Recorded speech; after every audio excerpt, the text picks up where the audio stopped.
Coffee in Tow is an interactive world news podcast, a dynamic and engaging live show that streams across multiple internet radio stations worldwide.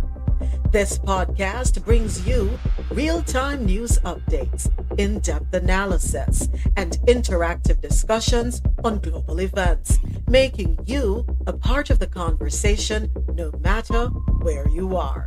With a diverse range of expert guests and listener participation, it's your go-to source for staying informed and connected to the world. Coffee in Tow is brought to you in part by Lormel Skin Food. Log on to lormelskinfood.com. Discover the range of natural skincare solutions. Indulge in the radiance of natural and organic beauty with the best natural and organic soap bars, whipped soaps, body butters, and oils. All 100% natural products. Lormel Skin Food for a natural, beautiful you. The world's best coffee from our farms to your cup. It's Grand Coffee House.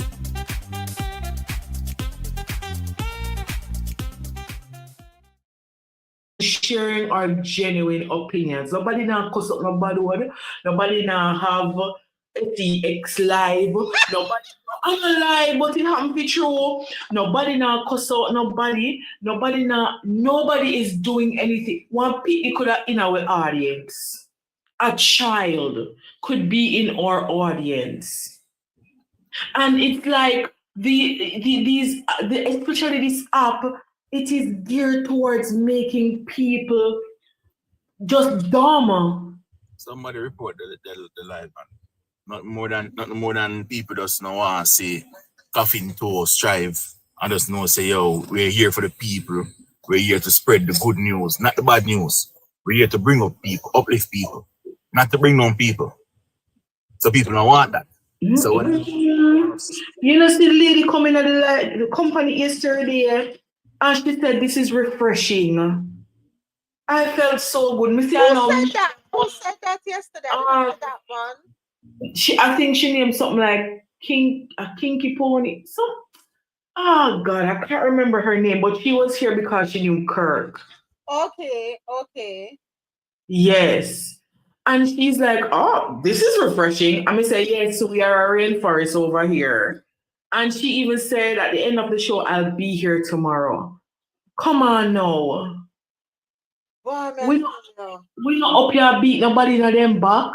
Well, but hey, if anything, I think I think we're just over here doing spoofs and sketches because we find the joke in every aspect of the news. You know the funny thing you said that because Mr. President said yesterday, you know, probably because you laugh too much, and there are people who literally don't like to see people happy.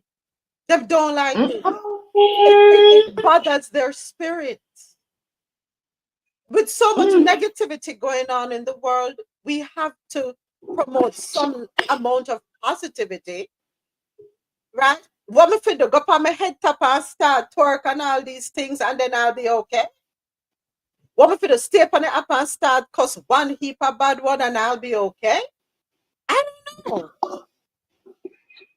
Girlie, I tell you, we live in weird times. We love toxicity so much that if we see anything that deviates from that norm, it's as though we struggle with relating to it, to accepting it, to embracing it. It was really frustrating yesterday. But may I tell you, Mr. President is the reason why I said it still on, because at the time when he called, it's like, yep, cut it right there, so because there comes a time when me, for my head not good in Alexia, and me very rank. Me we just walk off at things. I mean, I'm not argue with nobody. Me no hold up no contention with nobody. Make me exit left real quick. That's me. That your whole CIT family is so itchy because the minute you walk off a TikTok, I saw with a walk off right back at you. And the wall away, would they find one app for you that say unless we have to just get somebody to be that app we can go where because this what we have goes beyond TikTok. It goes beyond TikTok. You know, since the fan base promise with things, and what we do, we leave them over there. Clubhouse mess themselves, we leave them over there. TikTok can't bring us down. We glued up already, and so we come on TikTok and see Kirk, a Lachan pound one hip. See, see that we have as a Lachan pound one next hip. Who else we get? Green eyes. This green eye person always Green pass. eyed girl, I need to Yeah, send her a message to check on her husband, see how her husband is doing. We're sending up exactly. prayers for her and her husband. Yeah. Mhm. So from up to up, we just a net people. We just a net people. You know what yourself? We have been consistently above 10 people in this room or 10 people watching for days now. We've been hitting 16 and 17, and that might not seem like anything to anybody else, but we go past some people live and now one consistently. You know you're wrong for that, Bro, Alexa.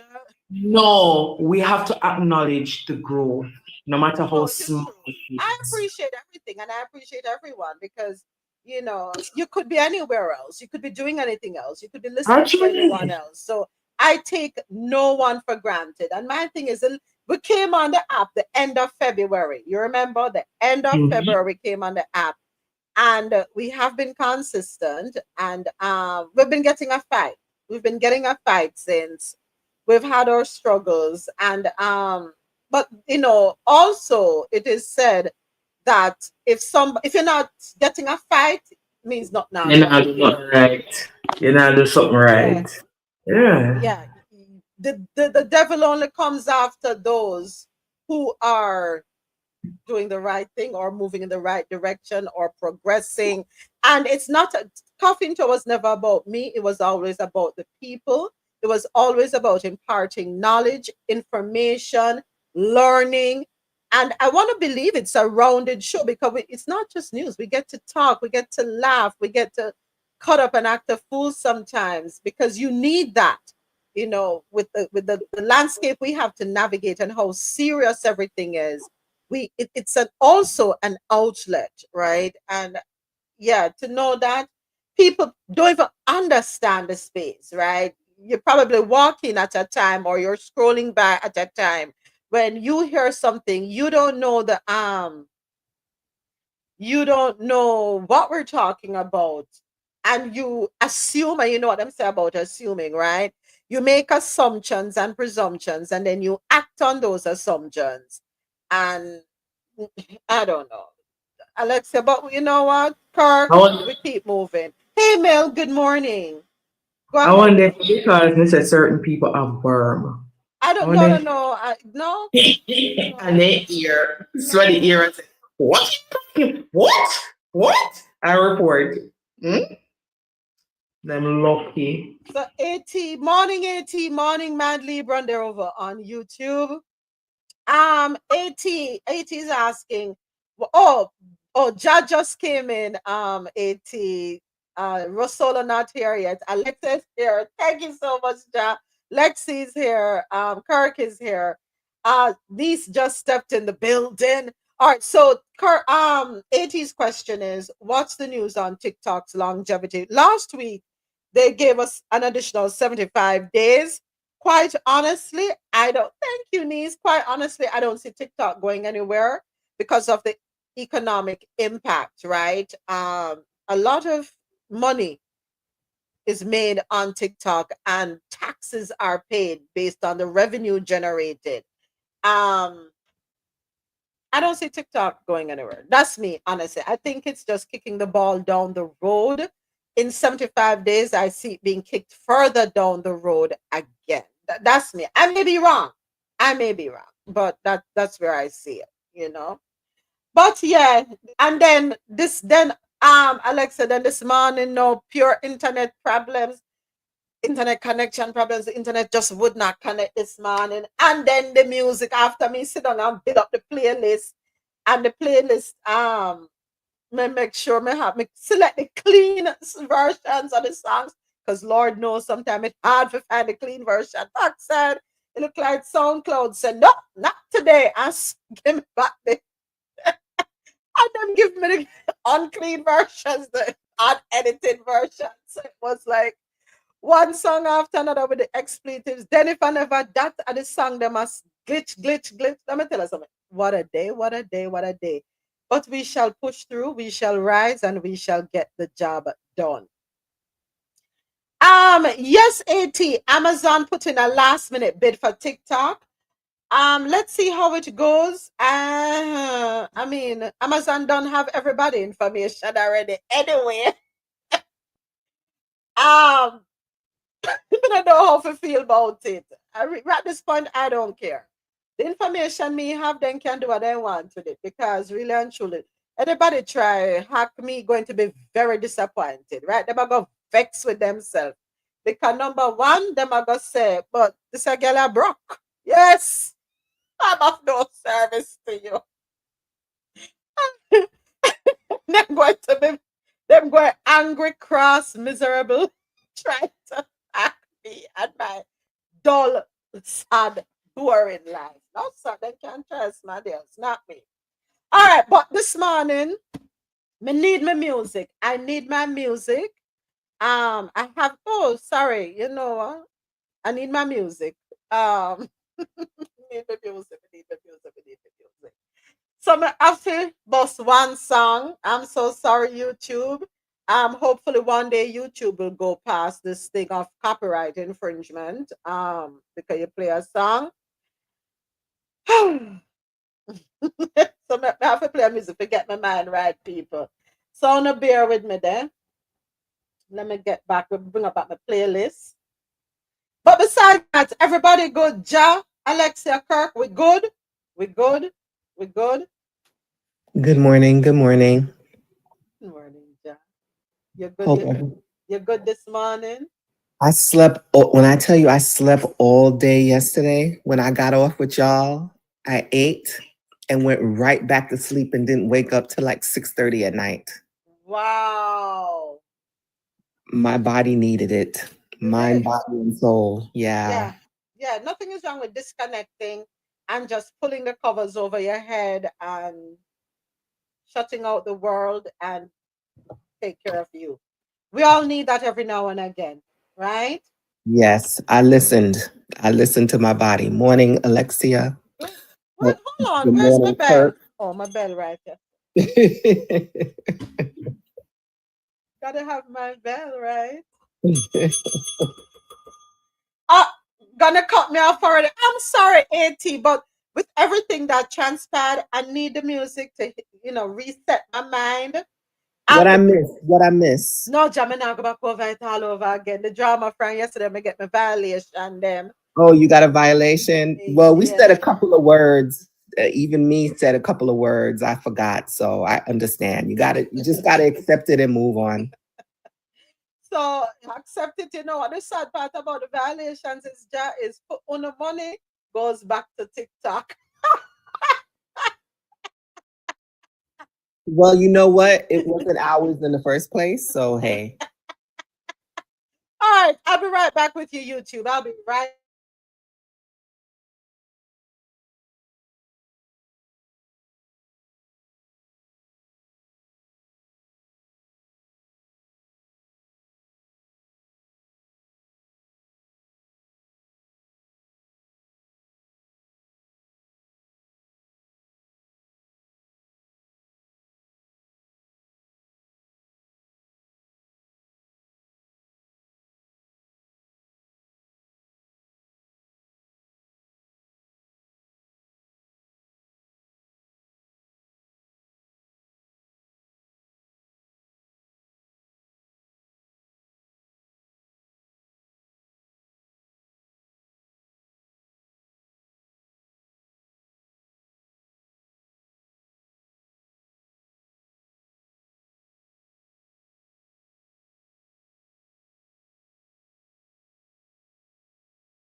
Let me turn on back the mic. Come so I don't forget to turn on the mic.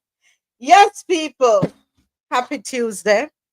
It is Turned Up Tuesday, and yes, it has certainly been turned up. Hey, my brother, what's going on? My brother checking in on YouTube. What's up, my darling? Yes, um, morning, Solo. Morning, Tasha. Morning, Mad Libra. Morning, niece. Everybody good? Yo, Morning, morning, morning. Happy Tuesday. happy Tuesday. You good? Yeah, man, I'm good. Another day alive, another day above ground, but good. Looking bright and festive on the spring morning here on your auntie's birthday.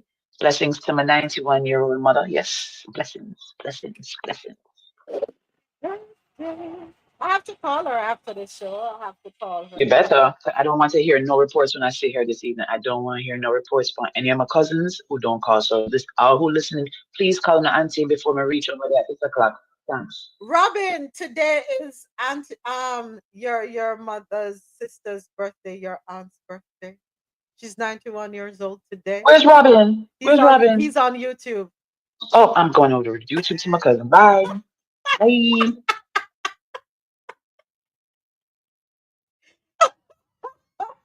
Family in the I miss him. building. Yeah, I miss him. Family. We say family. Why? And then we have friends that have become family, that's for sure. Yeah. Robin coming for carnival? No, sir. Okay. Mm-mm, mm-mm, mm-mm. Yes, Aya, but the people them said the show must go on. I will not be set back. Let's go ahead and start the show. All right.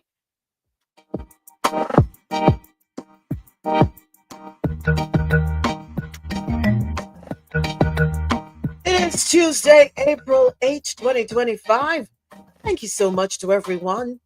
Thank you for tuning in to Coffee and Toe. Thank you for joining me for Coffee and Toe, World News on the Go. 4 hours filled with news from around the world, always great conversation and music. Coffee and Toe streams live weekdays starting at 9 a.m. to 1 p.m. Eastern on QMZRadio.com for quality music while you work or play. JanoRadio.com, your non-stop party vibe station, and MadMusicHouse.com. Any genre, anytime. Coffee and Toe goes live on YouTube starting at 9:30 a.m. Eastern. Don't forget to subscribe. And I gotta say welcome and thank you to my studio audience, courtesy of TikTok. Remember, you can head on over to www.coffeeandtoe.com, and that way you're able to follow Coffee and Toe on our social media platforms. Coffee and Toe comes to you in part by Laurmel Skin Food for a natural, beautiful you. Laurmel. Laurmel Skin Food. Also brought to you in part by Grant Coffee House. Enjoy 20% off all coffee products. Use the code CoffeeInto20 at checkout when you shop on www.grantcoffeehouse.com. All right. Thank you. Time to get started. The Caribbean is a friend of US, not an enemy. Tariff hit regional leaders tell Trump. So before we even get into this, I came across a video. On TikTok and I found it rather funny, hilarious. It's a little bit for us to listen to, but I want us to listen to it because interesting take, and I hope they haven't taken it down because sometimes they might take the things them down because I don't know, it rubs somebody the wrong way. Nobody likes the truth. Nobody likes when there is an assertion toward the truth. So this gentleman, he gave an explanation, his explanation as to why or how they came about. Please don't tell us and take it down the backside. And the people are easy, These super not easy. So it looks as though they have taken it down because he was giving his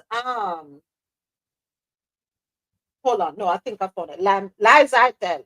Lies I tell. Here we go. Let's take a listen to this. Few people who stumbled upon an author and journalist was among at least a few people who stumbled upon a very strange discovery yesterday about how the Trump administration went about calculating which countries should be hit with what reciprocal tariffs. It's so simple that it seemed improbable that they would have done it this way. But I think initially my reaction was just like, no way. And then it was like, oh yes, way, of course. I'll show you the math trade experts say is so crude and misleading.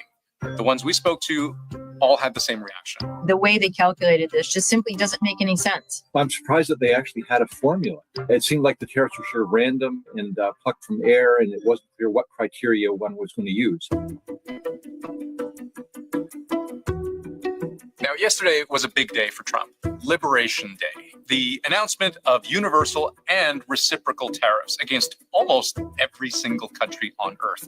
And the key prop of the afternoon was this chart. It's very windy out here. We didn't want to bring out the big charts because it had no chance of standing. That giant board was page one of a list of new reciprocal tariffs against more than 180 countries, which is almost all of them. And you can't make it out so far away, but if I show you the original image that board was made from, you can see the second column corresponding to each country is labeled in fine print, tariffs charged to the USA. And then in even finer print, including currency manipulation and trade barriers. And every country shows a different number. So to translate, this is what the Trump administration says. It calculated for every single country what tariff they effectively put on US goods, if you factor in not just their tariffs, but also all kinds of unfair things those countries do to put America at a disadvantage. For nations that treat us badly, we will calculate the combined rate of all their tariffs, non-monetary barriers, and other forms of cheating. Except the actual math of their calculation is so rudimentary and does not directly relate at all, as advertised, to actual tariffs or currency or trade barriers. What they appear to have done was to take the US trade deficit in physical goods with each country, divided by total US imports of goods from that country, turn that into a percentage, and that's it. That's what they misleadingly call tariffs charged to the USA. And if I actually do the math for you, you'll see why this doesn't make any sense. Take China. We can find from government figures what the US trade deficit with them was last year, and that's $295.4 billion.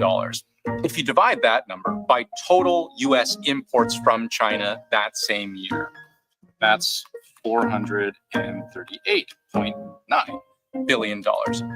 One number divided by the other, and what you get is 67. All right, so if you're just tuning in online or on YouTube or just joining us on TikTok, what we have here is we're listening to a TikTok video of Andrew Chang, or from Andrew Chang rather, as he breaks down the formula that was used to come up with the percentages and tariffs that were assessed to all the countries around the world, including Penguin Islands, okay? Yeah, so let's take a listen. 0.3%. And sure enough, this is the tariff the Trump White House accuses China of charging. Problem is, this number is clearly not derived at all from any tariff China charges. The fact that we know now that it was a simple division of two numbers is perhaps a bit embarrassing to the administration. Now, I've manually checked all 185 countries on this list. It took me about 3 hours, and every single tariff appeared to have been calculated this same way. The White House would eventually publish this explanation, where they show a more complicated looking formula, except we can break this down too. And this might be a bit much, but for transparency, let's dive right in. The effective tariff rate, that's this series of symbols and letters on the left, That's what they're trying to figure out for each country, right? And to get there, they take into account how sensitive customers are to higher prices and how likely prices are to increase, which they set at 4 and 0.25, respectively. But multiply them, and they effectively cancel each other out to equal simply 1. And we know that multiplying anything by 1 does nothing. So clean that up, and you're left with something a lot more straightforward, where X is defined as total goods exports, M is total goods imports. Subtract one from the other. That's what a trade imbalance in goods is. And if it's a deficit, that divided by total imports is basically what we said from the start. It doesn't even attempt to measure what those tariffs are. They're not measuring other countries' tariffs. It's not measuring other countries' non-tariff measures. It's not even measuring currency manipulation. It's just taking the trade deficit as an ipso facto reflection of those things. Now, the thing is, if you really think about it, you can kind of understand why the US government would see their math as some kind of approximation for how unfair each country is being. Because mathematically, what you're doing when you take a trade deficit divided by total imports is you're measuring what percentage of what that country sells to you goes unmatched by what you sell to them. That's what a trade deficit is. How much more they sell to you than you sell to them. But it's not necessarily a bad thing. Just to use an analogy, we as households, we as consumers, we have trade surpluses and trade deficits with different entities in the economy. Most of us run a massive trade deficit with our grocery store. Most of us have a massive trade surplus with our employer. They pay us, but we don't buy anything from them. Are these things that are problems that we need to remedy? So in some sense, the underlying premise that bilateral trade imbalances are necessarily bad is just wrong.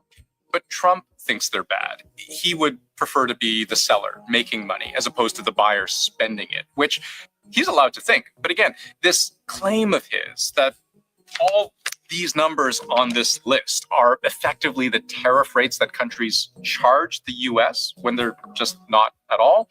And then to use those simplistic calculations to in turn inform the actual reciprocal tariff that as a matter of official trade policy, the US is going to then impose on actual products from real businesses all over the world.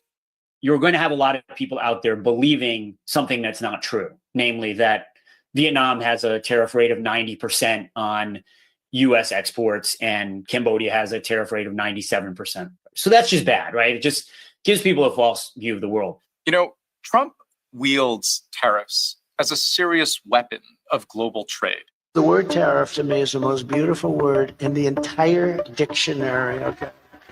We've seen how even the simple threat of tariffs can erase trillions of dollars in stock market value and force companies on every side of the border into a decision-making tailspin because they don't know how to plan their supply chains in the face of such wacky numbers. We may have short-term some little pain, and people understand that. And Trump would say this works towards a noble and important goal, which is to restore the economic engine of American manufacturing. Except this most recent attempt to level the playing field, it isn't supported by sophisticated models or rigorous analysis.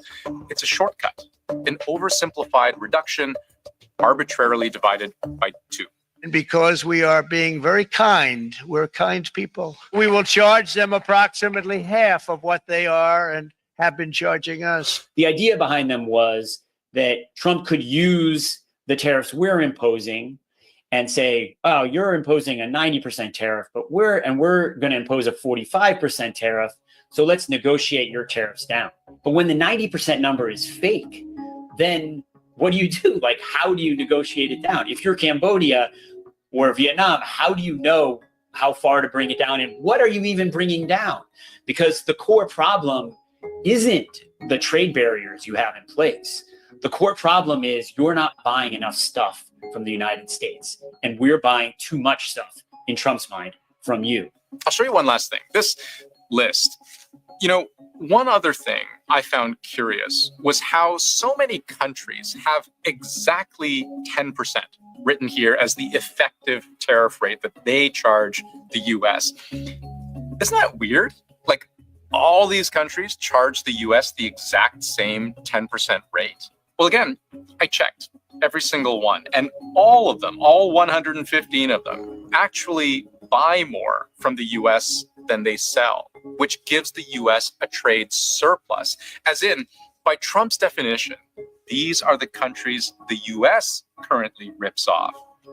But Trump's answer to that is to punish them anyway, to charge their goods a 10% tariff.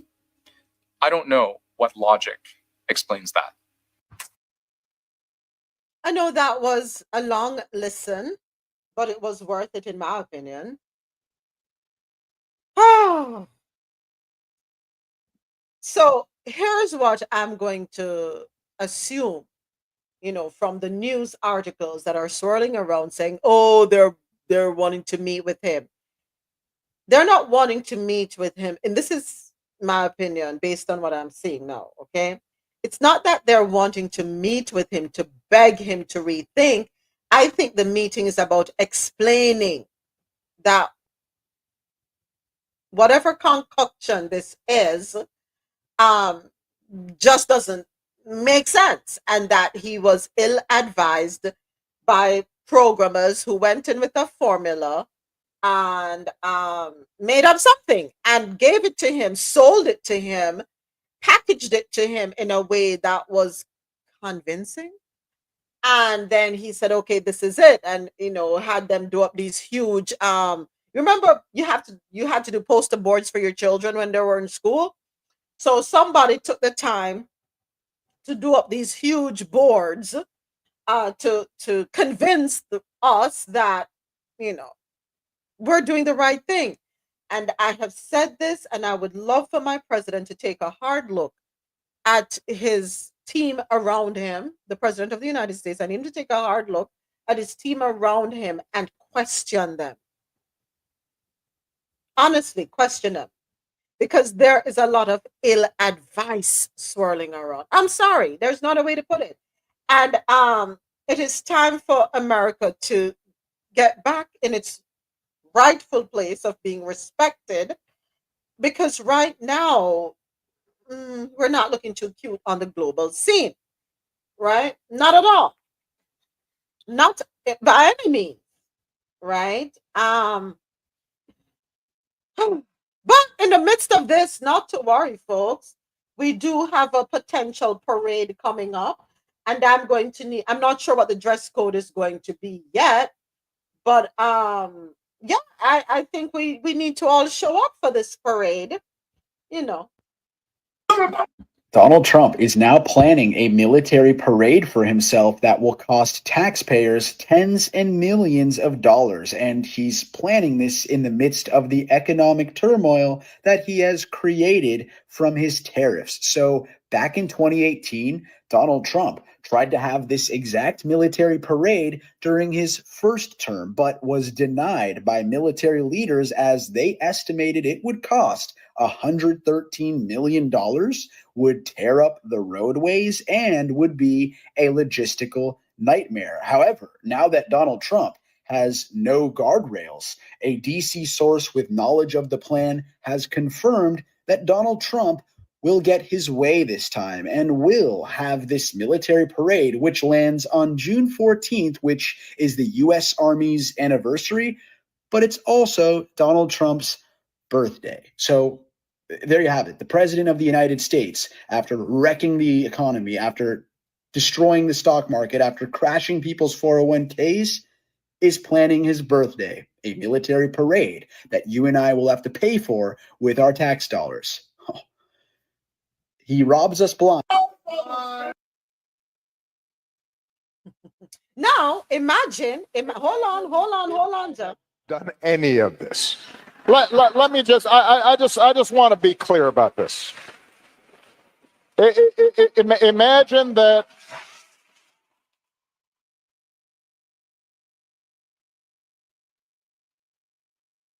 imagine if I had pulled Fox News' credentials from the White House press corps. You're laughing, but no, this is what's happening. Imagine if I'd said to law firms that were representing parties that were upset with policies my administration had initiated, that you will not be allowed into government buildings.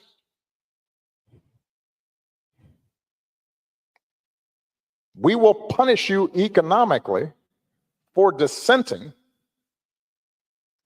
from the Affordable Care Act or the Iran deal. We will ferret out students who protest against my policies.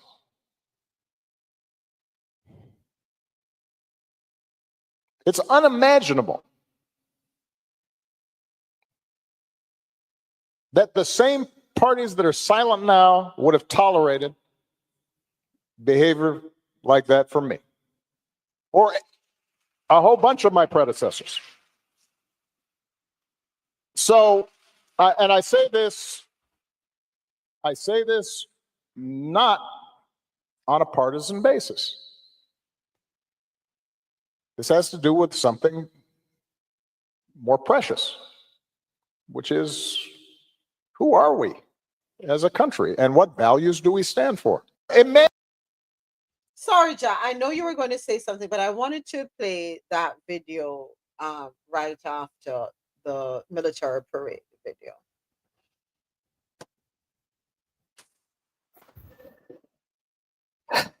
I'm so glad you put that on first. So I rethought what what I was going to say. As soon as you said the date, I knew why. I'm a Gemini. Let me just preface what I'm going to say with that. Gemini men have this ego thing that needs to be stroked, okay? More so than some men that I have been around, okay? And I'm just speaking from me, CIT family. And I think that someone, I don't know who, but someone really needs to stop this. Because if he gets this parade, for me, it's really going to point out how his mindset of a dictatorship is really going to come to fruition. We're sitting here every day listening to them erasing history, getting rid of people. I'm sure you have the story coming up now about the fact that he is now able to deport people without any real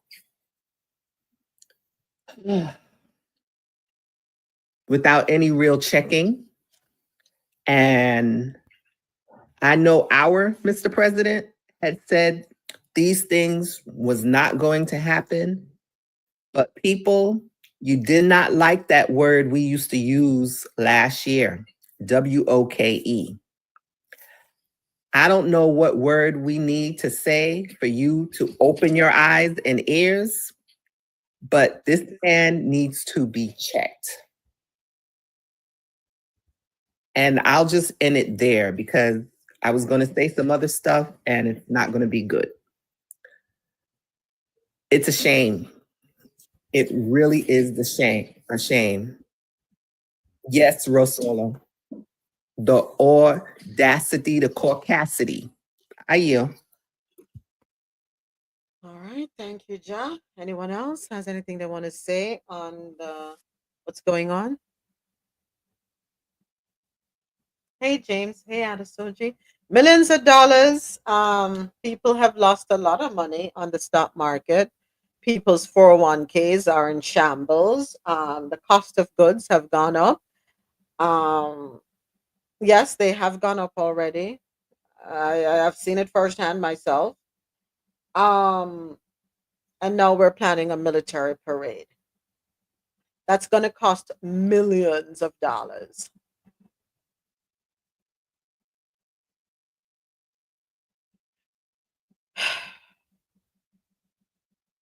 I remember years ago, what year was it? When there was the admiration of a military parade done in a particular country, and we shall not call any names. France, the Bastille Parade. No, not that one. Not that one. No, his friend over there that has the Underground Railroad. So I think there was a visit to the country or something like that. But anyway, long story short. Yes. Okay. It was in France. It was at the Bastille Parade. No, but not in France. The person. The person, right? That's his name, Moments. Yeah. No, but the inspiration for that thought came from him witnessing the Bastille Parade. He was at the Bastille Parade. I remember he was at the Bastille Parade, which there's a reason for that Bastille Parade. It's not what he thinks it is. Yeah, you Google it. It was at the Bastille Parade. I hear you typing away. So it wasn't at the parade in the other country to the north? With a K? No. And he said he likes this, and he liked it. He liked the attention. He liked the respect that was forced. Okay. Yeah. I must Go on. No, I'm saying I must have. No, he was at the Bastille Parade, and then he asked his general that what would it cost to do something like this in Washington? And that one went into a breakdown of the fact that the roads in Washington cannot carry tanks because the roads in DC are built over canals.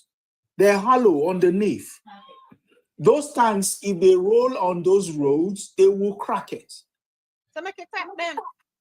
Oh, well, you just have to add another billion to whatever it is because you're going to have to repair them.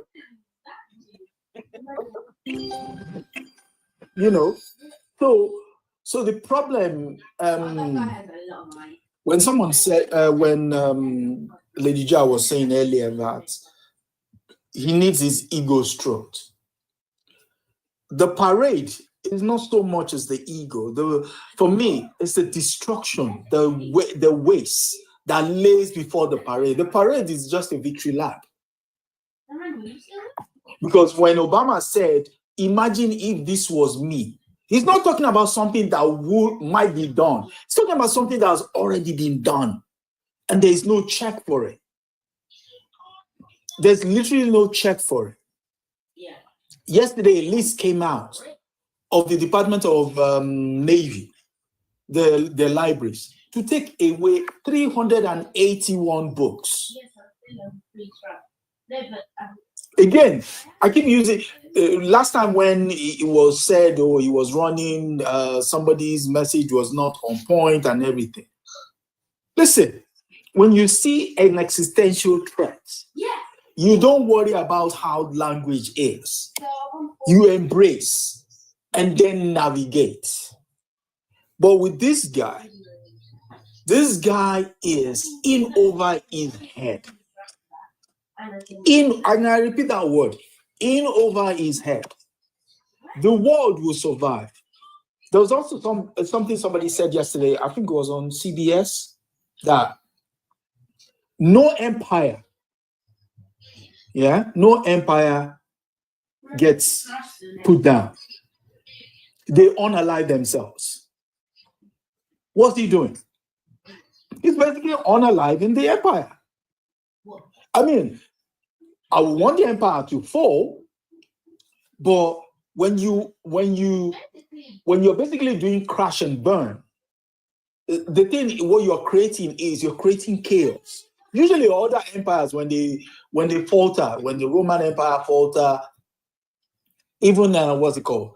The last empire that we witnessed, which was essentially USSR, when that one broke up, what it just did was it went into former formation, which is there were countries with predefined borders. And so most of those countries just, coalesce around those borders. The only exception to the rule was Yugoslavia, which in itself was a nation brought together. That fractured, then you had the war in Europe, right? But with this one, you basically have a union of states, which explains why you have only 13 bars on the flag, is basically states that don't want to be part of something that have been pulled together. Now, he is an idiot. Why? Because he sees himself above the entire thing. But then the idiots that surround him, starting with the Supreme Court's Chief Justice, Roberts, who was party to an election theft when George Bush defeated, what's his name? Al Gore. He was the guy that said, stop counting and blah, blah, blah, blah, and they carried on. That was him. So now you basically, when Sotomayor and Kagan and Ketanji Brown Jackson said, listen, the idea of a president being above the law is not a question in law. Because technically the things they do, they have the tools of power of state to do it. So basically what they were all saying was there was no need to say, oh, Movements is above the law. Movements' action, by virtue of the fact that the people around her has advised her, okay, let's do this, means technically we cannot reproach you. But the moment you say this person is above the law, you've opened yourself to what? Which is what the judge in that case, for the guy, what's his name? Arrego, when he was taken to El Salvador.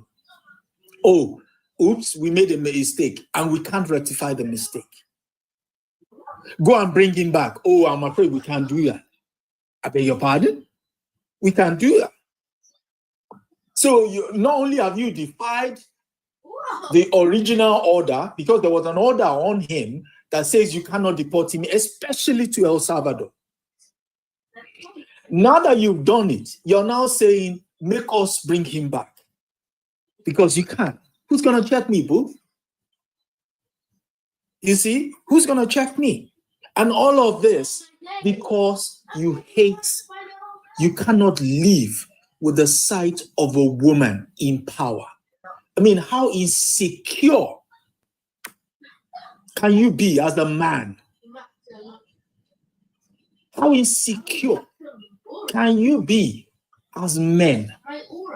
All those men that were screaming, oh, she's this, she's not that, she's this. Okay, go talk to the man in power. I yield. Include the fact that Donald Trump's plans for the economy would accelerate inflation and invite a recession by the middle of next year. Increase inflation and by the middle of next year would invite a recession. Increase inflation and invite a recession by the middle of next year. A recession on by the middle of next year. To a recession by the middle of next year. Recession by the middle of next year. Recession by the middle of next year. A recession by the middle of next year. A recession by the middle of next year. A recession by the middle of next year. Recession by the middle of next year. Include the fact that Donald Trump's... Did you say by the middle of next year? That was what she said when she was campaigning last year. Well, guess what? We're 6 months from, we're 6 months from November. Just not in the middle of next year, not in the middle of 2020. Do you know what the count is on the loss the S&P 500 has taken in last 4 days? Do you know what the count is? It's 5.4 trillion. Forget what the outside markets are losing. Forget what the Nikkei index and the FTSE. Forget what the German, the car DAX. Forget all of that. Focus on the S&P 500. 5.4 trillion. Yeah? That's people's pensions. Why? Oh God. You know what? Mm-mm. And you know who is being blamed for this, Adesoji? Who? Who you think they're blaming? All the supporters are blaming Joe. The past president. They're blaming Joe. And even beyond Joe, they're Yeah, blaming Obama. What the fuck Joe and Obama got to do with what's going on? And my people, go on. No, Go on. listen, the warning signs were there. Even the very scholars, or I should say the very professors at the Wharton School of Business warned the country that his economic plan was going to cause us to fail. But illiteracy ruled. And that is why he says he likes the illiterate. The more illiterate and dumb you are, the more of an advantage he has. You're not only dumb, you allowed hatred. You didn't even dismember your nose, remove your nose. You removed every limb that you have. Every limb. You did away with it. It's not ignorance, Jas. Some of them are not ignorant. Some of them know very well. And you see that girl that one named Candace Owens? Stay over there, Candace. Stay over there. Stay over there. Please stay your ass over there. Don't come over here, Candace. Don't come over here. We have no place to entertain you. The way you put up must about 50 video a day tearing down Kamala Harris. Her family, her roots, her everything. Stay over there. Stay over there. Go ahead, Jack. Why I say ignorance, because for me, illiteracy means that you can't read or form a thought. The ignorance is you're just accepting what's being told to you. So that's why I say ignorance. I would even add one more. It's not just the ignorance, it's the arrogance of the ignorant itself that is inflaming. It's one thing for me to say to you that Tuesday follows Monday, right? But then if you then you know for a fact that that's the case, asking me to prove to you what you already know is borderline arrogance, because the time I'm spending to you, I could have gotten somebody else to follow through with whatever it is they need to do. Now, the reason I say all of that to say this is, it's one thing for me to say something to you, but the fact that you already know, and yet you say, you know what, damn the consequences, I am going to do this. There are literally areas in the west side of the country that have predominantly federal government employees living in those communities. Most of those people have lost their jobs. By virtue of that, you know what happens to that city? The money that comes from the federal government, that goes into the grocers, that goes into the dry cleaning store, that goes into the mom and pop stores, that goes even into the Walmart around those areas, is now literally gone.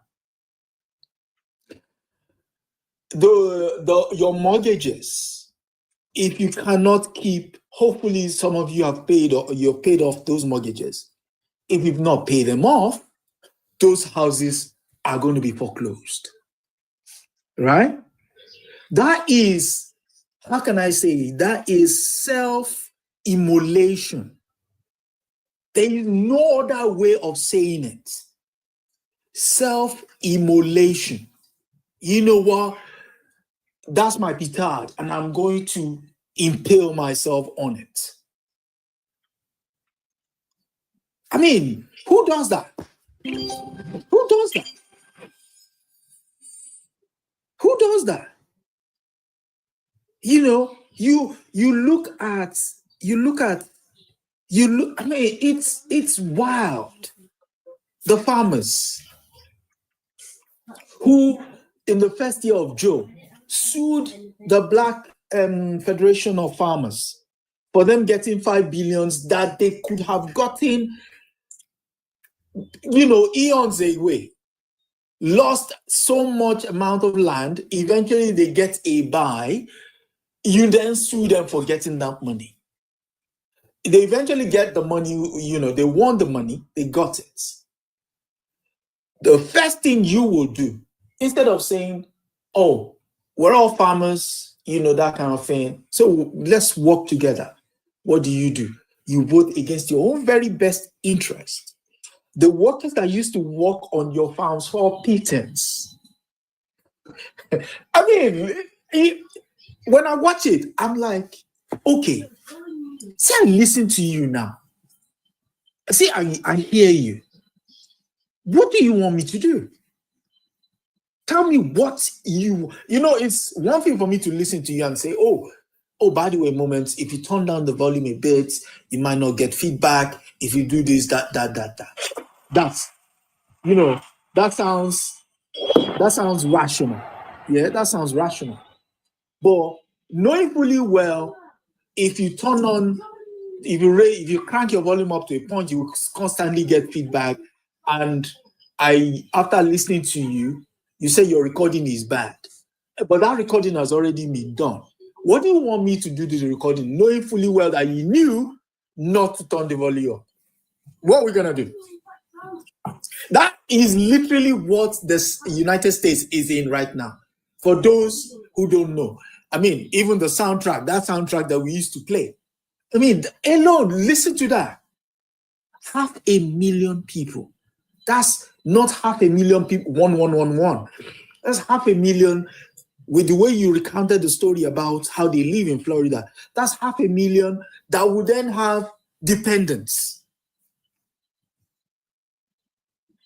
And then we have to sit and hope for a parade in June. Really?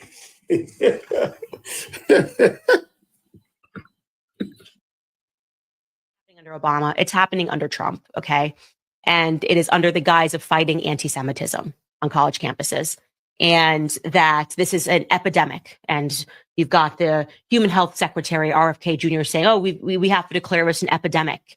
And what we're really talking about is people voicing opinions against Israel's policies on blowing up Palestinian kids. You can accept that or you cannot accept that. It is just the reality.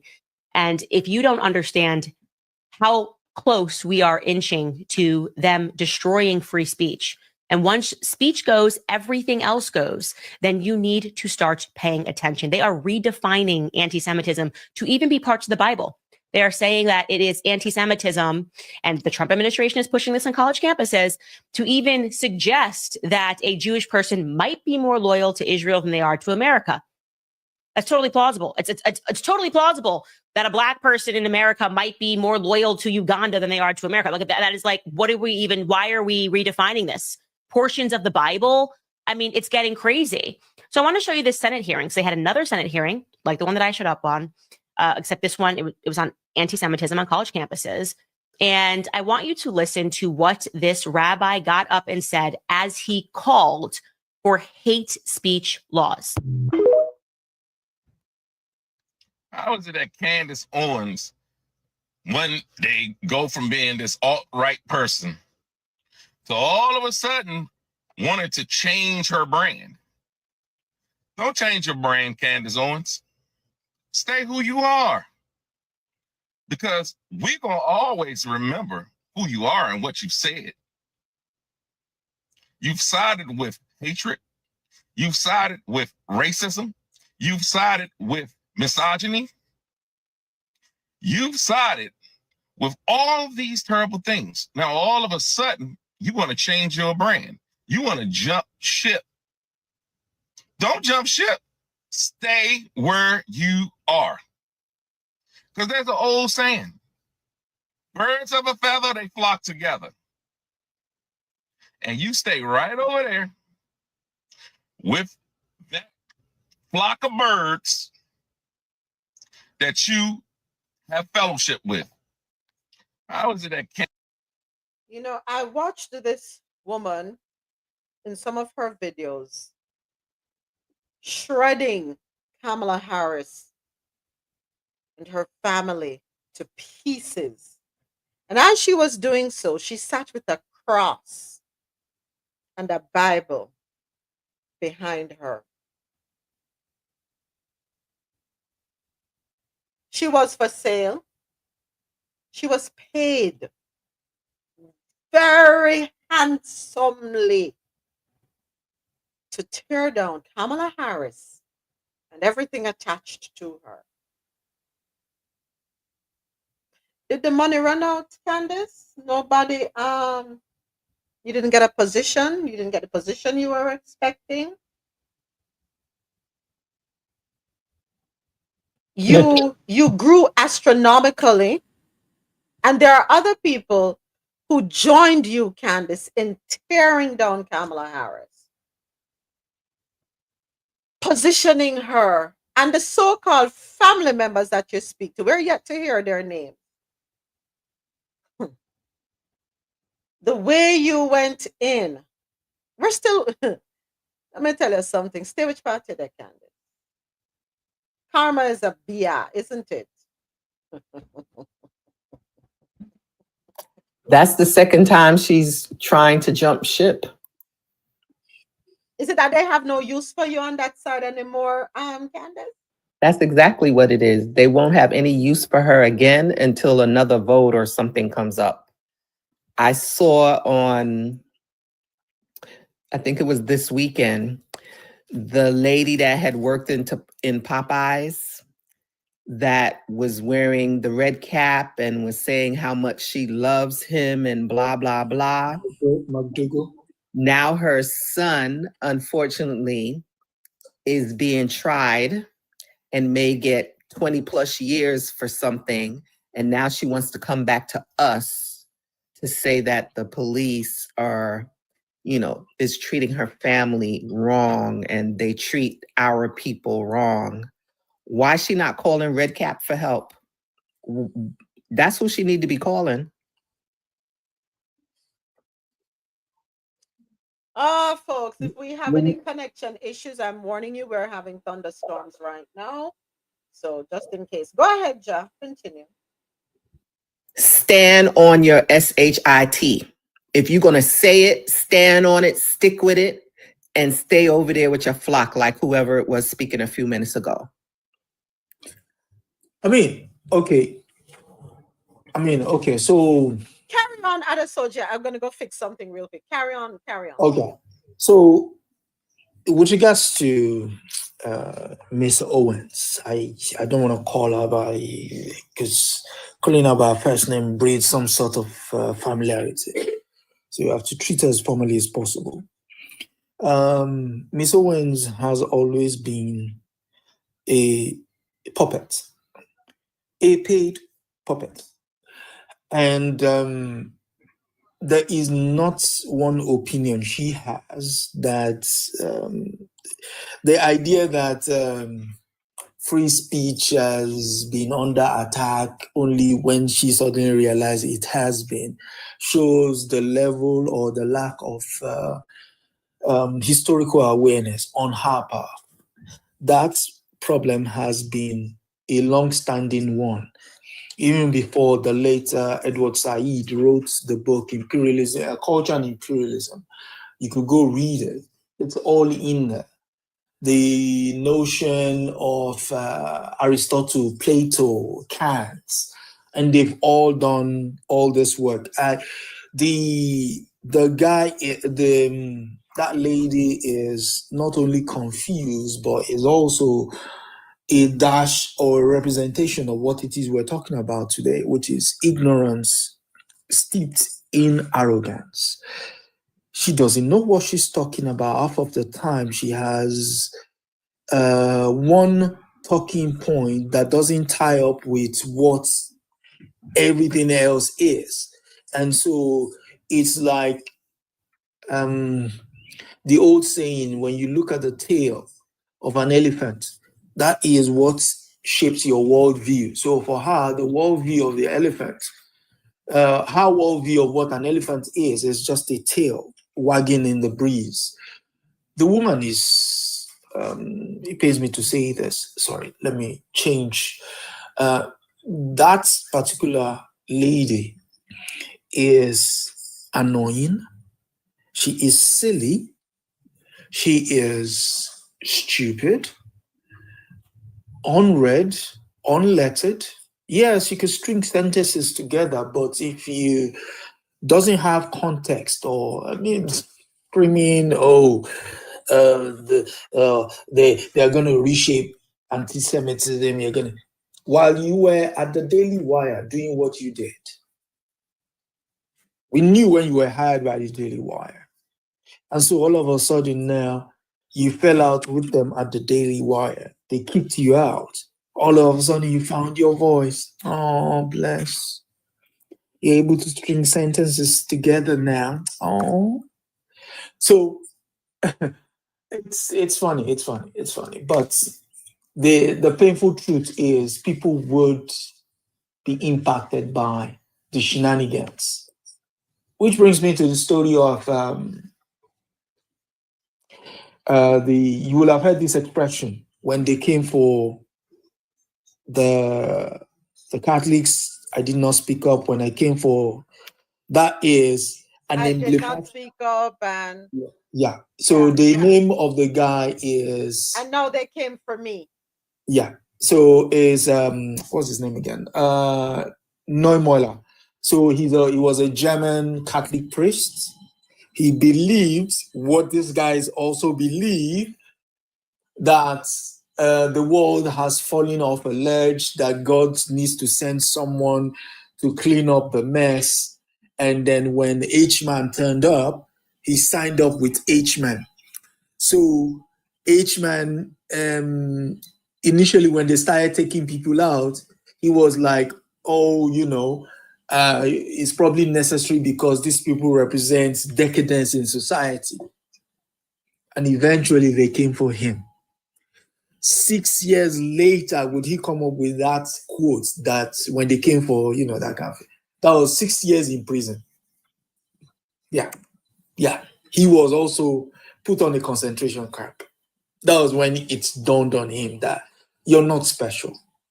And so for all of the people that are barking, hopping off their rockers at what this guy represents to them, just wait until he turns the might of that state on you. Then you realize, you're nothing.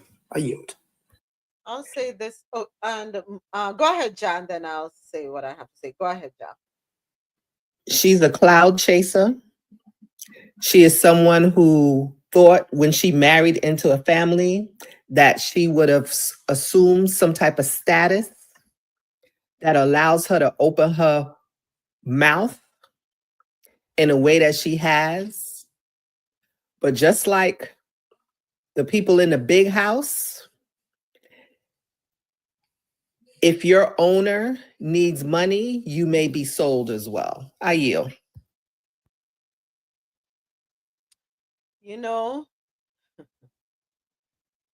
If you want to tear down a community, you want to tear down somebody who looks like you, get somebody who looks like you to do it. Never fails. Never fails. If I want to bring coffee in toe down, 9 times out of 10, it's not going to be somebody on the outside that's going to bring coffee in toe down. It's somebody on the inside that's going to do it. That has been proven throughout our struggle. Always, it is forever going to be the persons within your circle, within your community, that are going to tear you down. Go right ahead, Ada Soji. But is it this simply part of the order of nature? Is it because the land of ours is so poor that it cannot afford a decent life to those who dwell amongst it? No, comrade. 1,000 times no.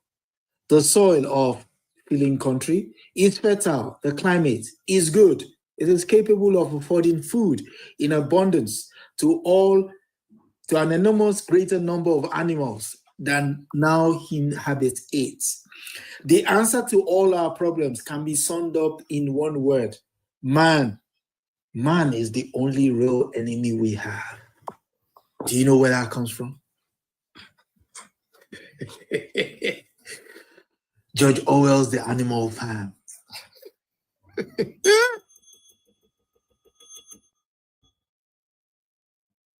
Other soldier can't take me down because other soldier don't know me. Other soldiers on the outside looking in.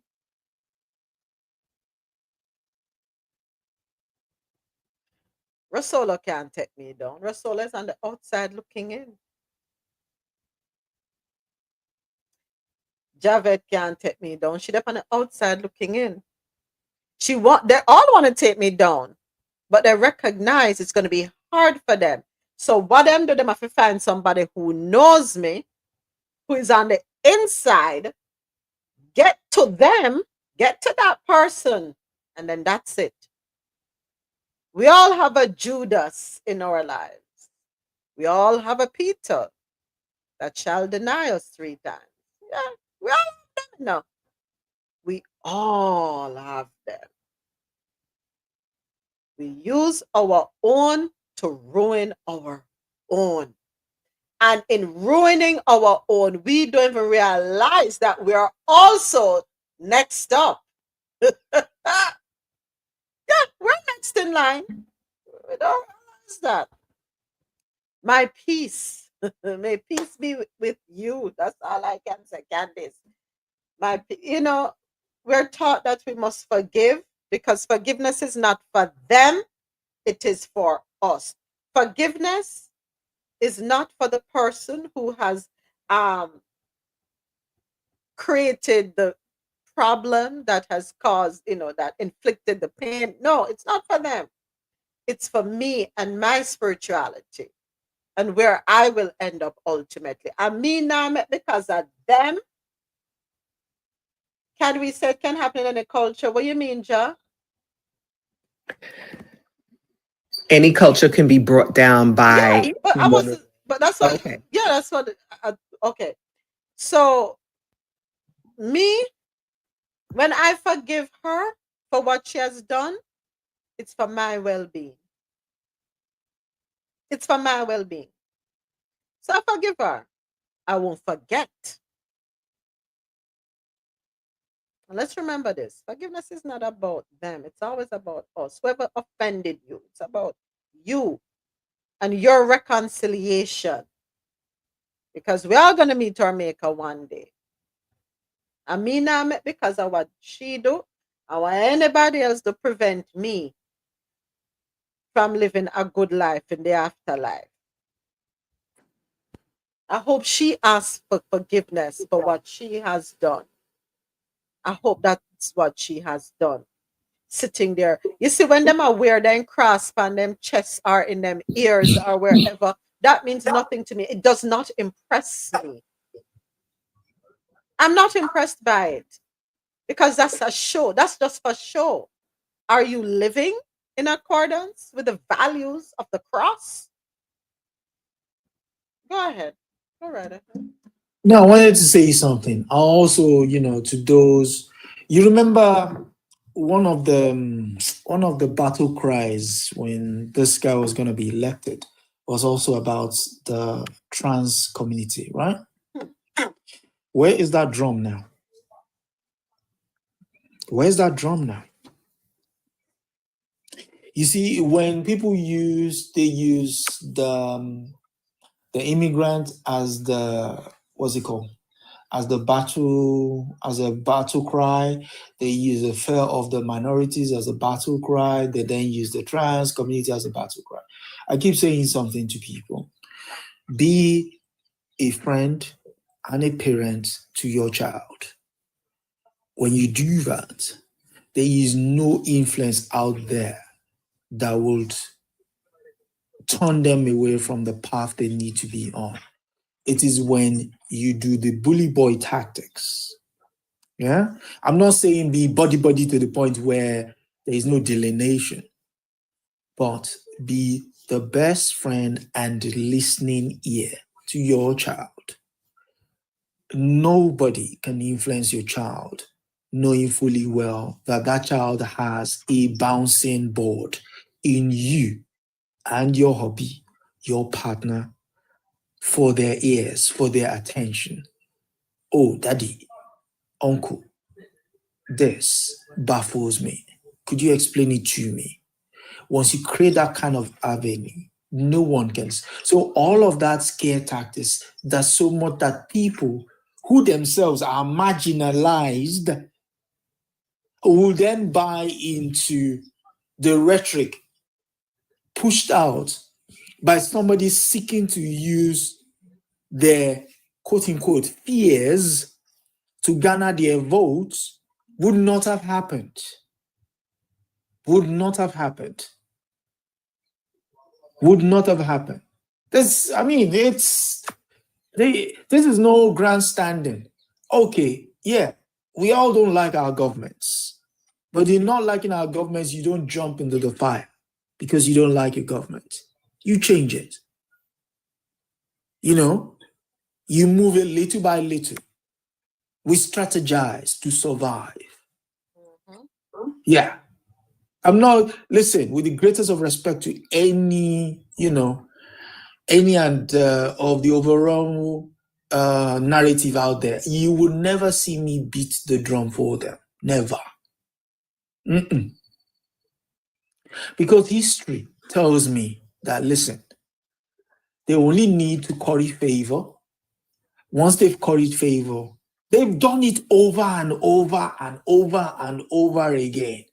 It is the usual playbook. It never changes. Has it not now? I mean, they just did it to the Cubans now. I could have told them that. We warned them. Exactly. We warned them. Exactly. You know. So the notion that they're looking out. No, you don't have any values. I'm sorry, with the greatest of respect, even in as much as we live in a globalized world, there are certain values we don't share. There is no way I'll share a value with someone who wants to repress people, even if they don't look like me. But the conditioning. 1798, when the Brits sent their first fleet of John Cook to the Australians, what did they say when they got to Australia? They said, terra nullis, terra nullius. Do you know what that means? A land without people. What does that mean? The people on there, yeah? When the so-called 1492 South America, again, you saw what happened. Yeah? When you got to the Americas, you saw what happened. Yeah? France, what's the other chappie? The United Kingdom. When they went into Africa, both of them, the same thing. A land without people. It was the model. It was the business model. Exactly. Right? Yeah. So to now have me whipping myself up in the hysteria for them, okay, I wait. So I'm gonna respond to Jazz's comment in the chat, and then I'm gonna move on. Jazz said, "I don't need to forgive her. That will be on her and her maker. I don't feel she's done anything to me. She may not have done something directly to me, but what she has done, her actions has also affected people around me. And you know what? Her actions has affected all of us directly. Yeah, believe it or not. drumming up the support to ensure that Kamala Harris did not make it into the White House. And we're feeling the effects, the consequences of it. Yeah, it affects us. It affects us. It affects our family members. It affects our friends. It affects our co-workers. It affects everybody. We are impacted by her actions. So for me, when it came to us having our first president of one, the color that she is, and two, that she was a woman, there was always going to be the verbiage of we are not good enough. Whether that came from this chick we're speaking on right now, or whether it came from someone else, it was always going to be there. Because in my years here, I know that we walk in this duality. I am thankful that we were able to have our first Black president, which ended up being a man. But the writing for me on the wall was already there. And despite the fact that I went to the rallies and we had the conversations that we had,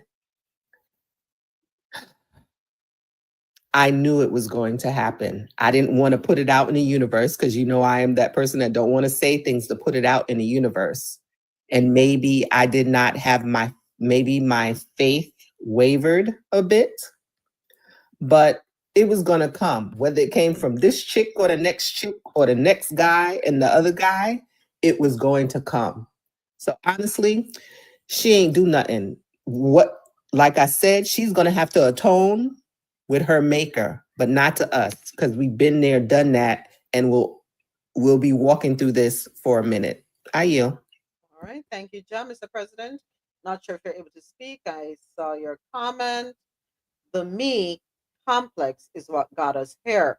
It don't affect me, so I turn a blind eye. I don't know if you want to expand on that or expound on that. No, but you see it a lot these days, you know, and that compared with the coupled with the hero and villain complex.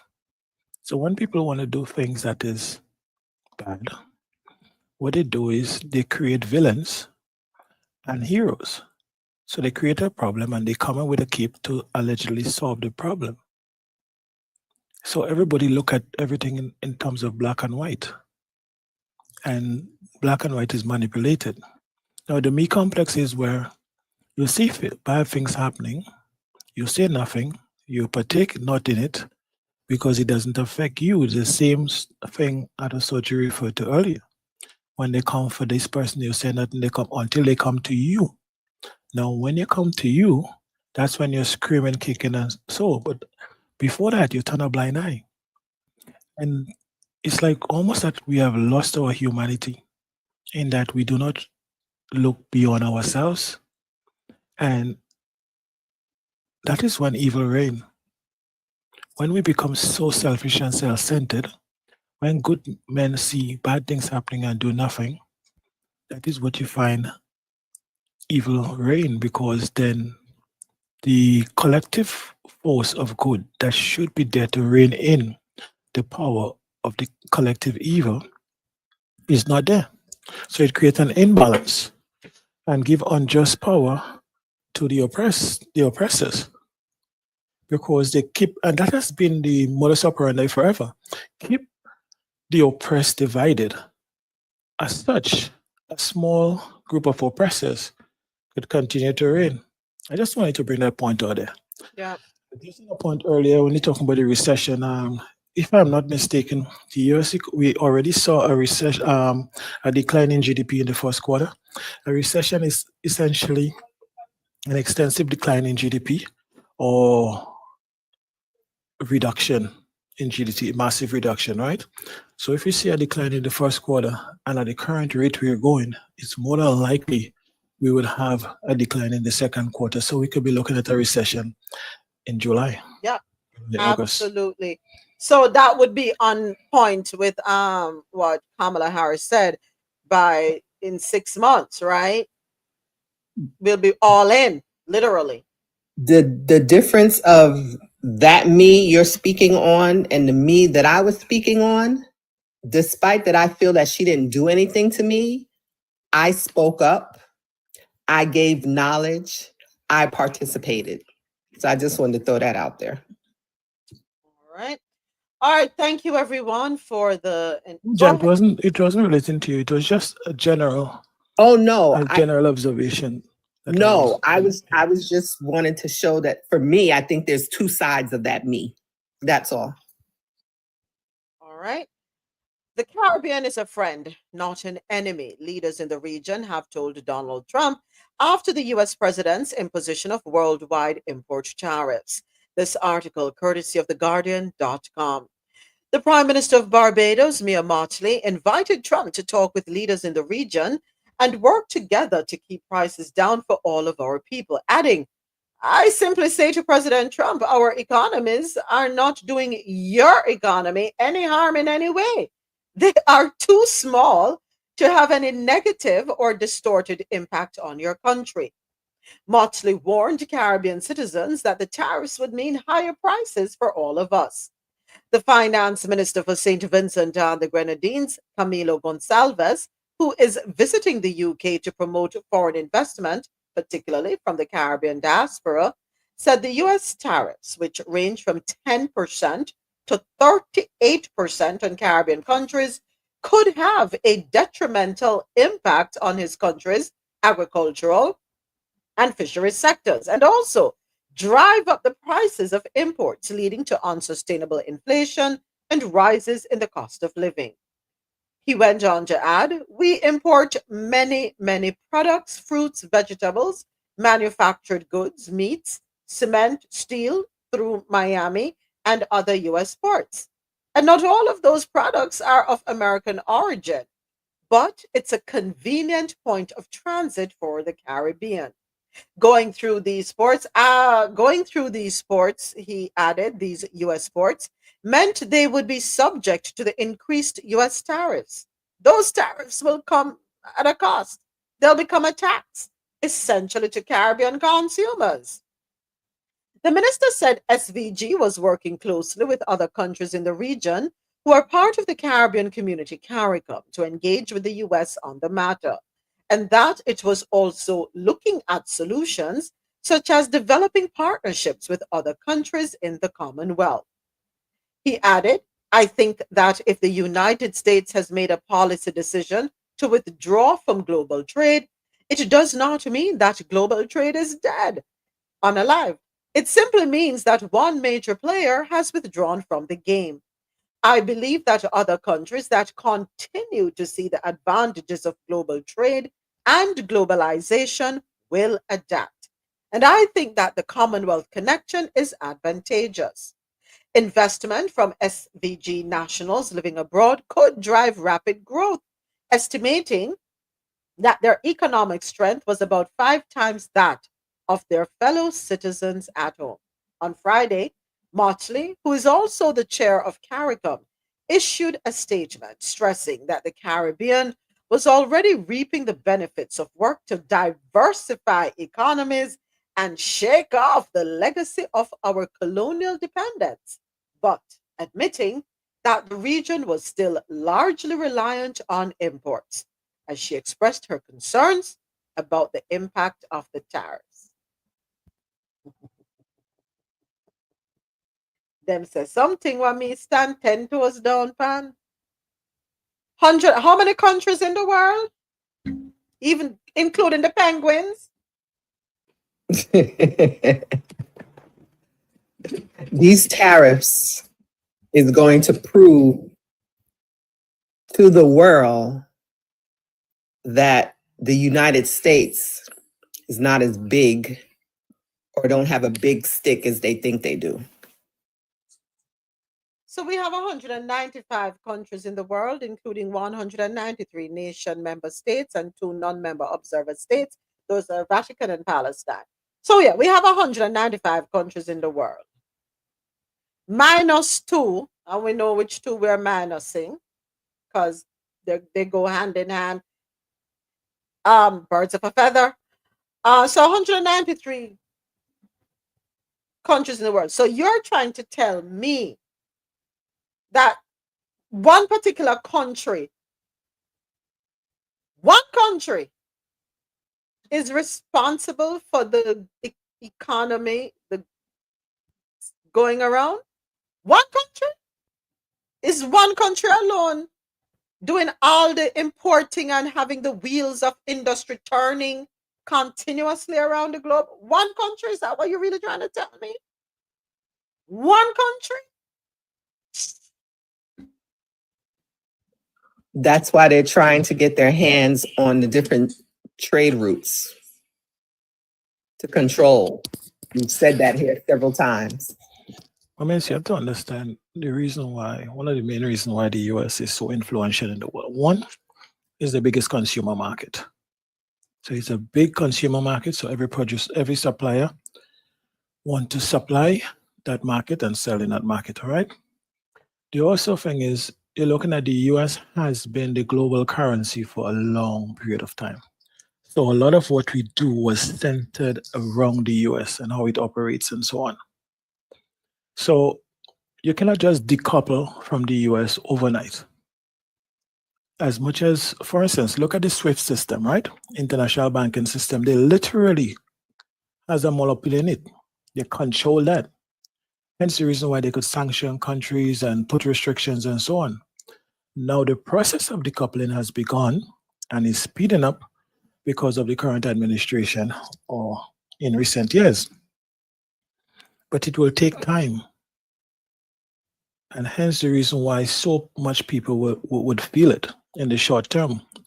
But what I believe the US, the administrative people in the US are overlooking is that once people find alternative ways of getting around the sanctions and the restrictions that you put, they will still do business with you, but you will lose that leverage.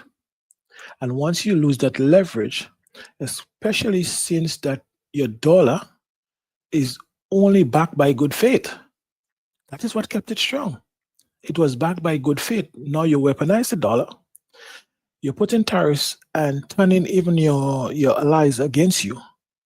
People are going to find alternative ways of operating because life would go on. But when you wake up from your slumber, you would realize it is not business as usual. And that is when the US would really feel it. But now they still have a lot of power. And they're forcing a lot of people to make necessary adjustments. And some people will give in to some of the demands because sometimes as a government, you have to make the best decision for your people. And as weak or bad it might look, it might be better to just say, you know what, let me yield for now and work on my solution in the background. As opposed to trying to shock my economy or shock my people, let me yield to the demands they're making now. But because I'm yielding now, don't mean I give up. I will continue in the background to build my resistance, to decouple and to do what I have to do. But for now, let them feel they're winning. But when most countries put those processes in play, the US will crumble from within. Thank you. Go ahead, Adesoji. Speaking of crumbling from within, I was listening to Professor Wolf yesterday. Professor Wolf is one of the foremost economists in the world at the moment. Has been for a very long time, but Richard Wolf. And he was saying something along the lines of it's important that the empires, when empires going to crumble, usually there are two things that would happen. Either one, the leader of said empire admits that they are crumbling, or they pretend as if they're not, and then they will actually do something that will accelerate it. He said what this Orange Oath has done is basically accelerated the demise of empire. By that, he gave one example, and that example is very poignant. He asked the question, or posed the question, that everybody wants to go EV, right? So EV cars and what have you. He said, he asked the person interviewing him, what's the best EV car in the world? That person said Tesla. He said, are you sure? He said, is there, the guy asked, is there any other, is there, he said, yeah, there's one. He said, how come we've not heard about it? He said, well, exactly. Because the United States, just like Mr. President said, has not found a way around getting the right information. The BYD, which is a Chinese model, has a base price of $30,000. The Y model Y, is not even $32,000. I'm looking at it right now. The Y model is $44,999. Yeah. So how long can this sort of quote unquote exploitation be allowed the moment people find out that there is a better model out there? I yield. So you understand now why there is a campaign to get rid of TikTok, because too much information is accessible, right? The folks in the US are now starting to see the truth, beyond these walls.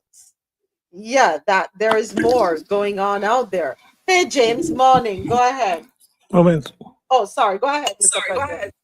And then BYD has a valuation that is so far ahead, it's not even close, right? Not only that, BYD technology make Tesla look like child's play. No, and I'm not exaggerating. No, you're not. When you look at the modules they offer, when you look at comfort, technology, mileage, it is way, way ahead. When you look at the infrastructure for EV in China, America is not even close. Not even close. They have the expertise, they have the knowledge base, they have the resources, they control the supply chain, they have the markets, they are more affordable. In every section, they're winning, and they still have probably one of the most extensive research and development arm. So when somebody say Tesla is the number one EV in the world, it means you're under a rock. You've got to be under a rock. yes. They are. So the video you showed sent over, Mr. President, and plus other videos that I've seen. Factory stretching across 50 square miles. This is the BYD Seal, and it's a competitor to the Tesla Model 3. You get loads of equipment as standard. Pretty much everything is included, including this paint color, these fantastic LED lights. There is a factory. I'm sorry. This is the BYD Seal, and it's a competitor to the Tesla Model 3. You get loads of equipment as standard. Pretty much everything is included, including this paint color, these fantastic LED lighting signatures, and these really cool 19-inch two-tone alloy wheels. But all the really cool stuff is actually on the inside. All of this kit is standard on the entry-level Excellence trim, and that includes this Alcantara and a Dyne Audio sound system, a digital instrument cluster, and this massive rotating touchscreen. You also, under here, have the space for not one, but two wireless charging pads, a very cool crystal gear selector, and a 360-degree parking camera. I also absolutely love the seats in this car. They're wingback and they come in the option of either this dark grey, or you can get them in a baby blue. And last but not least, you also get a fantastic panoramic sunroof. The back of the car is pretty cool as well. You get these funky 3D taillights and this bar which runs all the way along the back of the car. You also get quite an aggressive, sporty looking. I've been looking at the cars, and let me tell you something. Yeah, Tesla ain't got nothing on BYD. Absolutely nothing. But you see, Is it that Tesla has monopolized the EV market as it relates to cars, vehicles here in the US? I'm sure there are other people here in the US who have great concepts and just want to actualize them, bring them to reality. But there is some suppression going on. I don't know. I'm making an assumption. I'm wondering. Go ahead, Jane. Yeah, so I got the opportunity to experience one of them in Jamaica. Well, the seal and the other one. And the technology is out of this world. Like, I don't think I've ever been as impressed with a car as I've been with that car. Like, I don't know how they do it, but I remember when Tesla just came out and I look inside the Tesla and it's like a computer, like you're driving a computer. Stick up in, James. Stick up in. Ja, let me respond to that. Ja, any vehicle you want, you can find it in Jamaica. Go ahead, James. Yeah, so what I was impressed with is that when the guy fly the bonnet for me, it actually looked like there's an engine in there. Like there's like a cooling system in there that is like something that you have never seen before. And it's still, it's just, I don't even know how to explain it. But the technology is like nothing else that you have ever seen. Like all the other electric vehicles run on something similar to what Tesla have, but their technology is one of a kind. And what I like about it too is like their battery system is a 20-year warranty. 20-year warranty on their batteries. So you don't have to worry about, because one of the things with Tesla, when the battery is down, you have to, the cost for it is like buying another car. Mm-hmm. So with a 20-year warranty, like you're set for the life of the car. And the interior, the shape of the car and everything, because the day before I went and I looked at a Porsche, one of the electric Porsche in Jamaica, $38 million. And then I went and looked at the seal for $20 million. And the seal, you can't tell the difference between the seal and the Porsche. That's how beautiful it is.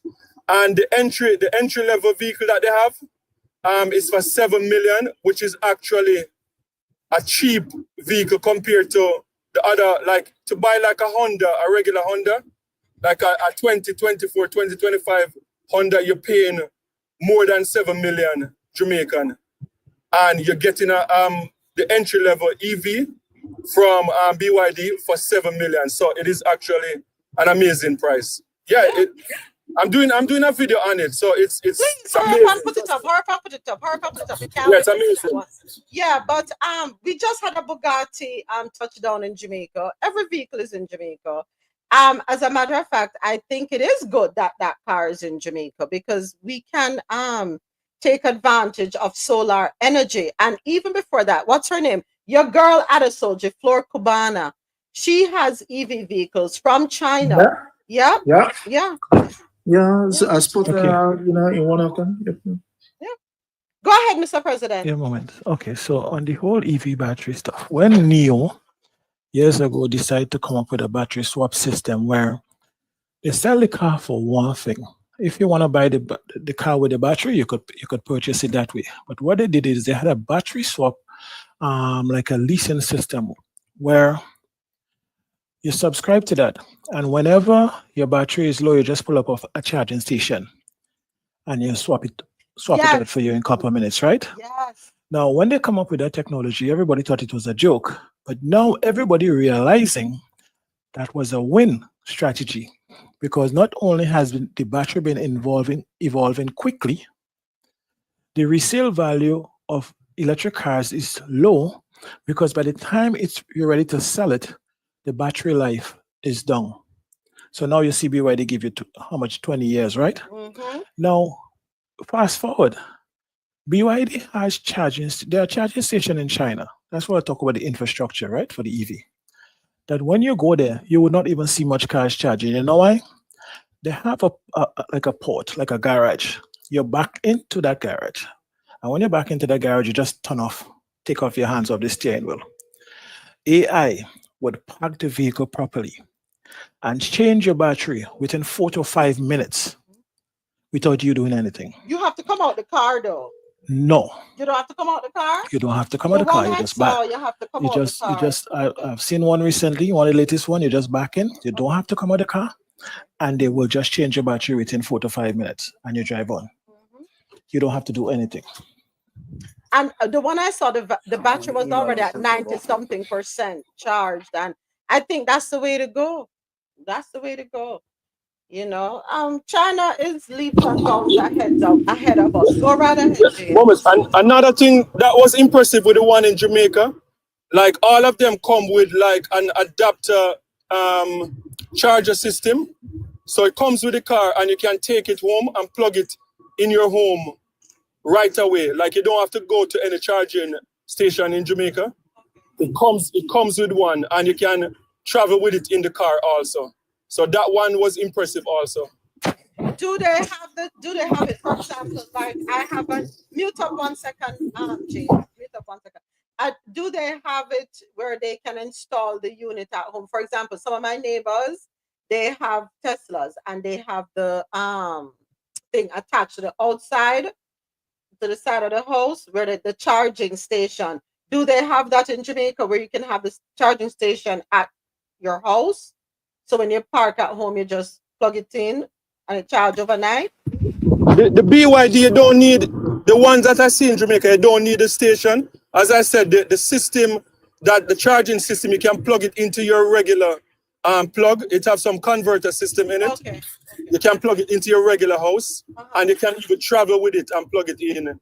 Like if you're going to like your parents' house or whatever, you can travel with it. A kit that comes in the trunk and you can travel with it and plug it in anywhere. So let me ask you a question. One last question and we move on. So a girl like me will like skate on a toll. Can you skate on the toll with that? Or you have to drive, you can only go at a certain speed? Yes, I do. My model go 200 and something miles per hour. Oh, okay. And especially when That's a luxury model though.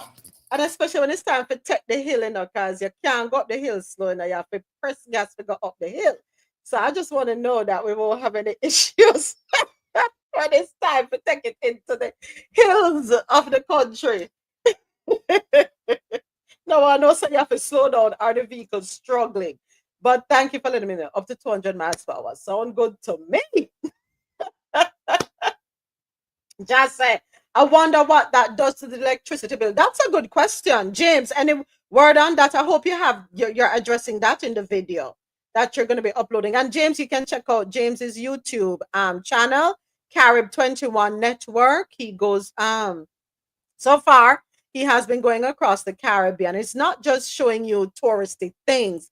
It's also delving into various historical facts, trending stories, what's going on in the country. So it's the pairing. So it's the raising an awareness while being on vacation.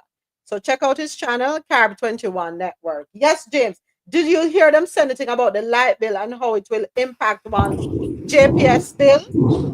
Well, what I find a lot of people are doing, a lot of people that buy the car, they use a solar system to charge. Okay. Because the government is giving out grants for people who want and your same friend, the Cuban girl, Cuban lady, what's her name? Flor Cubana.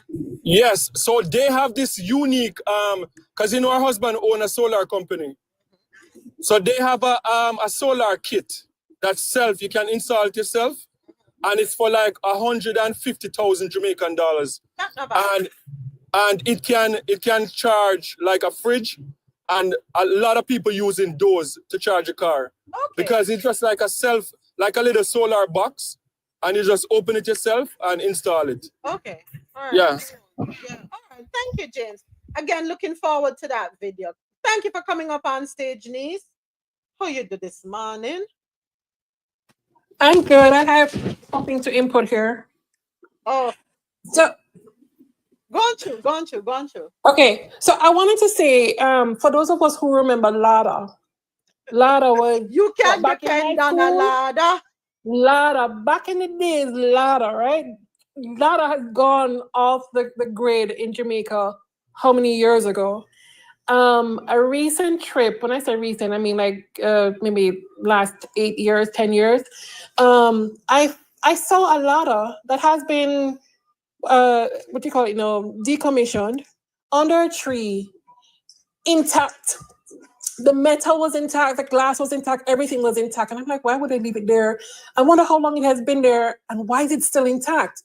And I say that to say, give me a German car any day, because a lot of these newer cars, the metal that they're using to make them, they're not designed to last. So when we go and invest this kind of money in these cars, only to find out that the risk, the crash impact issue, the material degrades in no time at all. And look at what is happening with Tesla. I don't know if that was a spoof where the panels are just coming up off very easily. I don't know if it was a No, spoof. it's not a spoof, it's a fact because they had a recall. Oh my God. Yeah. But yeah, I mean, when we invest, we have to look at the kind of investments and not just, oh, it's a pretty car, but how long is this going to last? Because, I mean, like I said, give me German anything when it comes onto these kind of things, because, I mean, there's a car that is crashing now into a bicycle and the car is being written off. That kind of nonsense is out there. So, China has a reputation. I hope they have corrected that. But yeah, that's my 2 cents. Is Japan going in on the EV market? Do we have Japanese cars? They're all going in. They're all going in. Okay. But Just like China is way ahead. Lada is actually Russian, because I remember when initially I remember clearly because my aunt may her soul rest in peace. She used to work with the government as an attorney down there in Jamaica, and she got a Lada. It was the car that they would give to government officials to work. Yeah, but the car them Tron. Yeah, Lada was Lada is like your bicycle without brakes. You can depend on a Lada. Man, you just open the bonnet of the Lada up, and the battery is, hold on, the battery is, what's the battery? Yeah, the battery. So I'm remembering Volkswagen. Volkswagen is the battery at the back. Yeah, the battery was in front. Yes. Yeah, Oh my God. That's the Volkswagen Beetle. Yes, the front is the trunk, and the back is the engine. Yeah. And with the what's it called? With Isn't that like the Corvette? No, not the Corvette. I make with the which car is it? Which one? The Corvette. Which car is it that has the trunk in the front and the engine in the back? Porsche Corvette. Yeah. Corvette. Porsche 911. Porsche 911 has that too. Yeah. Under Vibes 90 put in the chat. I learned to drive off a ladder, and I can remember that thing had no power steering. It's no power steering, man. You're talking about it's like you're driving a truck. It will build your arms, man.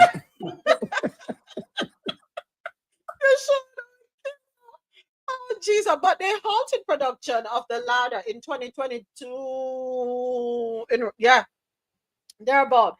Don't know if they'll ever if Russia will bring them back, but you can depend on a ladder. But they might bring it back. The reason I say that is Volkswagen also brought back the Combi Boss. You remember the old Combi? No, what is that one? I'm not familiar with that one at all. No, look, Google it, Combi Boss. You will see it. It's smiling looking bus. Spell it C-U-M or C-O-M? No, Combi is spelled K-O-M-B-I. K-O-M-B-I. Oh, ooh. Yeah. Yes. Isn't that the van that a lot of people would live in? Yes. They call it a camper van. Yeah. So Volkswagen has recently brought out an electric version of it.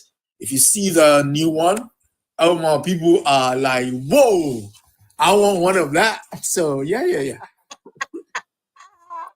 Listen. Yeah. Oh boy, the memories of vehicles. Anyway, CHTA, thank you all for that spirited conversation. CHTA urges U.S. to exempt Caribbean from proposed port fees and tariffs. According to Caribbean National Weekly, the Caribbean Hotel and Tourism Association, CHTA, is urging the U.S. government to reconsider proposed port fee services or service fees and tariffs, warning of potential economic fallout for both the Caribbean and the United States, especially Florida.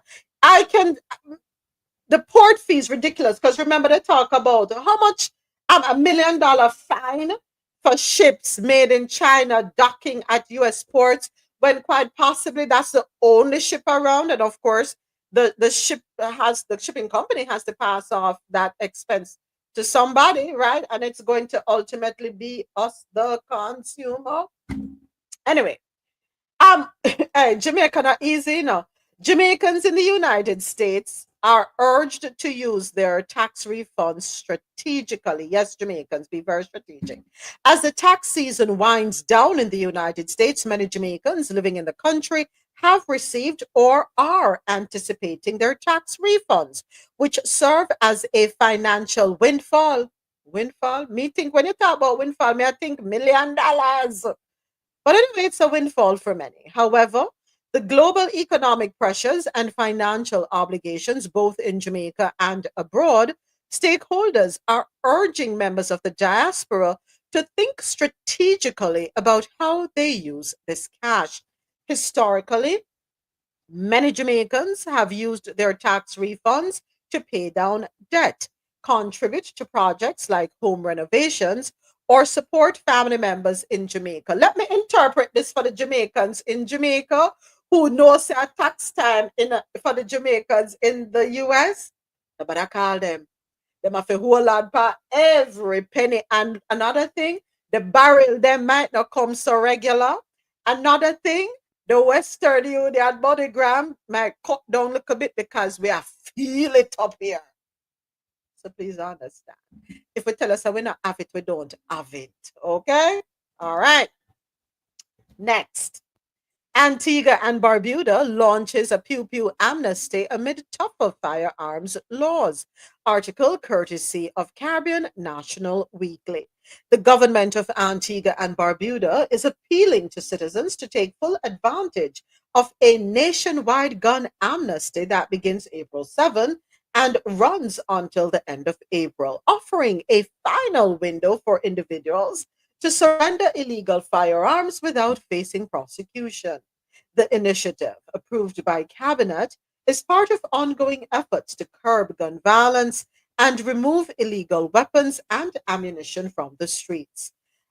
Ambassador Lionel Hurst, Chief of Staff in the Prime Minister's office, emphasized the urgency of the initiative, noting that recent changes to the country's firearms laws have already resulted in convictions. All right, folks, there's a gun amnesty again for the folks over there in Antigua and Barbuda.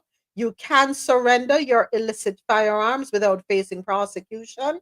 It kicked off yesterday and it will be going on till the end of April. How many days now? April 30? Yeah, until the end of April.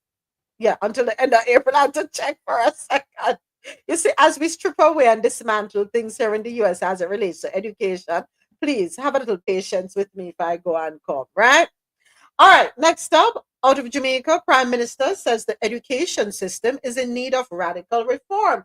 I hope you had this conversation with the new Minister of Education and made her aware of this prior to your blasting this in the media. Just asking Mr. Prime Minister, the Honorable Dr. Andrew Holness. Just want to make sure, because I hope we're not embarrassing her, just wondering.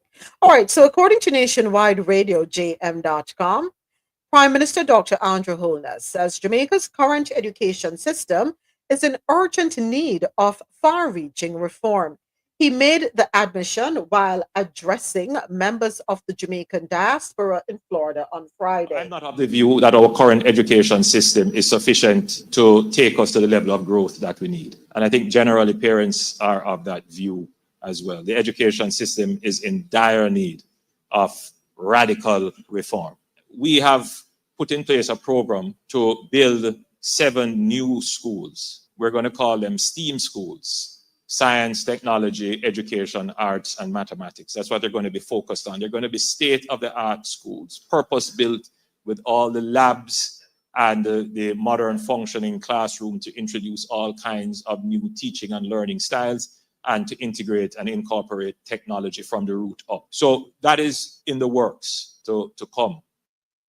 The Prime Minister has previously made clear his intention to position Jamaica to best take advantage of the 4th Industrial Revolution as part of his growth agenda. The 4th Industrial Revolution consists of the global economic development surrounding the use of key technologies such as artificial intelligence and advanced robotics. However, the Prime Minister noted the difficulties being faced in pursuing this goal due to the loss of skilled teachers. Prime Minister Holness says while the government cannot stop teachers from migrating, he hopes that they will continue to offer their services to the Jamaican society. Not playing? Just to be reasonable, the government of Jamaica can't stop our teachers from wanting to migrate. I take the opportunity to encourage our teachers as best as possible to continue to give service to Jamaica. What I will say is that as the government pivots to growth, the focus is going to be on the creation of the new Jamaican labor force and the upskilling of the existing labor force, and teachers and instructors and all the people involved in the education institution. You are going to be critical to the growth of Jamaica. That was Dr. Andrew Holness, Prime Minister of Jamaica. If you're open to suggestions, Dr. Holness, I would like to put forward a suggestion. Instead of building from scratch these institutions, how many he said? 6? Something like that? How about we look at our current inventory, right? Have an assessment done, go in and use what we already have, retrofit them, bring them up to speed, upgrade them. I think that would be, in my opinion, the best way to go. Let's save $1. Instead of building from scratch, use that money more efficiently. I don't know. Is that a good suggestion or am I being unreasonable? I was thinking the same thing actually, Moments. I was saying the money you're taking to build 7 new schools, can you use that same money to probably retrofit 20 schools with a wing, a segment, a couple classrooms, whatever that you retrofit to fit that same stuff, and by so doing expose at least more kids to the program? And yes, you could have a probably central, 1 or 2 central school that the people that excels beyond could go into some kind of accelerated program where they focus solely on that or something. But I was thinking the same thing. But at the same time, I'm not sure what the Prime Minister have in mind and what the data he have access to. So on the outside looking in, we could always come up with suggestions. I guess they are the ones on the ground, so they have to know. Yeah, sometimes, we have people in waiting. And if you know what I mean, you know what I mean. If you know, you know. I hope they have exhausted that option and recognized that, after the assessment was done, they said, no, it's not practical. Let's see. Let us see. But that would be the most practical way to go, in my humble opinion, because I have to watch my tax dollars, because, easy to come by the tax money what we have to shell out down there in Jamaica. We have to work hard for our money. But I was about to come to you. Go right ahead. So I watch a lot of HGTV on the weekends, and sometimes I think the existing infrastructure may not be able to hold the new technology. So if they're going to build something in those existing structures, may it be adjacent to it versus trying to tear up what's already there. So that's why I said it may be easier to do it new, because from new you have from start to finish. And, you know, in an old building, you got to redo all the electrical to cover and to be able to handle the new equipment, plumbing, all of those things. So that's why I say that. Okay. I still think it got cheap. I think it's still cheaper to renovate or retrofit than, you know, when you think about the size of a school, you know, because they're talking about building an entirely new school. So that is a huge feat, financial feat to take on. But I see what you're saying. I definitely see what you're saying. All right, next up, Dayton Campbell. PNP will improve farmers' livelihood. According to Nationwide Radio, opposition spokesperson on agriculture, Dr. Dayton Campbell, says the next PNP government will put several measures in place to improve the lives of farmers island-wide if the party is victorious in the next general election. This includes plans to tackle predial larceny. What we are going to do is to ensure that we can make funding available to you so you can get some of the equipment that you need to provide the security for your livestock or your produce. Whether you want by camera, you want by radio frequency identification, RFID, we are going to make that accessible to you. When we catch the person that stole your thing, and we convict them, we are going to put predial larceny under the Proceeds of Crime Act, so that when we catch them, we can liquidate anything that they have of value and give back the money to the farmer so they can get on their foot again. Dr. Campbell was speaking at a PNP meeting in South Manchester on Sunday. He further told comrades that a PNP government would also seek to continue irrigation plans put in place by former party leader Michael Manley.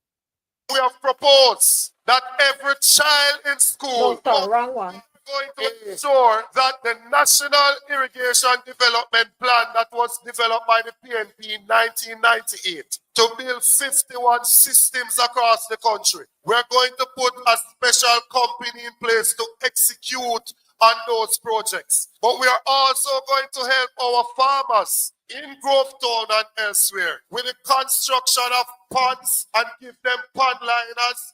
And we're going back to what Michael Manley was on from in the 70s with micro dams so we can make water available to our farmers. Meanwhile, Dr. Campbell says the PNP would use local farmers to help implement its proposed island-wide school feeding program. We have proposed that every child in school must have a warm, nutritious meal per day. The food to produce that meal, we are going to get it from our local farmers. So this school will have to tell us what they're going to offer to the students for September, October, November. When they tell us that, we will meet with the farmers in the area to say, seeing that Crosskeys High School is going to need 500 pounds of callaloo per month, we are going to put the farmers out there to produce it so they have a guaranteed market in the school for their produce. That was Dr. Dayton Campbell, opposition spokesperson on agriculture. The proposal was put forward by opposition spokesperson on education, Senator Damian Crawford. The proposed school feeding program would see needy primary and secondary students receiving meals daily, valued at $400 per meal. What your name? Dayton Campbell, Mr. Campbell. I remember when I was attending the convent school there. And I remember they used to have a breakfast program that included callaloo, fried dumplings, boiled bananas. That's in the 1970s. So what has changed?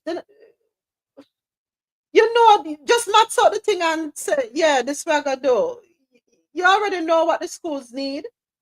You already know what a breakfast should look like. A healthy breakfast should look like for the children, right? So just not sort of thing and keep it moving. You go along with yourself. And why is it that the PNP did not do this when PJ Patterson was in office?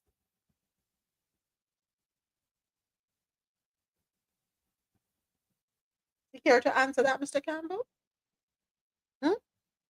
Why wasn't that program implemented, written in stone, when PJ Patterson was in office? But no, you want to use it. You want to go all the way back to Michael Manley. Niece, what you say? We have a bridge for sell them?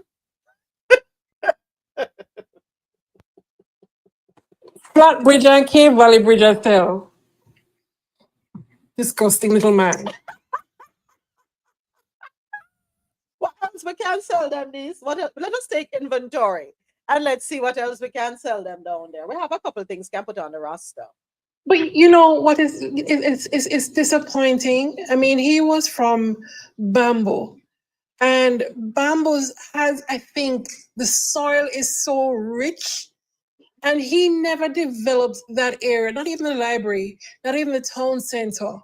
Yeah, not even the roads to drive to the location, or because it's a good thoroughfare to Kingston, St. Anne's Bay, to Brownstone, there was no development of the area, right? And for 18 years, I mean, he came in, I think, partway during that time, but for 18 years, nothing was done. And here, I mean, it's, you know, it's lip service is what it is. And he's not saying anything that is new or creative. So like child support, 18 years, for 18 years. And you find out it wasn't yours. Oh, Jesus. I want to have to draw poor Damian Crawford. I want to see Damian Crawford the other day, the suit looked like it 2 sizes too small for him. When I see him the other day, the button when I scream out, whoa! He just looks so unkempt. I don't know.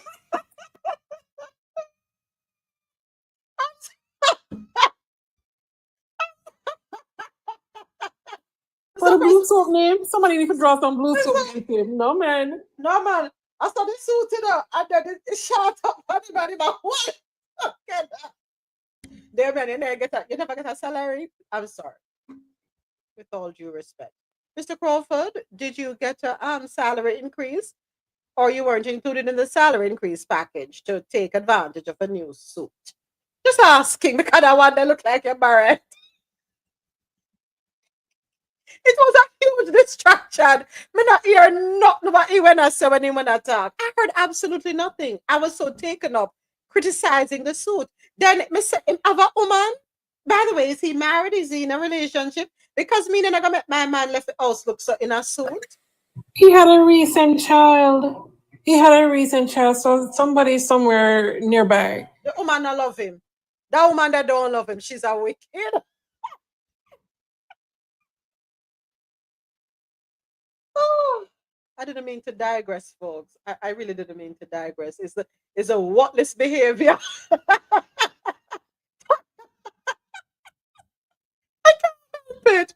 I cannot help it. As much as I try, I cannot help it. It seems to, you know, Mr. President said, leave me branch. But don't say you're big friends, so come on strong and defend him outfit now.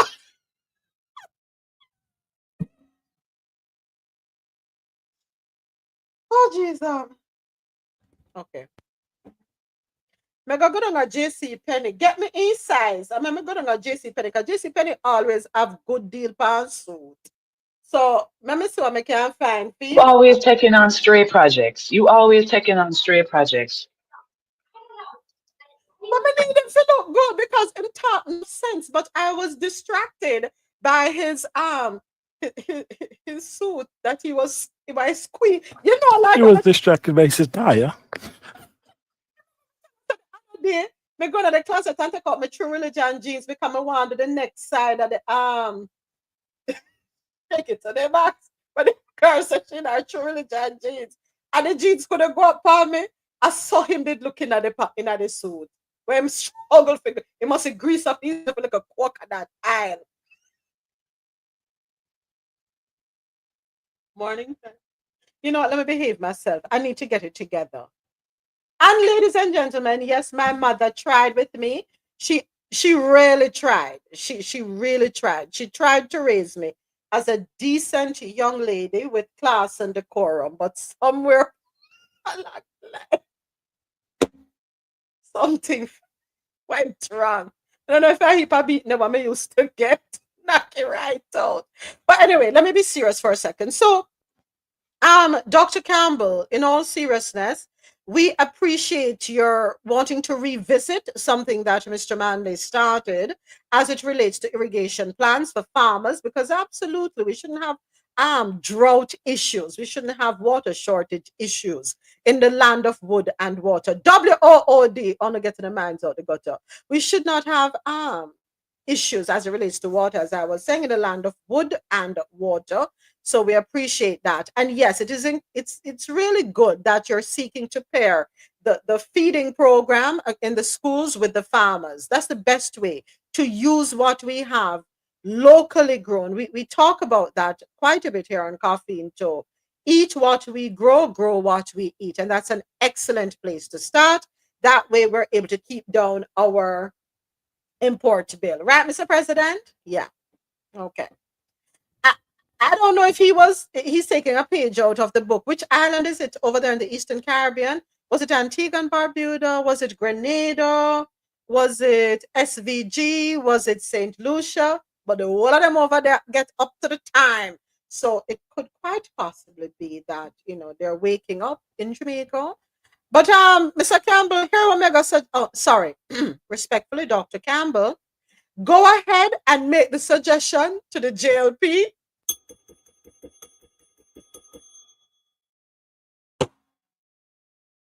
And them I go back. Mama says them still have bun and milk at school. If what? If they still do what? They still have bun and milk at school. I don't know. Bun and milk back in the days was a lifesaver, the pink milk them.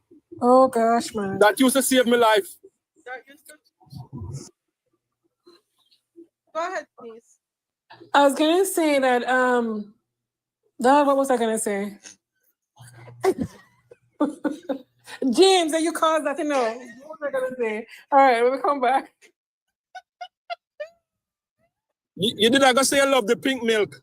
Listen, we didn't talk about butter, the cameraman, and stop talking about food on the program. First of all, remember that I used to turn to that.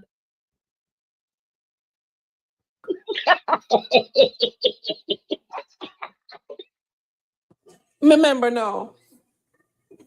So I remember saying it, maybe not in this platform, but I think that education, agriculture, and health should not be linked, the services provided or the continuation of it should not be linked to the government. Whichever government comes in, they should not interfere with whatever is going on.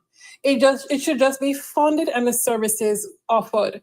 Because it seems every time that a new party comes in, there's some amount of deviation just because the other person had implemented it. And it's not beneficial to the country, it's not beneficial to the program, it's not beneficial to the future of that area.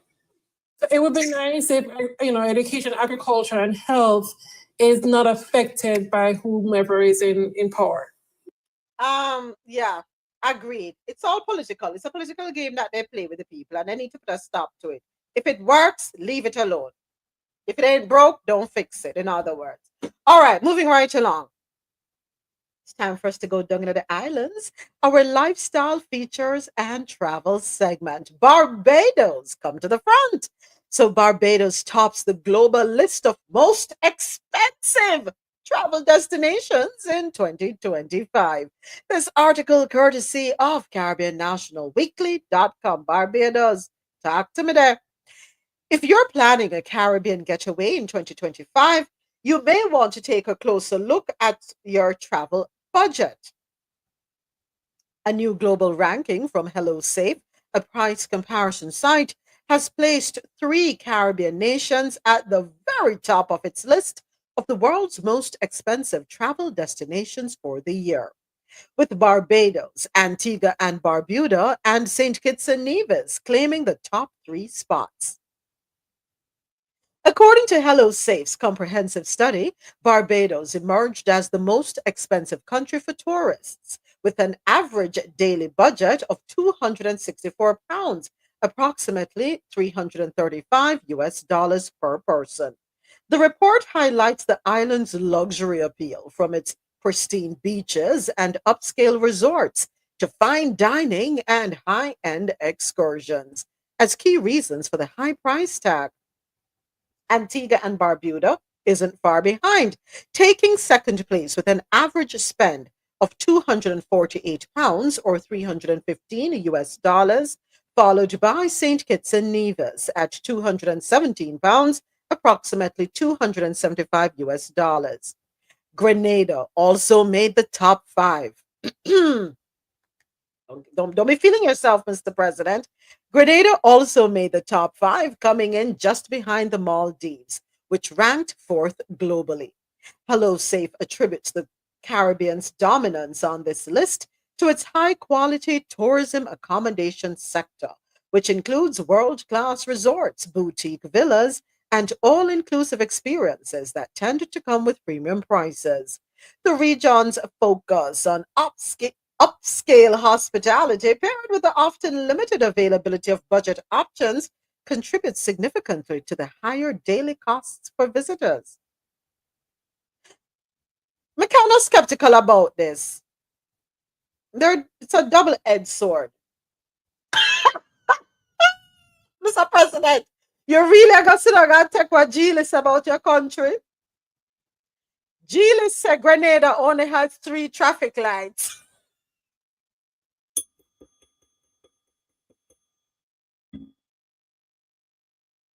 Those are fighting words. Them the words that call for people put on their gloves. Moment, St. Vincent have 1, so. No, how many do they have in St. Lucia? And that would even talk about, because Gilles don't talk about the number of lights they have in St. Lucia, no, but she call out Grenada with their 3 traffic lights. You see, what is seen as a backward step is just the high-tech technology that existed in Grenada. We have since realized that roundabout is more effective than traffic light, because traffic light hold up the traffic when there is no traffic coming. At the roundabout services, the person to the right has the right of way, the traffic keeps flowing. So if you get there and there is no one, you continue moving, as opposed to a traffic light that you're waiting to turn green when there is nobody else on the other side. You see? So it is more efficient for us. So don't put it down to 3 traffic lights. We put it where it's needed, but there are more efficient way to travel. I yield. Defend your country. Them brighty, Mr. President, won't come said shame them and shame your country. But let's just talk about the cost effectiveness, because they're saying here, they're saying here that Barbados, Antigua and Barbuda, St. Kitts and Nevis claim the top 3 spots for being the most expensive places to travel to vacation at in the Caribbean. Globally, as a matter of fact. I don't know. This article can serve as a double-edged sword, in the sense that someone with a restricted budget, who is working within a limited scope, it might deter them from wanting to take advantage of the Caribbean as a region, go from country to country. But then on the flip side of that, it may be an apt tool to lure, those high net worth visitors. So it's a double-edged sword. Go ahead. I know someone else has to. Moments. The thing is, you have to look at them. First of all, the salaries in the Caribbean is not the lowest. So that would have a bearing on cost, right? Mm-hmm.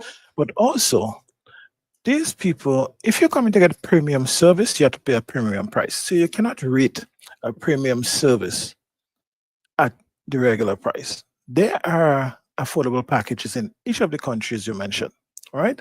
But you can't pay for crab and speck lobster meal. And that is what I think is going on here, partly in that article. They are the exclusive, and there are deals you can get that are reasonable. But I think they group it based on the exclusivity, because most tourists want to experience those exclusive time, so that's what they go for. Remember, they say the average spend. So that's what the average people are spending. It doesn't mean that they're not cheaper. But I think they just go based on what the average person spend when they travel to the country. Hey, yo. So question, Barbados, is Sandals there? Yes, yes. Antigua and Barbuda, is Sandals there? Yeah, because Gaston Brown, when I tell Adams if you pack up and leave with them, then I go pay the taxes that are the back money owed. St. Kitts and Nevis, is Sandals there?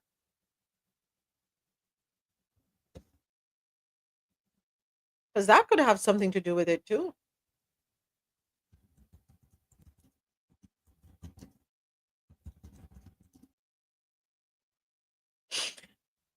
Okay. That can okay, so we have Sandals in St. Vincent, Curacao, Barbados, Grenada, Antigua, Bahamas, St. Lucia, and Jamaica. Not in St. Kitts. Oh, hold on. Go ahead, niece. Go right ahead. I was gonna say, I mean, I didn't hear the full, I wasn't paying attention to the full context of the article, but I think just by virtue of location, the Eastern Caribbean is much more expensive. And we spoke about it in earlier sessions where we spoke about the travel options. That pretty much is what the cost or the cause of why it's so expensive to go anywhere near the Eastern Caribbean, because there's not full flights, there's not non-stop flights, and all that kind of shebang, because there is not a full flight coming back from those locations. All right, thank you, niece. All right, next up in our segment, Dung at the Islands, lifestyle, travel, and features. 5 of my favorite Caribbean designers in no particular order. Let's take a listen. Here are 5 of my favorite Caribbean designers. Let's do a quick fit check. Top, skirt, shoes, shades, and bag. All right, let's go. Here is a woman that all of Trinidad and Tobago is proud of, the winner of Project Runway Season 9, Anya Ayungchi. And yeah, just to share a little bit about school. So we are a training program and a small batch manufacturing facility.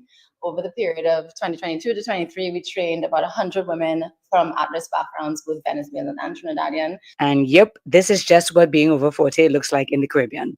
Have no fear, Anya is still designing festival looks under her label Wildflower. Next stop is Shoma. The interior design in her showroom is as beautiful as her pieces. And this is no surprise because this is a woman who pays attention to details. Caribbean fabrications, but with a bit of a Latin flair. No surprise to me that I believe her grandmother is South American. I got one new set, but I'm going back for all of them. Up next is Caribbean icon Mailing, known for her minimalist designs in linen and cotton.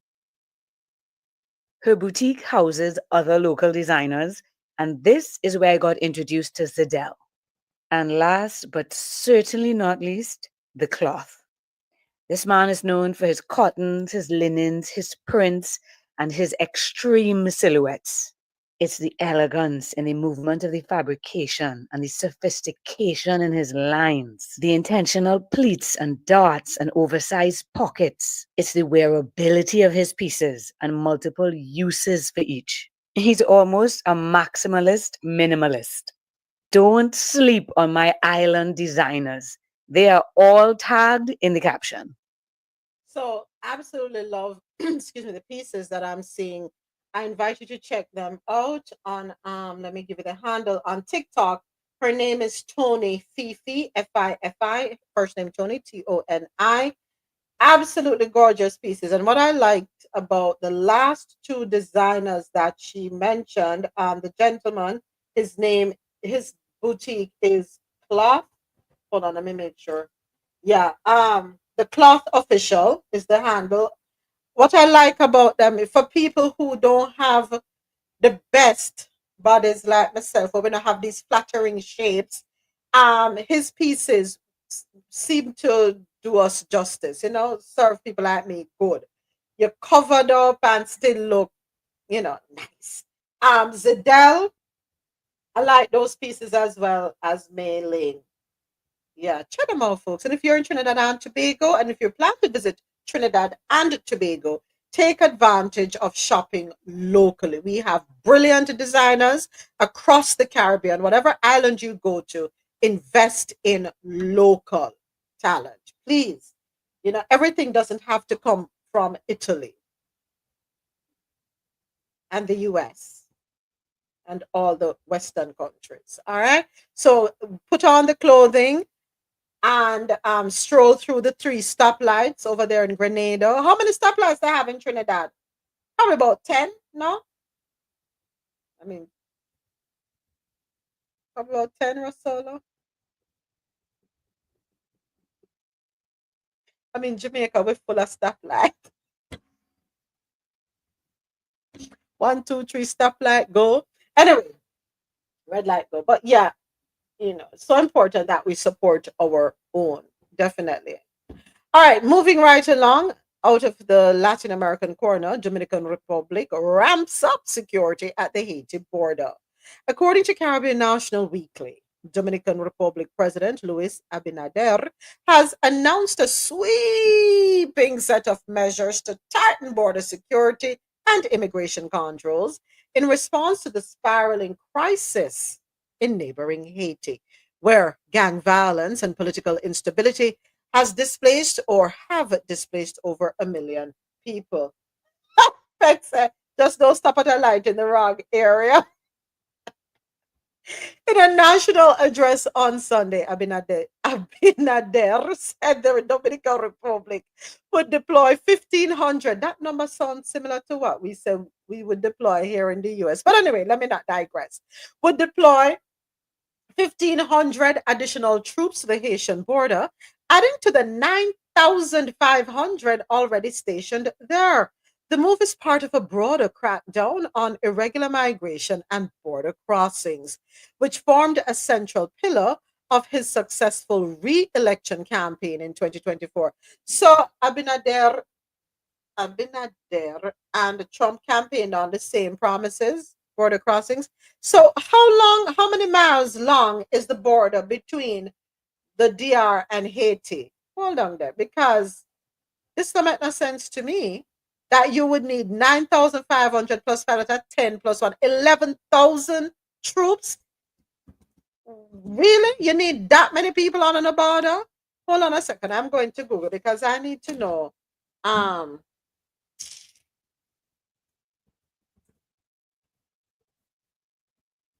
One name between Haiti. Okay, una listen to everything what me say. Normally when I start typing, una can't finish the sentence. Okay, here we go. All right, so how long is the border between Haiti and the Dominican Republic? 243 miles long. And you need 9,500 troops. That's how many per mile? My calculator there. 11,000. Come on, open up calculator. 11,000. This is like doing the most to me, in my opinion. That's 45 agents per mile. So you can literally just have them form a line. You have enough to do 3 shifts. Is it that serious, DR? Between you and Haiti, considering the history? Oh, y'all forgot the history between DR and Haiti? Yes, we have.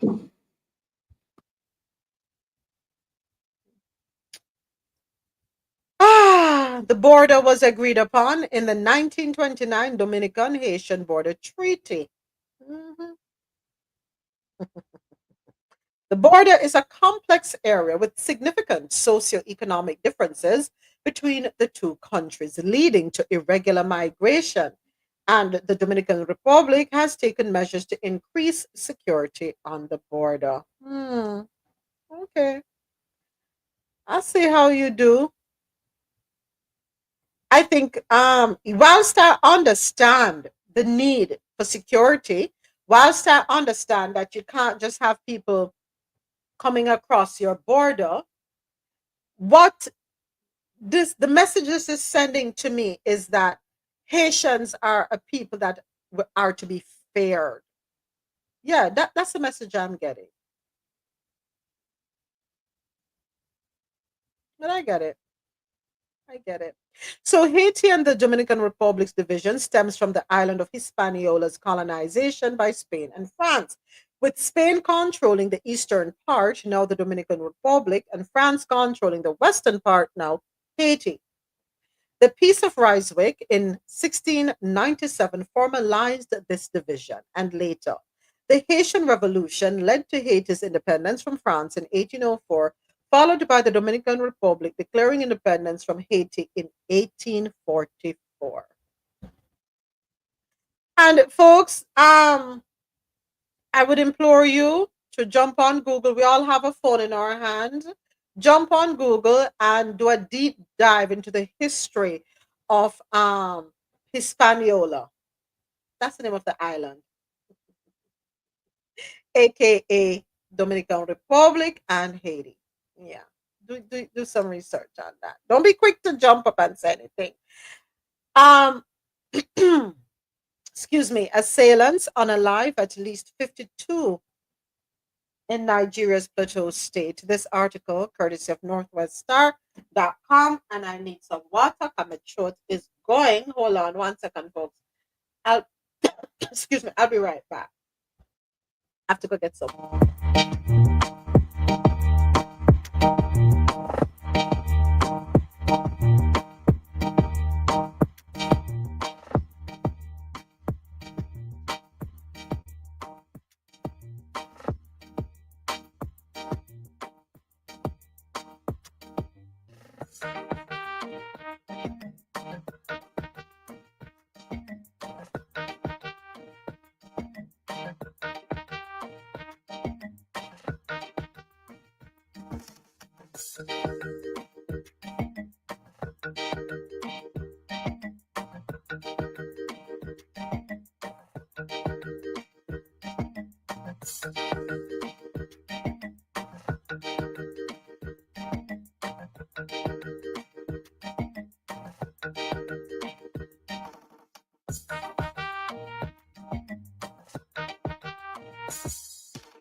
Thank you so much for your patience. Thank you. Appreciate y'all. Thank you to everyone listening online. QMCRadio.com for quality music while you work or play. JohnORadio.com, your non-stop party vibe station. And MadMusicHouse.com, any genre, anytime. Thank you, YouTube, and thank you, TikTok. I appreciate your patience. Let's get back to the program. Let's get right back. All right, so we finished up with the DR. We were on the international scene. Go ahead, Jack. Or No, okay. coming back. Okay. All right, cool. All right, so gun what's another alternative word for gunmen? We need a different word for for that. Sorry, GUNME, and have to change that up because, of course, TikTok is so sensitive. Bad man, bad man, shit now. Outlaws. Oh boy, outlaws have unalived at least 52 people and displaced nearly 2,000 others over several days of attacks in Nigeria's northern Plateau state, the National Emergency Agency says. The reason for the attacks in 6 villages in Plateau's Bokos district last week was not immediately known, but it is the worst outbreak of violence since December 2023, when more than 100 people were unalived in the same district. And so, Julie, I'm trying to be serious here for a second. Don't be having a self man. All right. The National Emergency Management Agency, NEMA, said the scale of the violence became clearer at the weekend as 52 people were confirmed unalived, while 22 others were taken to hospital. NEMA said in a statement that these bandits carried out brutal assaults, leading to multiple fatalities and widespread destruction of property. Boeing settles lawsuit. Yes, sir. With families, avoids the 737. Okay, come on, don't block me now. Avoid 737 MAX crash trial. So, according to Mexico Business News, Boeing has reached a settlement with the families of 2 victims of the March 2019 Ethiopian Airlines Boeing 737 MAX crash. The announcement came shortly before the trial was set to begin in the U.S. District Court in Chicago. This would have been the first trial against Boeing related to the 2 fatal 737 MAX crashes in 2018 and 2019, which led to the aircraft's 20-month grounding and cost the company over US $20 billion. The cost is insignificant compared to the lives lost that cannot be brought back. You know, the way you're saying cost the company over $20 billion. Am I supposed to have some sympathy for the company? I don't know. Am I? My sympathy lies with the families who lost their loved ones, right? The families of Antoine Lewis and Darcy Belanger have agreed to settle with Boeing. Their legal representatives confirmed the resolution. Lewis, 39, a U.S. Army captain, was on military leave, traveling to Africa to explore logistics business opportunities. Belanger, 46, from Denver, Colorado, was en route to the United Nations Environment Assembly, where he was scheduled to deliver a speech. Boeing had previously accepted liability for compensatory damages in lawsuits filed by the families of all 157 persons who were unalived in the 2019 crash. However, the specific terms of the settlements for Lewis and Belanger's families have not been disclosed.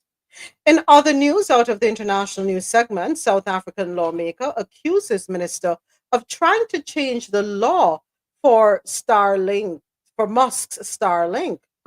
According to Reuters, a senior South African lawmaker on Monday accused the communications minister of seeking to erode the country's laws on local ownership to appease foreign businesses looking to work in the country, which include Elon Musk's Starlink. Last year, Communications Minister Solly Malatsi said he would issue a policy directive on the recognition of equity equivalent programs in his sector to accelerate broadband access and bring in multinationals who could not comply with local equity ownership requirements. The Electronic Communication Act states that historically disadvantaged groups must hold at least 30% equity in any potential licensee seeking to operate in South Africa's telecommunications, broadcasting, or postal sectors. Starlink's parent company SpaceX wrote to telecommunications regulator ICASA that local shareholding laws were a significant barrier and that it should rethink the 30% ownership requirement for licenses by introducing equity equivalent programs as an alternative. Okay, so to set up shop, if I'm understanding, to set up shop in South Africa, there is an agreement that disadvantaged groups in South Africa must hold at least 30% equity in the business, right? Okay. And Elon Musk and Starlink are not in agreement with that law. It's a law, it's a shareholding law. It's written, right? So, because Elon Musk and Starlink are not in agreement, a lawmaker wants to have a workaround. So, what's going to happen? Aren't you going to then open up a door or open up Pandora's box where this is concerned? And if you do it for him, what is the precedent that you're going to be setting for other companies? And how does that speak to those companies who came before and had to abide by said laws? Isn't that kind of like a slap in the face? I don't know. That's what I'm thinking. So it's either we're going to bend it for all or bend it for none, because as we know the history of South Africa, a lot of disenfranchisement goes on there. Go ahead, Mr. President. It's not merely to do with the company as to the community. Now, if you have a community that has 30% stake in a company that's operating in them, they're going to hold the company to account because they possibly would have some kind of representation on the board at the decision-making level. So you see a lot of these companies coming with so-called investment that decimate the environment for the local community, and then they leave. So I think a law like that is brilliant in that you have vested interest from the people who is most affected, and they can guide the company policies. Also, some of what they may forego by allowing the activities to happen in, let's say, mining, it might affect agriculture, whatever. The compensation that can go back to them could help to compensate for the opportunity cost of doing business there, if I understand the law properly. So I think that is something I should never touch, and anybody that attempts to touch it, I think you should probably charge them. Exactly. I agree. So it lends itself to this question then, Mr. President. What backdoor deals are being negotiated that you would think it prudent to even want to tamper with said law to make accommodations for someone who has led a charge against your own people? Just a couple of weeks ago, we had the stories where our president here in the US was opening up a gateway for so-called disenfranchised people in South Africa who claim that their land is being stolen from them. God, what I say? Thief, and thief, God laugh, whatever. And you would really think it wise to want to make said accommodation for Elon Musk, who does not have your interest or have the interest of your majority. And when I say majority, I'm talking about the majority of the population, because somehow it's the minority that owns the vast amount of things in South Africa, right? Yeah. Now we got to question you. What's your name? What's your name? A senior South African lawmaker on Monday. What's his name? We don't have his name here, but yeah, we need to know what's up. How much were you paid to come and ruffle the feathers? And I hope everybody in South Africa is paying attention. That's all I must say on that. Hey, Dr. Sharon. How is Dr. Sharon this morning, and how is Joel this morning? Okay. So I am doing fine. I'm actually about to take her to the vet. What did you do to her? What the? I don't understand the question. Did you? I mean, she's a celebrity in her own right. What did you do to her? What's wrong with her? I didn't do anything to her. She got up this morning. She vomited once, and I'm like, okay. And then after that, she had like 2 bouts of diarrhea. So diarrhea in the dog is never normal. She was her same old self. She ate, she drank, terrorized me as usual. But I'm not gonna wait until she's sick to take her to the vet. Just because that to me is off, it's not normal. So I'm about to pick her up and take her to the vet. Yeah, and she better go do something for make back that money, because Lord have mercy, it's expensive. When they already told me how much it's going to, I'm like, Jesus. You don't have pet insurance for her? I do. I just have to like do the claim, once I pay all this daggone money. Yep. Did that happen after you took her for a walk? No, this happened just this morning. Okay. Just this morning, yeah. Check the dog food. I didn't even. What do you give her to eat? It's Diamond Puppy Formula. So I checked, because I was trying to recall what I gave her to eat. Like overnight, I had that, and she had mango, pineapple, and blueberries yesterday evening. You're giving her pineapple? No, that's fine for dogs. I know. I'm just giving you a sign. God.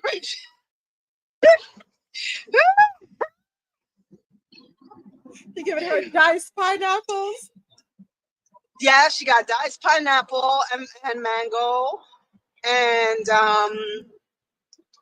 blueberries. So I didn't give her anything like unusual that she hasn't eaten, didn't eat before, didn't have, and she never had a problem with any of that. But anyway, I don't want to wait until this happens 2 more times and I'm running. No, so I'm taking her already. I'm not even in Houston, so I had to find it's a veterinary emergency hospital. Yeah. So I'm gonna take her. She's gonna be all right. As long as she's not frothing from the mouth, she's gonna be She's okay. not. Okay, good. No, I knew she was okay when she was just trying to chew my socks and my toes and Tasha, you're driving, so you can't say. Tasha said she just needs some lamp oil. Give her a dose of lamp oil, right? Come on, she need a Caribbean lifestyle. Toughen up the stomach. Right. Jewel is too bougie. Jewel is bad and bougie. Yep.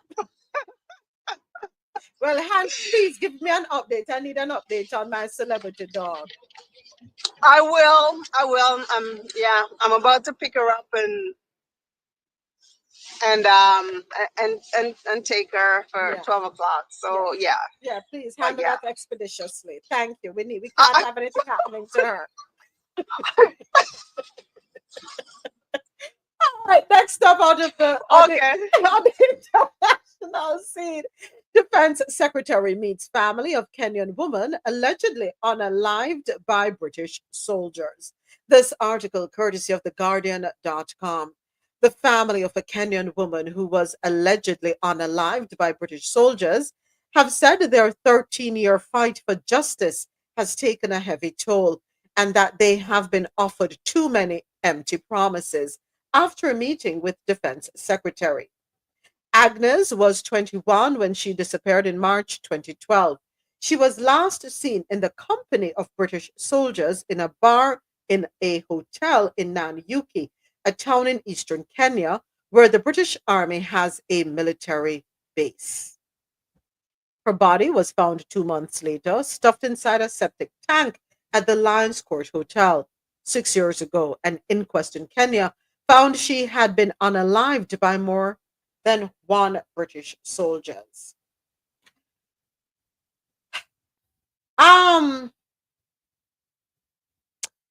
You know, I'm thinking about the article. Was it yesterday or was it last week where the US government, the current administration, is saying that personnel, government personnel, their family members, so on and so forth, who are in China are not allowed to have any type of interaction,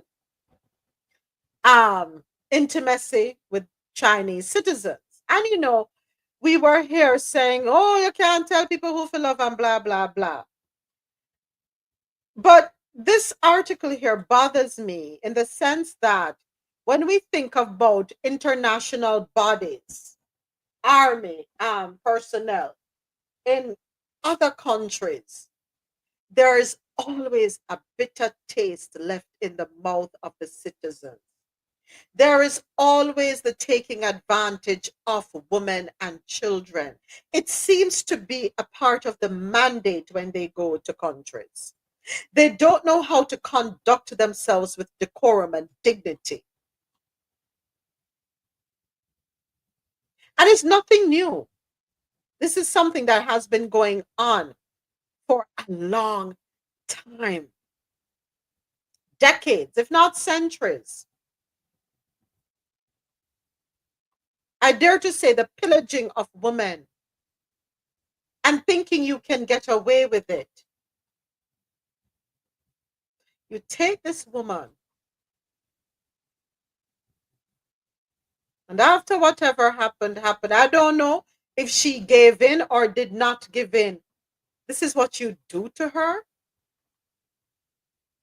Do we ever stop and think about if one were to do said atrocities to us, how we would feel?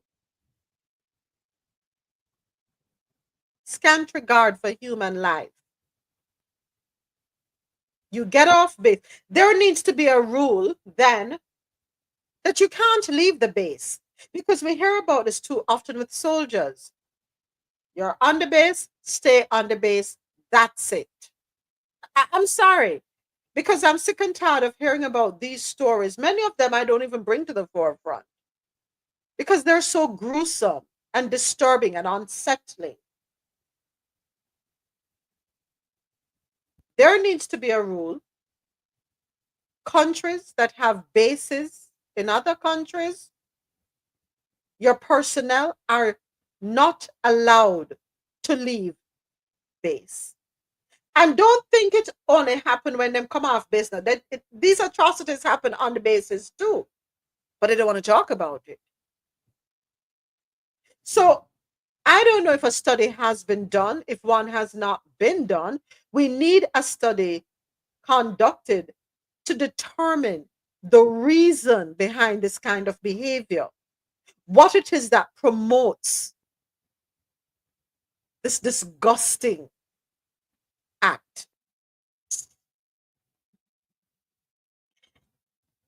And when they're found guilty, what happens to them? They serve time in the army's prison or in the prison of the country in which the atrocity took place.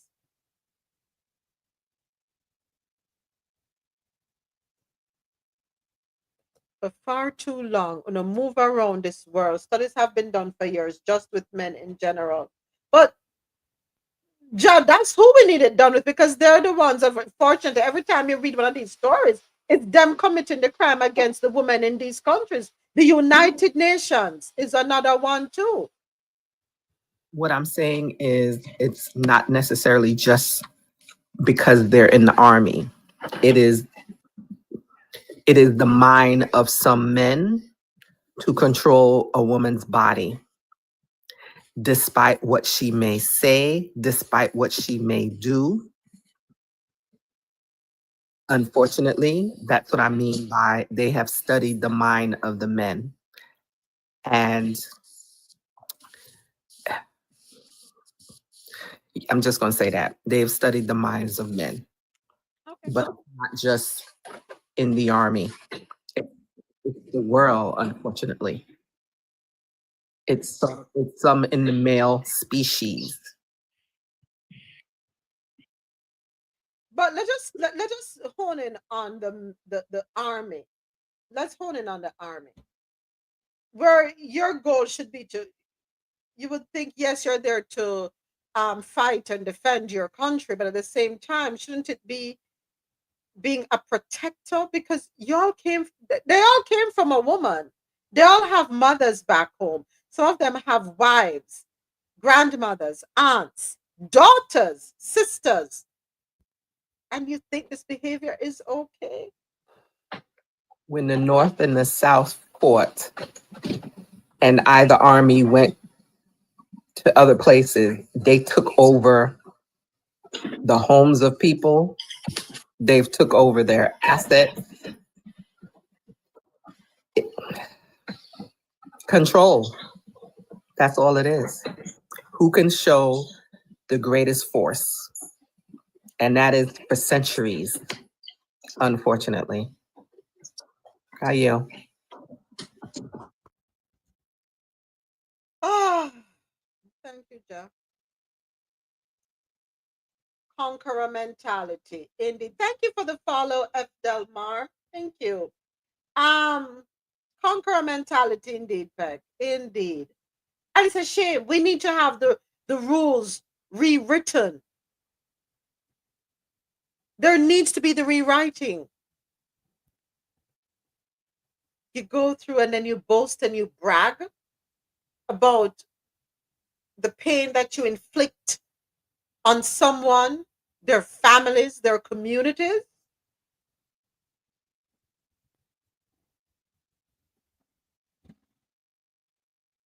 West African mission leaves Guinea-Bissau after president. Ooh, you hear that? Lightning and thunder. Okay. West African mission leaves Guinea-Bissau after president's threats. Again, if I do lose internet, let me apologize ahead of time. We're having some terrible thunderstorms outside. Okay. What is pop up on the screen? Family torn apart as ICE admits error. We're coming to that one. I don't need that pop up because I don't even want to talk about that right now. Let me get my mind right. Let's get through the international news. Leave me alone. And why I have to see the eyeliner so quick, bold up in my face. You could have used a smaller picture. Please and thank you. All right. The West African Regional Bloc, ECOWAS, says a mission deployed to Guinea-Bissau to help resolve an election dispute has left the country after the president threatened to expel it. The team was sent in last month to help reach a political consensus on how to hold elections this year. Guinea-Bissau's general elections had been scheduled for last November, but President Umaro Embalo postponed them. He has since announced November 30 this year as the new date. The opposition has opposed the delay and said his term should have expired last week, although a Supreme Court ruling recently extended his term to office in September. So do not think when I get to there. All right, this one is so, this person here is so bright and braggadocious. Now, there is an island where travel is restricted. Not the Heard and McDonald Islands, but there is an island where the people do not, where people are not allowed to visit. But somehow this man took it upon himself to go to the people of them country. They could, hold on a second. Where's the video? Let's take a listen to this. An American YouTuber, and it has to be an American. Has to be one of us. We just love upping our people business.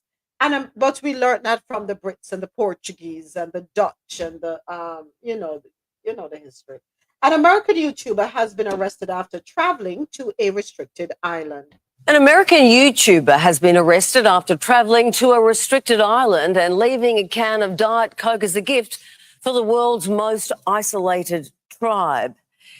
Mahalo Polikauf, who documented his travels to dangerous locations, sailed onto North Sentinel Island, which is home to 150-strong Sentinelese tribe. They have had little contact with the modern world and have reacted violently to visitors in the past. Trips to this island, which sits between India and Myanmar, are strictly forbidden. No. Why you think it figured us so? Leave, and you know that they don't want outsiders there. in the past, there are videos, if you are doing your research, of them shooting arrows at people who try to come close to their shores. They don't want outsiders there. Leave them alone. And then you go there and litter. Litter. And the way you carry soda. To come at the people them sick. God bless them indeed, Peg. Learn to leave people alone. Stop inserting yourselves. But that is the mentality. Insert yourselves. You think you have the right. Oh, well, I'm going to get in and I'm going to do what I want to do. You're lucky you make it out alive. You're lucky. Because whatever would have happened to you there wouldn't, I mean, thoughts and prayers. Thoughts and prayers. Thoughts and prayers. What is this sentence? Do not know. Don't know, Jah.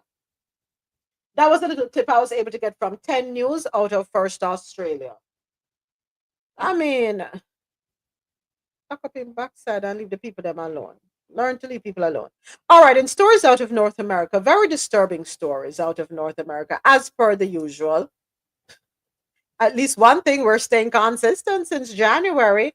Maya Angelou, memoir, Holocaust book, are among those pulled from Naval Academy Library in DIE Purge. This article comes to us courtesy of AP News. Books on the Holocaust, histories of feminism, civil rights, and racism, and Maya Angelou's famous autobiography, I Know Why the Caged Bird Sings, were among the nearly 400 volumes removed from the U.S. Naval Academy's library this week after Defense Secretary Pete Hegseth's office ordered the school to get rid of ones that promote diversity, equity, and inclusion. The Navy late Friday provided the list of 381 books that have been taken out of its library. The move marks another step in the Trump administration's far-reaching effort to purge so-called DEI content from federal agencies, including policies, programs, online and social media postings, and curriculum at schools. In addition to Angelou's award-winning tome, the list includes Memorializing the Holocaust, which deals with Holocaust memorials, Half American, about African Americans in World War II, A Respectable Woman, about the public roles of African women in 19th century New York, and Pursuing Trayvon Martin, about the 2012 unaliving of the 17-year-old in Florida that raised questions about racial profiling. Other books clearly deal with subjects that have been stridently targeted by the Trump administration, including gender identity, sexuality, and trans-G issues. A wide array of books on race and gender were targeted, dealing with such topics as African American women poets, entertainers who wore blackface, and the treatment of women in Islamic countries. Also on the list were historical books on racism, the Ku Klux Klan, and the treatment of women, gender, and race in art and literature. In a statement, the Navy said officials went through the Nimitz library catalog using keyword searches to identify books that required further review. About 900 books were identified in the search.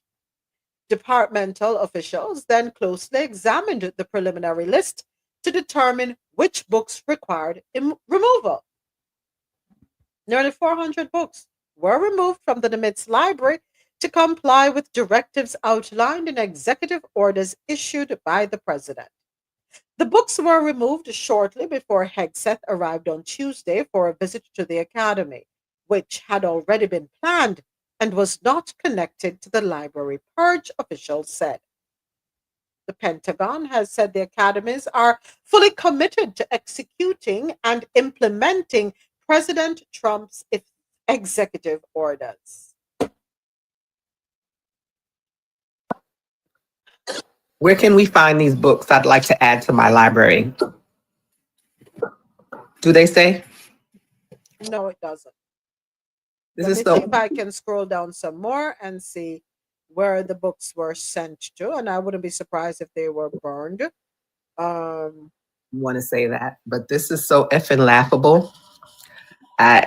You have to laugh instead of crying. Man, we thought the H-man had a history. We ain't seen nothing yet. Wow. But I would like to know where these books are, because I honestly would like to add to my library. Since you're getting rid of them, you might as well give them away, right? Okay. My hope is that someone has acquired them already and will be putting them in, safekeeping, because eventually we'll be able to restore them. Supreme Court backs Trump in controversial deportations case. And this one comes to us courtesy of NPR. And we have a soundbite for this. This one shocked me. I'm not going to lie. I was shocked with the outcome of this one. Thank you for the time check, Ja. Yeah, shocked with this one. Let's take a listen. This evening, the U.S. Supreme Court backed the Trump administration in its efforts to continue deporting what it says are Venezuelan gang members. By a 5-4 vote, the court's conservative justices threw out a lower court order that had prevented the administration from continuing its deportations under the controversial Alien Enemies Act of 1798. To help us make sense of this, NPR's legal affairs correspondent Nina Totenberg is here. Hey, Nina. Hi there, Ari. So what did the court actually say tonight? Well, in some ways, remarkably little. In others, a very great deal. So this case was about whether the Alien Enemies Act, which is a controversial law invoked only 3 times in our history and always in wartime, whether that law was properly invoked by President Trump to deport members of a Venezuelan gang, alleged members, I guess I should say, because in the president's view, all of these men met the criteria of being an invading force from a foreign power, which is what the statute requires. So let's cut to the chase. The court didn't decide that question, but it did basically give the Trump administration probably all it needed to continue with these deportations, with one caveat, and that is that the targets, the alleged gang members, need to have noticed that they will be deported and an opportunity to contest their deportation order. So if the court did not actually say the Trump administration acted legally in using this 1798 law, what did it say? Well, what it said was that these cases shouldn't have been in Washington, D.C. at all, that they should have been brought in Texas or in other states where the plaintiffs, the targets, the alleged gang members are being detained, and that the legal theory that they were pursuing was wrong. The court said that not only were the cases brought in the wrong place, they could be brought only as what are called habeas petitions. And habeas corpus, which technically means produce the body, translates in law to basically, you can't hold me without a good explanation and a good reason. And these cases weren't ultimately brought as habeas cases. They were brought as a class action, so they wouldn't have to be litigated one by one, with each person having to find his own lawyer. So now all of these plaintiffs have to go back to Texas or wherever and persuade a judge there or multiple judges there and elsewhere that they shouldn't be deported on a case-by-case basis, and that is a weaker proposition for people who are in detention already and have to fend for themselves one by one. So you could imagine one detainee might have a great case but can't find a good lawyer, and goodbye, he's back in El Salvador. And this was a 5-4 ruling. So what did the dissenters have to say? The dissenters were the court's 3 liberal justices and Justice Amy Coney Barrett, who increasingly is breaking with fellow conservatives on some of these big Trump cases. Justice Sonia Sotomayor wrote the principal dissent, noting that the whole court agreed, and even the government now admits that individuals subject to removal under the Alien Enemies Act are entitled to judicial notice and review before they can be removed. And that, she said, should have been the end of the matter. But the court went way further than it had to, she said, granting the government extraordinary relief, getting rid of the district court's order, etc., without mention of the grave harm that these detainees will face if they are erroneously removed to El Salvador. And she added, without regard to the government's attempts to subvert the judicial process, this is her words, throughout this litigation, because the court should not reward the government's efforts to erode the rule of law. I respectfully dissent, she said. That is NPR's Nina Totenberg. Thank you for your reporting. Thank you. And it's so interesting. As this article is being played, I get an alert, New York Times, breaking news. IRS agrees to share migrants' tax info with ICE. But my good friend, I wonder if she's doing her live. Hold on a second. Let me see if she's doing her live. Because On here earlier. She was on here earlier. she was in here earlier. Oh, let me see if we can get her to come in. This is madness. Russell, see if you can. Why am I not have the share? I not see the share thing. What this on my screen, yes, sir. Oh Jesus, Rose, see if you can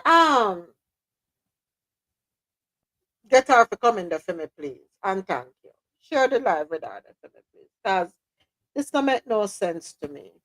No sense. Do they understand what they're doing now? Once you have given ICE access to IRS, and why is this concerning? Hold on a second. You Sunny? No, I'm a chat buddy.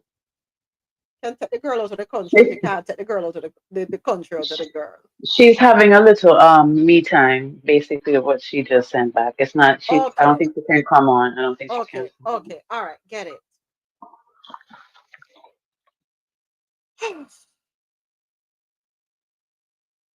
So IRS. I'm sorry. She said the reception is bad where she is. Okay. All right. IRS agrees to thank you, Ro. Thank you. IRS agrees to share migrants' tax info with ICE. So here is why it's concerning, and it's of grave concern for migrants who pay taxes and who are undocumented but pay taxes. And how do they pay taxes? Through this program, ITIN, ITIN.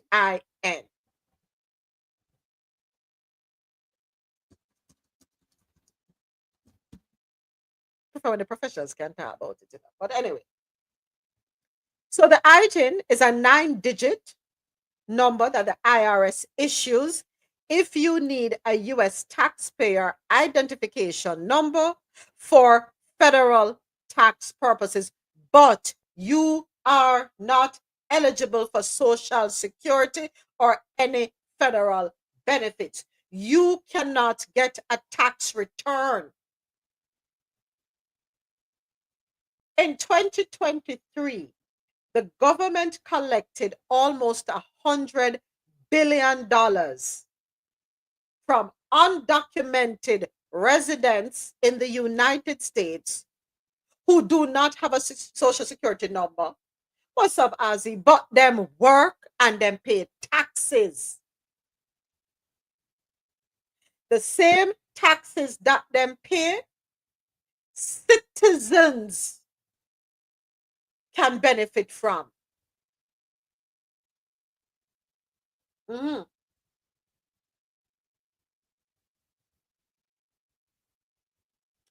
So now, what I'm to gather from this move is that we're okay losing $100 billion in revenue. We're okay with that. Because that is what is on the table. That is what is on the block. Or am I missing something? I mean, I would think that we need the money for the parade. Made me choke on my ginger chew.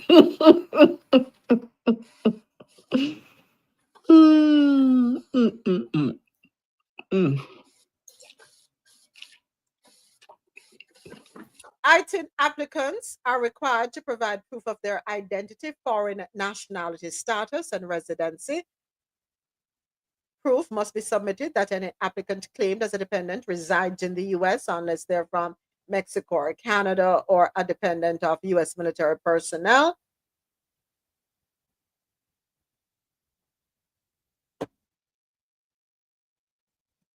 This is disastrous.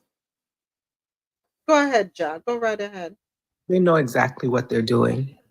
Like he says, we may be uncomfortable for a little while, but it's going to be so much better. Very, very, very better. Better for who? There are 5.4 million active ITIN holders in this country right now.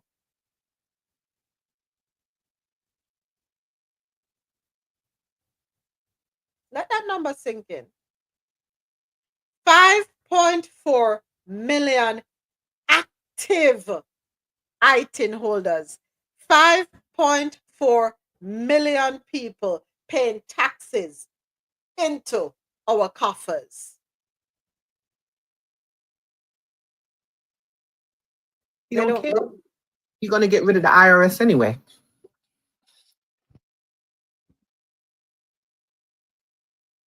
Something is off.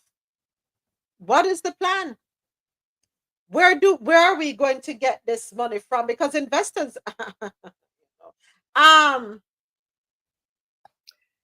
It's going to be one universal tax. Doesn't really matter your income.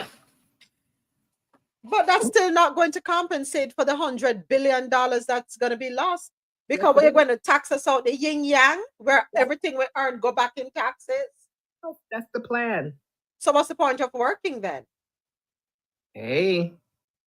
If everything I earn is going to be turned over, right, to the coffers to compensate for the $100 billion loss, what is the point of working? Kind of like, what's the point of me putting my children in daycare, go to work, how many days a week, just to take my paycheck and hand it over to the daycare, just to be able to say, I have a job.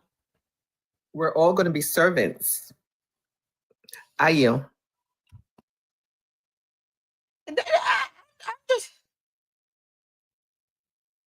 I guess it's coming from the tariffs. We're not going to be able to afford anything. People are... You're not going to need to, you are not going to need to purchase anything because you're going to be living under someone else's home, working for said someone. And that is how the world is going to be run.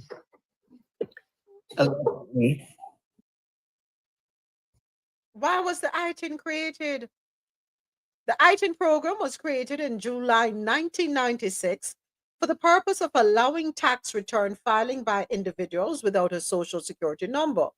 Receiving an ITIN does not in itself confer the right to work and receive income in the United States, but the people then work and then pay their taxes. Enough people with ITIN pay taxes that born citizens who sit down in a Section 8 housing don't pay. I said it. There are people in this country who born here, will live on the system, refuse to pay taxes, but benefit off of ITIN. All right. Them sit down in a Section 8 housing, refusing to work, because them say the government owe them. Yeah, you have them able-bodied who tell us that they now work, and if them work, they're making sure to keep the income below a certain threshold because them can't afford to lose them housing benefit, their food stamp, their Medicaid. Yeah. How you think they're able to facilitate all of this? Not just off of the backs of those of us who work, who are citizens or residents, but it's facilitated off of the backs of the undocumented with an ITIN number who get up every day and work and make minimum wage. Thank you, Ja. Let me go ahead and wrap up on air. It's that time, QMZ Radio, Jano Radio, madmusichouse.com. We have come to the end of the internet radio live stream. We will be back with you tomorrow morning, 9 a.m. Eastern, for another episode of Coffee Until World News on the Go. I invite you to join us on YouTube and on TikTok. Have yourselves a wonderful rest of the day. See you tomorrow, God willing.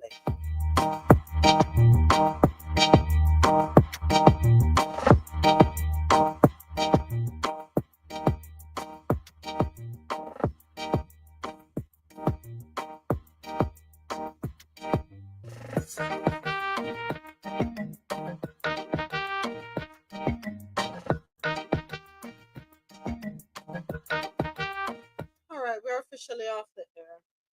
So it's just us, YouTube, and TikTok. Want to say thank you to all of you for rocking with me.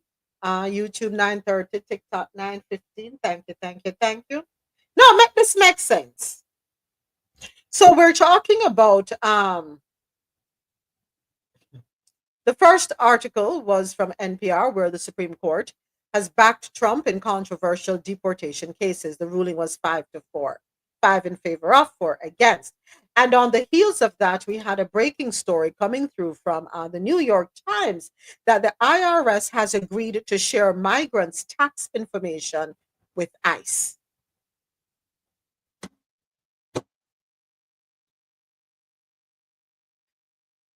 What are the economic impacts that are going to be felt across the country?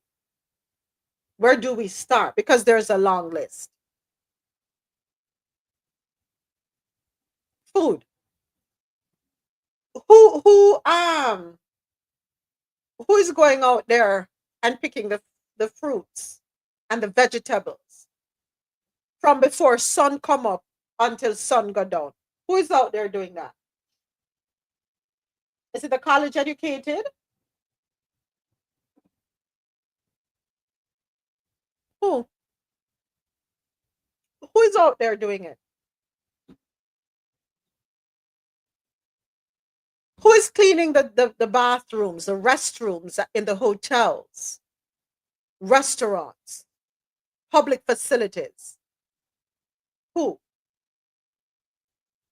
Is it the college educated that we have here?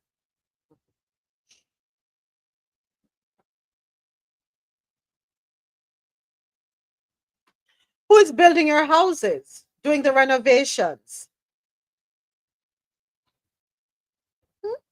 Who? Getting them done in a timely fashion so that you can start the repayment on your construction loans that you take out with the financial institutions. And the money, of course, that is loaned from these financial institutions are the monies of depositors, meaning the everyday person who goes there and puts money on their fixed deposits, into their savings accounts, in their checking account. Yeah, all that money. That's the money that they lend to the builder, so the builder can put up the developments as cost effective as possible. And what makes it cost effective? The labor. And the materials, the labor you will pay dearly for.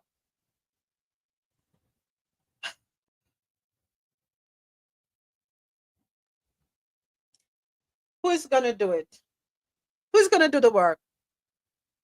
I sincerely hope that everybody who voted accordingly will step up. That's it. It's your time to shine. You said the immigrants were taking your jobs. Get ready. There are going to be a lot of hiring signs going up. The internet is going to be flooded with opportunities. But are you qualified? That's the next question. Are you qualified? Do you have what it takes to be in the fields from before daylight until sundown? Do you have it in you?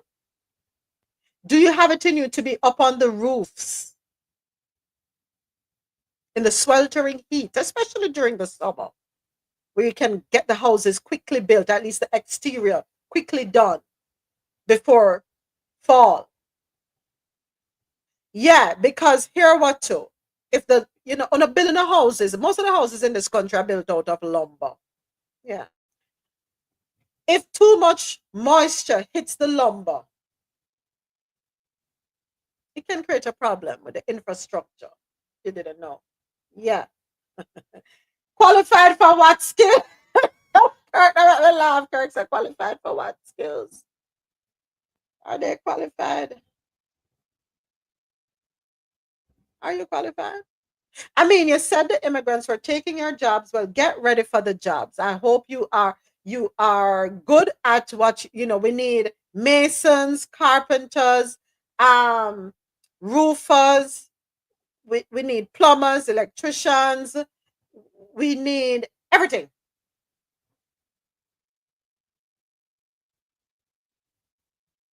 There was a farmer up in the Northwest who said he cannot afford all the best. Yeah. Said he cannot afford to pay an American citizen the salary that they're demanding of a cattle rancher, if I'm not mistaken. He said he can't run his ranch if he were to pay an American citizen the wages that they're demanding of upwards of $100,000 a year, or was over 100,000, whatever. He can't do it. So everybody get ready to be minimum income workers. That's where we're headed.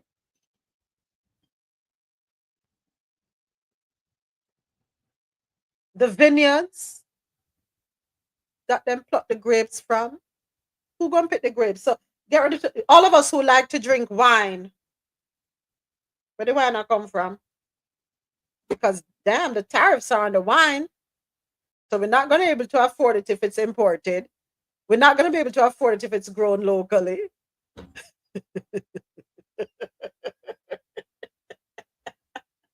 At this point, we just have to laugh.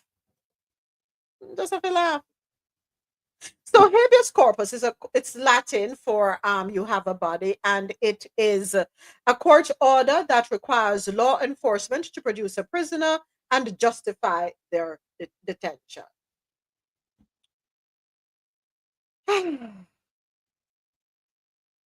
So, there are some farms that will allow you to come and pick your own fruits. We have a couple of them here in South Florida. That's maybe the way we're going to go. When we need our fruits and vegetables, we go to the farms and we pick them ourselves, weigh them, and pay the farmer. That's probably what we're going to have to do.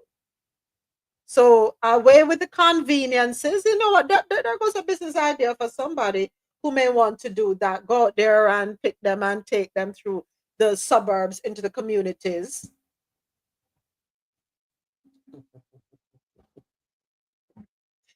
Yes, Sazi. I don't know. I'm just thinking. I don't like the direction our country is headed in. The economy is taking a beating, and every decision that we've made so far is tightening the belt around our waists. My waist can't make no smaller. No smaller. None. Time for TikTok talk. We did some of the stories this morning. He's throwing a military parade this morning. I mean, for himself, sorry. Imagine if Obama did. We also did If I Told You So was a person. Next up, Elon Musk's role in the White House. By the way, things have been kind of quiet lately. Them all right up there. Everything is still harmonious up there with him. Not hearing much about him lately. Just wondering. I hope everything is okay. Wouldn't want to know that there's any discord. They're parading that he's saving taxpayers' money. What he's actually doing is he is defunding organizations that regulate his companies. And that's the voice of Dr. Philip Lowe. Dr. Philip Lowe, he's Musk's former business partner. So let's take a look. They're parading that he's saving taxpayers' money. What he's actually doing is he is defunding organizations that regulate his companies. So he is weakening the people who would have weakened him. So where he says he's fighting for the American taxpayer. Respectfully, I say that's bullshit. And just like when he calls himself a free speech absolutist, when he clearly is boosting certain voices on X, including his own, and shadow banning others, relatively speaking. So no, I know him too well to understand that this is a charade. What is your ultimate fear? My fear is that he is that he's manipulating President Trump to tear up the Constitution until he will tear up President Trump. Stumbled across that video last night, and I must say, he supports my thought process. And again, I will say, our president needs to take a hard look at the people around him and how they are impacting him. And quite frankly, I'm of the opinion that their plan is to ruin him, to make him look bad. I don't think they have the president's best interest at heart, if any interest at all. I strongly believe that many of them are on their own personal agendas, and they're taking full advantage of him and holding the country over the vat oil that is bubbling. I said it. China gonna copy everything soon legally. China's about to go nuclear on American intellectual property, and they are not messing around. So intellectual property rights on American design products is really key to allowing America to sell premium products globally. So think iPhone, think Dyson vacuum cleaners, think Microsoft Word. So until recently, China has actually put in restrictions on copying of American goods, mostly to meet international trade regulations. But a couple of days ago at the China State Council meeting, they basically said, we don't care anymore. If you put in tariffs on us, we are just going to open the doors for IP infringement. We're going to copy everything that American businesses create, and we're just going to sell it at like 5 cents onto the dollar. Essentially saying that we're going to undercut all of your products. They're going to become worthless, and the rest of the world is going to benefit. And because China has the manufacturing capacity to do this, they can build American products, American design products at scale. They don't have to circumvent the quality anymore like they used to have to, right? With a patent, you have to go around and make slight alterations so the product isn't as good. But they're now saying, we're just going to copy it one-to-one, and our products are going to be just as good as yours. You design them, we don't care, and we're just going to make the money off it because you're hurting us. I shouldn't be laughing. But you know what that's going to do to American companies that have their goods manufactured in China? So all them people that were them did lock up for counterfeit products, how that go? What we going to do about them? Let them up. Wipe the records clean.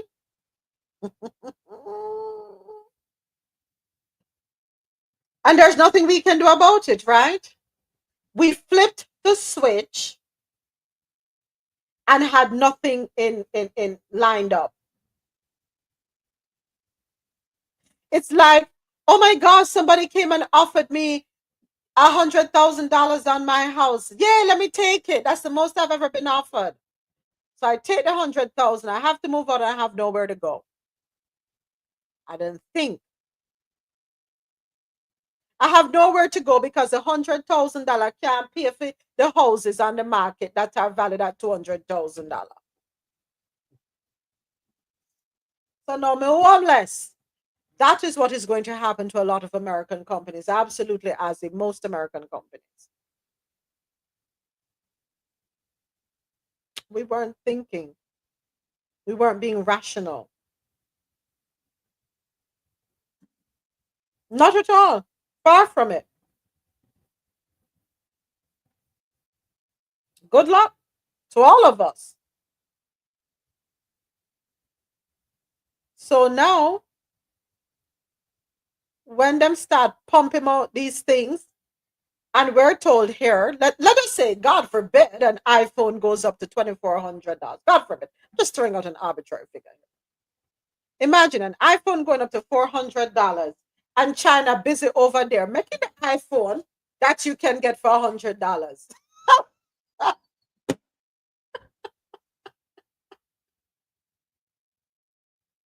Yes, Ozzy, most are already getting rid of brick and mortar, if not shutting down completely. Yes, a lot of stores.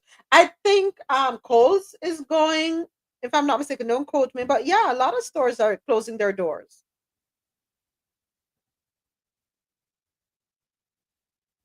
Yeah, folks. Get ready to pay more for everything. But then again, even if they have it in China for $100, will we be able to access it? I don't know. Probably, because even if them slap 100% tariffs on it, we'll get it for $200 plus the markup. That the yeah, so it will still work out cheaper than the iPhone here. But so you don't realize any which way you cut it, slice it and dice it, we're self-inflicting. I don't realize that. So China is saying to heck with your intellectual property. We have the handle actually. And we can do as we please. And nothing you can do about it.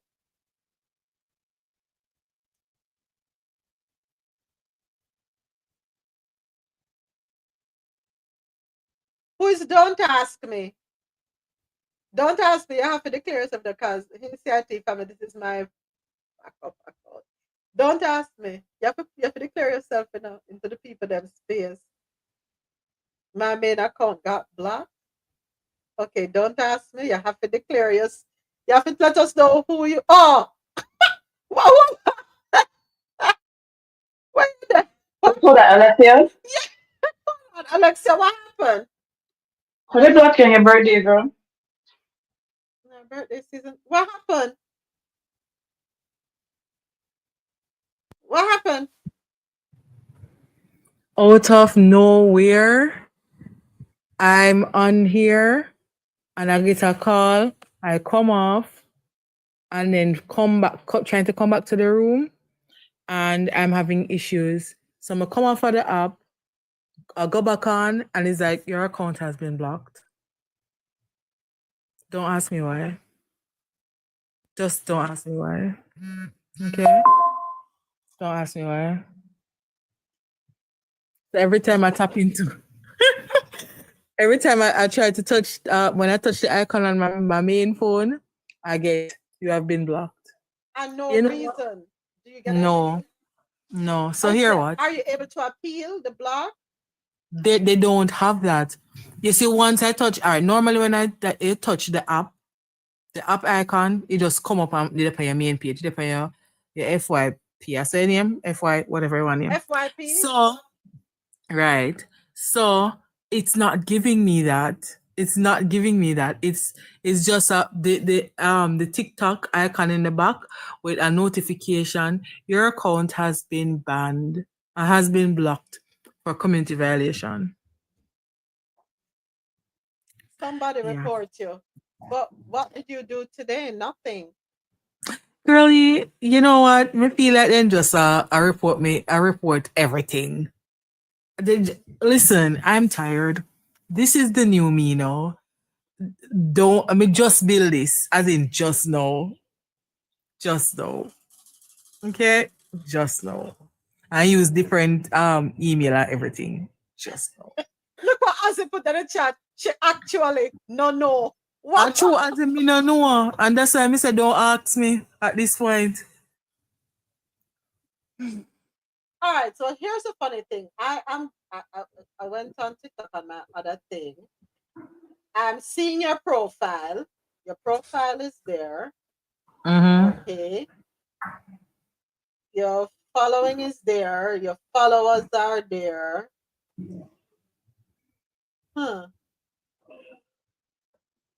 Me no know what to do at this point, and I first it happen. Yeah, hey, you know how much something let me get enough time? What you call it? When you write one comment and they say, oh, we have to review your comment. I mean, have to appeal them. I'm tired. Just me tired. Me just leave it alone in a God hand. Me tired. So in other words, we don't comment, we don't like. No, we like, we share, we just don't comment because hey, Alvi, because commenting can get us flagged even if we're not. Let me tell you this. Let me tell you, trouble dede. Trouble dede, trouble dede, trouble dede. This makes absolutely no sense. Hold on. Who send the invite? Send it again. Send it again. Get it. Time out. You know, some are really miserable, you know, man. Some of y'all are really miserable, you know. Really miserable. That's what I was all I have to talking say. about this morning because I got violations yesterday. I want to tell you, say yesterday, me said earlier, Mr. President, why I'm still on TikTok today. Because yesterday I was in the kitchen cooking. I'm going to retell the story for who hear it already. Oh, well, hear it again. I was in the kitchen cooking. I'm going to know one mind tell myself to check my phone. I went into TikTok, and there I saw the violation. And literally, me close out TikTok. I didn't even check anything else. Bullfrog face well, Bex. That is it, Alvin. I don't know. Me hold on this violated community guidelines. Me go to the home screen for my phone, holding down the app for hit delete. No, me not tell no lie. Holding down the app for hit delete. And as me do that, you know when the icon them start shake with the command sign, as me hitting it, boom, who call me, Mr. President. To check Pam if it's how the show did go, because of course I'm in and out.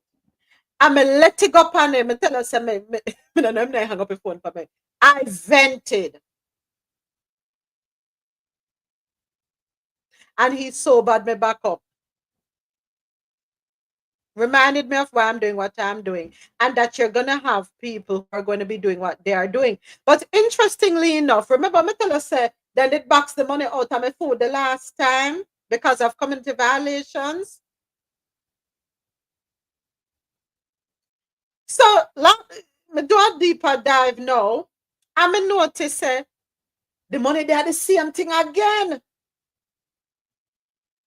What is Alvis said? A lot of persons will come to the live for 5 seconds and misinterpret what is being said or done on the live. Said the same thing this morning, Alvi, that people will pass by and not know the context of an article or the story or whatever the conversation is about, and clueless, and just hurry up and report you. And it's so funny because last night when me say, all right, let me look. When we look at the earnings, which part me that it was the same amount again the last time. So my husband said, man of them are do it themselves, but them no want to pay out money. So, and I don't want to think that they would actually do that. What if? But it's worth thinking about. When he said it, I was like, huh.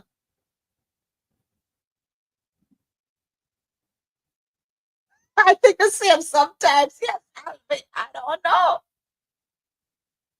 I don't know. Because, anyway, don't ask me. Look and see if because where are these violations coming from? In same way, Sunday, I went into, whose space it was? Miss J.A. I went into her space on Sunday.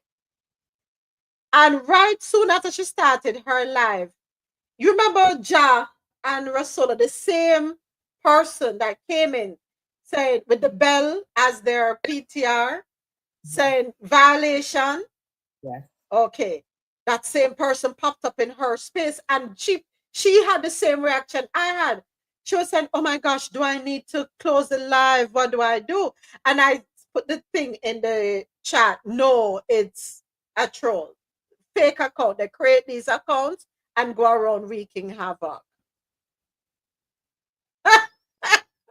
I thought You about that. see, they were, you see, if when they send you the value saying like, all right, you're going to get banned, or if they were just telling you exactly why you're being banned, are close to it so that you could correct yourself in terms of, oh, all right, so we're not going to do this no again. We're not going to say this again. Okay. It's just, it's madness, yo. Because it's AI. Madness. It's AI that's doing everything. It's AI. And remember when I said the cultural differences in the words that are used, right? It's a programming system that is used to detect. And they're using AI even in HR departments now to sift through resumes. Everything is so impersonal. That's the age we're in.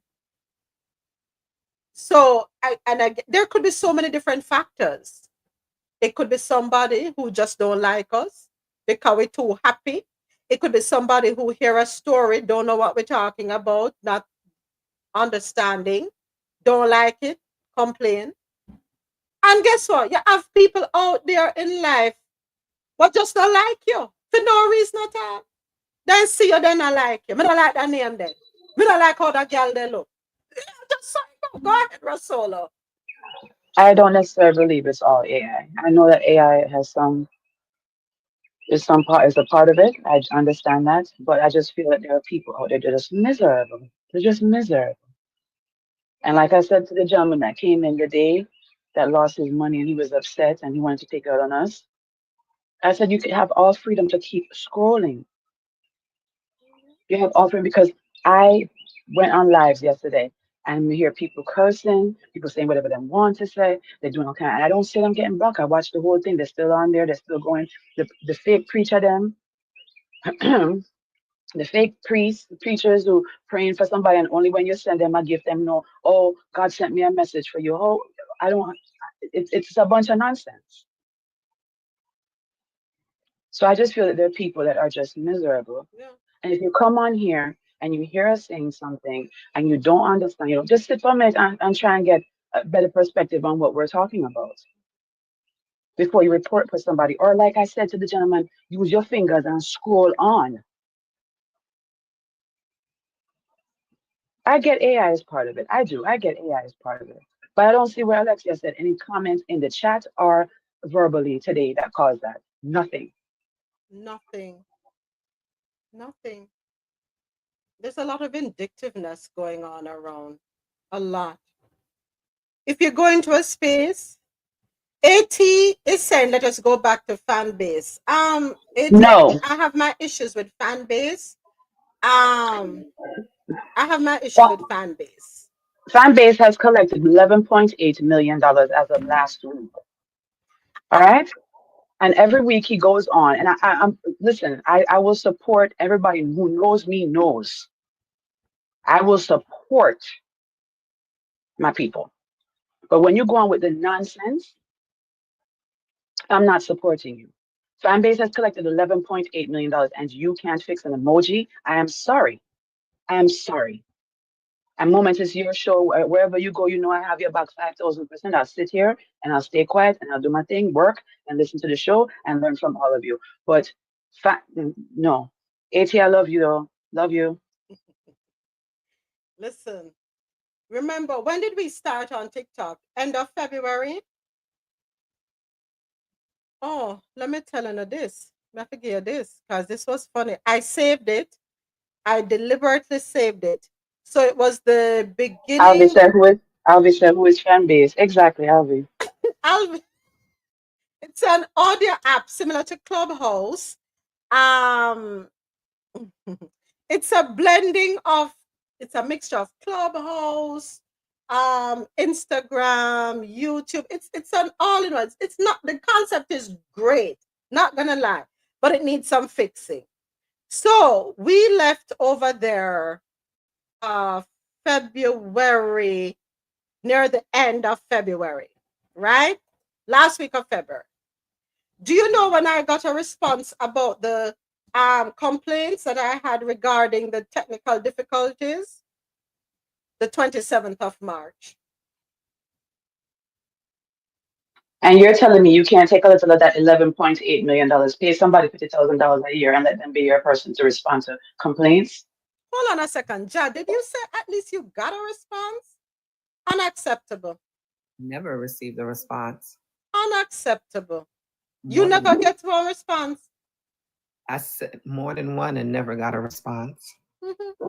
My response came, I think I sent quite a few. I've March never received one either. 27 at 15:01 EDT. Hello. Thanks for reaching out. We've been actively working on this issue. If the problem continues, please report it directly through the app by shaking your phone. And that's why I invited him to our room one day, because I wanted him to be there so he can experience what we were experiencing. So, Rosolo, as it relates to the amount of money that was raised, careless man, Alvin, careless. So according to what was explained to me by Mr. President, as it relates to the crowdfunding, he doesn't have access to it because he has not yet met his goal. He will not have access to it until then. And do you know what his goal is? 18 million. $18 million that he's taking out of people's pockets. $18 million. That's true, but they're giving it to him because they believe in what he's doing and they're trying to support him. And I remember I came across a video here on TikTok with a young lady disparaging the platform. I was like, why are we doing this? She's a person of color. And I was like, why are we doing this? Why can't we support? But I get it. I want to support. I tried supporting, but it was not conducive. I can't be trying to build a platform, build a brand, and struggling. What is struggle of a go? The two we cannot struggle.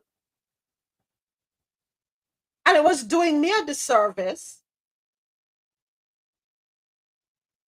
It was doing me a disservice. It's a great concept. It's a great product.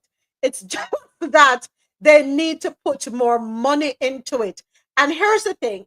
Here's how I look at it. If I know an app is going to cost me $20 million to launch properly,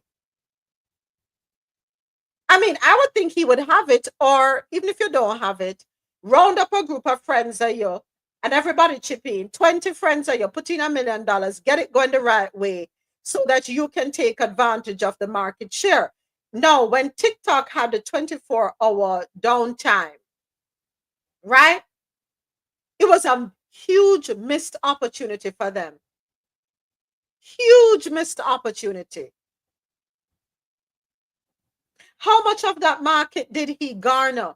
And there was a lot of free publicity, in my opinion, for fan base, as different media outlets were showing the options, the alternatives. Imagine people preferred to go to Red Note. Red Note, I didn't go over there. I never downloaded the app. But people preferred to go to an app where nobody not talk no English than come to them. That doesn't look good. You cannot promote the brand, and not me if you want to knock me. Promoting the brand as a Black-owned app, strike number one. Not in the US, where we are the minority, where people of color are the minority. It's not. No. Take that to the continent of Africa, where you stand a better chance of securing the market share, reaching your target audience. But when also what we have to understand, when you brand yourself an app like that as a Black-owned app, you are boxing yourself in. You're boxing yourself in, and don't do that. Go ahead, Mr. President. And there's a lot of different aspects to this whole fan base stuff. First of all, when it comes to the funding, we raise funds in a crowdfunding platform. The money you see don't go directly to the company raising the fund immediately because they do it in wrongs. So you do a wrong on investment, and when the wrong close, you get the money. So although you might see that money building up, you may not have necessarily have access to it. Secondly, on the platform he has there, you probably need extensive programming skill sets and a lot of resources to take it to the next level. And unless you get the amount of money required to do it at minimum, you might be struggling. I'm not sure how we go about doing it and the model he has and stuff like that. So that might require extensive money. Remember the Chinese app? Usually the government fund, they have access to funds. So they're not limited usually by investments and so on. So they have access to a lot of resources. So it's sort of easier for them. Thirdly, I don't think he should be the face of the app. I could understand it's your concept and stuff like that, but I think there is a disconnect between him and the people he's trying to attract. The way he go about doing it, I think he need different people around him or people that specialize in doing that. And maybe because he don't have the money, maybe he's taking the lead on that. But I personally don't think he's connected to what he's trying to achieve. So I think that's another thing. The fact that TikTok had 170 million people was shut down and you could not even convert 1% of that falling into your app, but yet still want to position yourself as though you're part of the big boys or industry leaders or you're up there, I think that's a level of disillusion. Maybe you have to just focus on what is your core competency, what is it you're trying to achieve, and do less out of the talking. I think he's too much in the public space.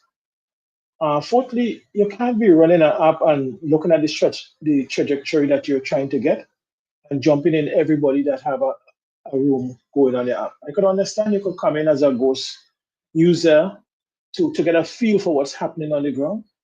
But if you're too involved on the ground, it means you're not involved enough with the strategic direction of the app. Kings and peasants cannot look at the country in the same way. Sorry for the analogy, but it's just a fact. If you're in charge of the kingdom, you can't look at the kingdom the same way the peasants in the kingdom look at the kingdom, because they're totally different positions. They require different skill set, different things. And I think sometimes we try to be too much of a peasant instead of a king in the direction of the app. So I think it's a great opportunity. It still exists. He has a lot of missed opportunities, but there is opportunity to grow. I'm hoping he could pull it together. But I think he's disconnected. I think he needs a better team of people around him to grow the app. And I think it's too multifocal. I think you have to focus on one aspect of the app that you want to perfect, become the best in that area, hire the best people, invest your best to attract who you want, and then you could scale from there. Amazon didn't start selling everything, they started selling books. And then they branch out. And most people that is looking at that kind of level, you can't be multitasking with lack of funds and become an industry leader in that level. It's a waste of time. You're spinning top in mud. Focus, focus, focus. Become really good at something. Attract a core audience from that which you're good at, and grow from there. And listen, because I'm sure there are people around him advising him. The question is whether or not he's listening. Stop trying to be a celebrity. Stop trying to be in people's face every minute. Focus on your product. Are you? Thank you, Mr. President. Well said. Every time you open the app, you have to step back and you see the face.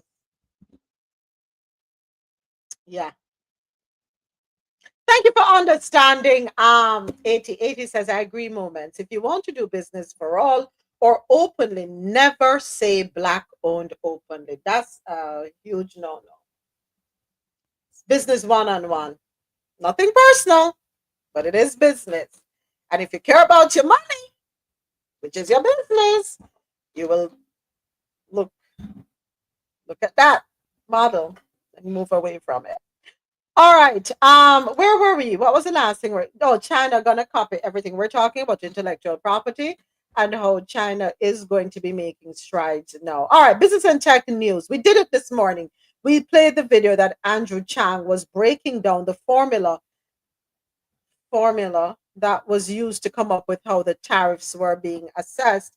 The reciprocal tariffs, especially those that were assessed to the penguins down there in the Heard and McDonald Islands. I wonder how those folks where the American YouTuber went. I wonder what they have to say about the tariffs, because I'm sure they got tariffed too.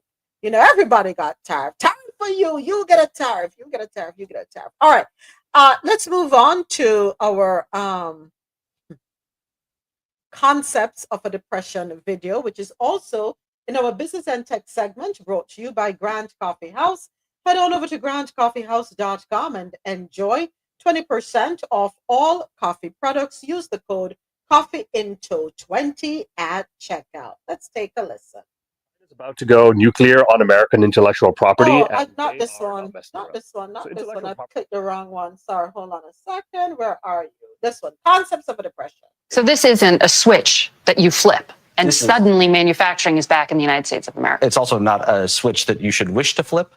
In the United States, service sector wages are higher than manufacturing wages. We should not wish to move Americans from higher paying jobs into lower paying jobs. Why aren't more conservatives saying what you just said, that the president is wrong? The president's trade policy is going to do a lot of economic damage. It's going to reduce the income of households. It's going to reduce the purchasing power of wages. It's going to increase unemployment. The administration says the opposite of everything you just said there. They are. The Commerce Secretary says jobs are going to explode. Yeah, they're wrong. And they will be proven wrong if they stick with this policy. So this isn't a switch that you flip. Do we need to expound on that? Because we've echoed those sentiments. We see the writing on the wall. We know how it's going to play out. I don't think we have to go much further. It is a conversation we've been having every day. The impact of the decisions that are being made, and everybody is begging for the wheel to be turned around. You know, somebody needs to take control and turn the ship around, because we're heading toward that iceberg, and we don't want a Titanic-like situation. It can be avoided. It can be averted. It's just having, these serious conversations. Too many times, Mr. President, too many times. I totally agree. All right, let us move on to our health and science news. The segment brought to you by Lormel Skin Food. Log on to Lormel Skin Food, LAURMEL, lormelskinfood.com. Discover the range of natural skincare solutions. Indulge in the radiance of natural and organic beauty with the best natural and organic soap bars, whipped soaps, body butters, and oils. All 100% natural products. Lormel Skin Food, for a natural, beautiful you. All right, so where are you? Okay, here we go. So I have a video courtesy of Dr. Keisha. I'm going to play this one. The CDC's National STD Lab shut down. I need to laugh first. I'm sorry. I have to laugh before I play this video. I have to laugh. Unbelievable. CDC's National STD Lab shut down. And I know this is going to impact Dr. Sharon in her field as an OBGYN, a gynecologist who detects STDs among young girls, women.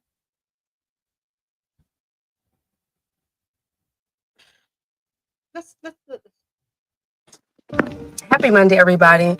Listen, I have some unfortunate news, another red flag, should I say. The CDC's National STD and Hepatitis Testing Center has been closed.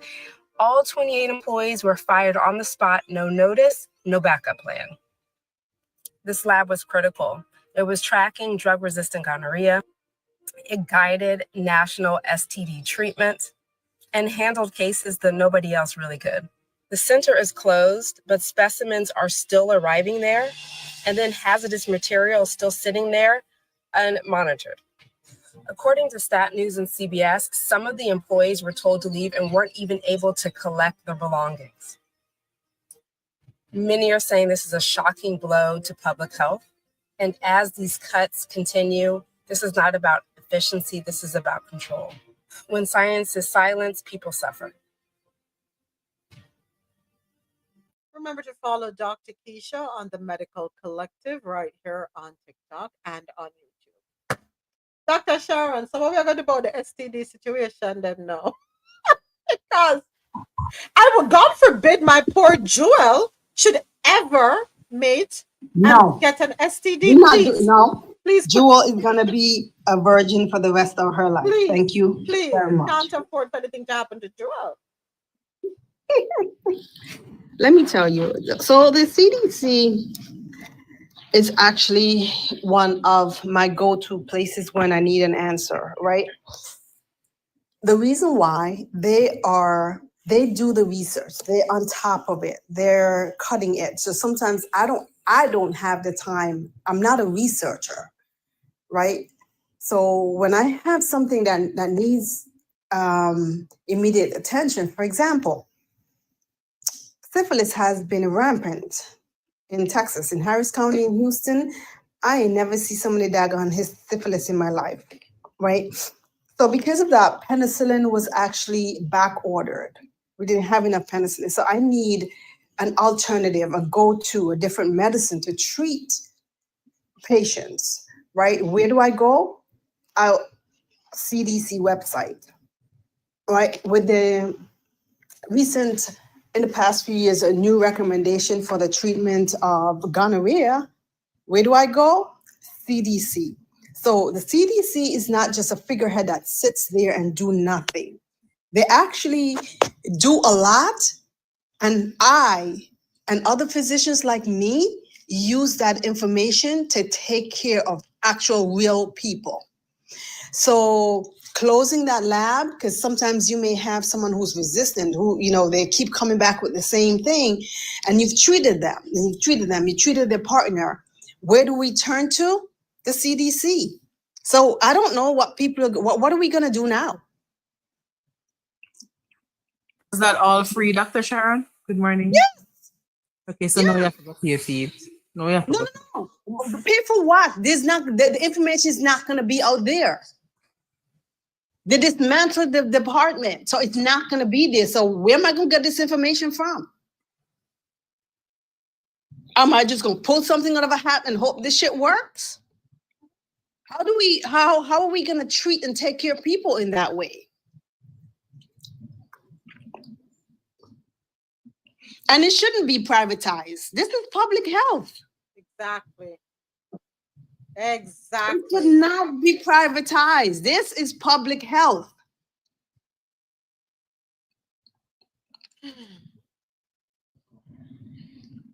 So the public will suffer. I mean, I'm not asking, I'm telling you, there's no ifs, ands, or buts about that, because I use CDC all the time.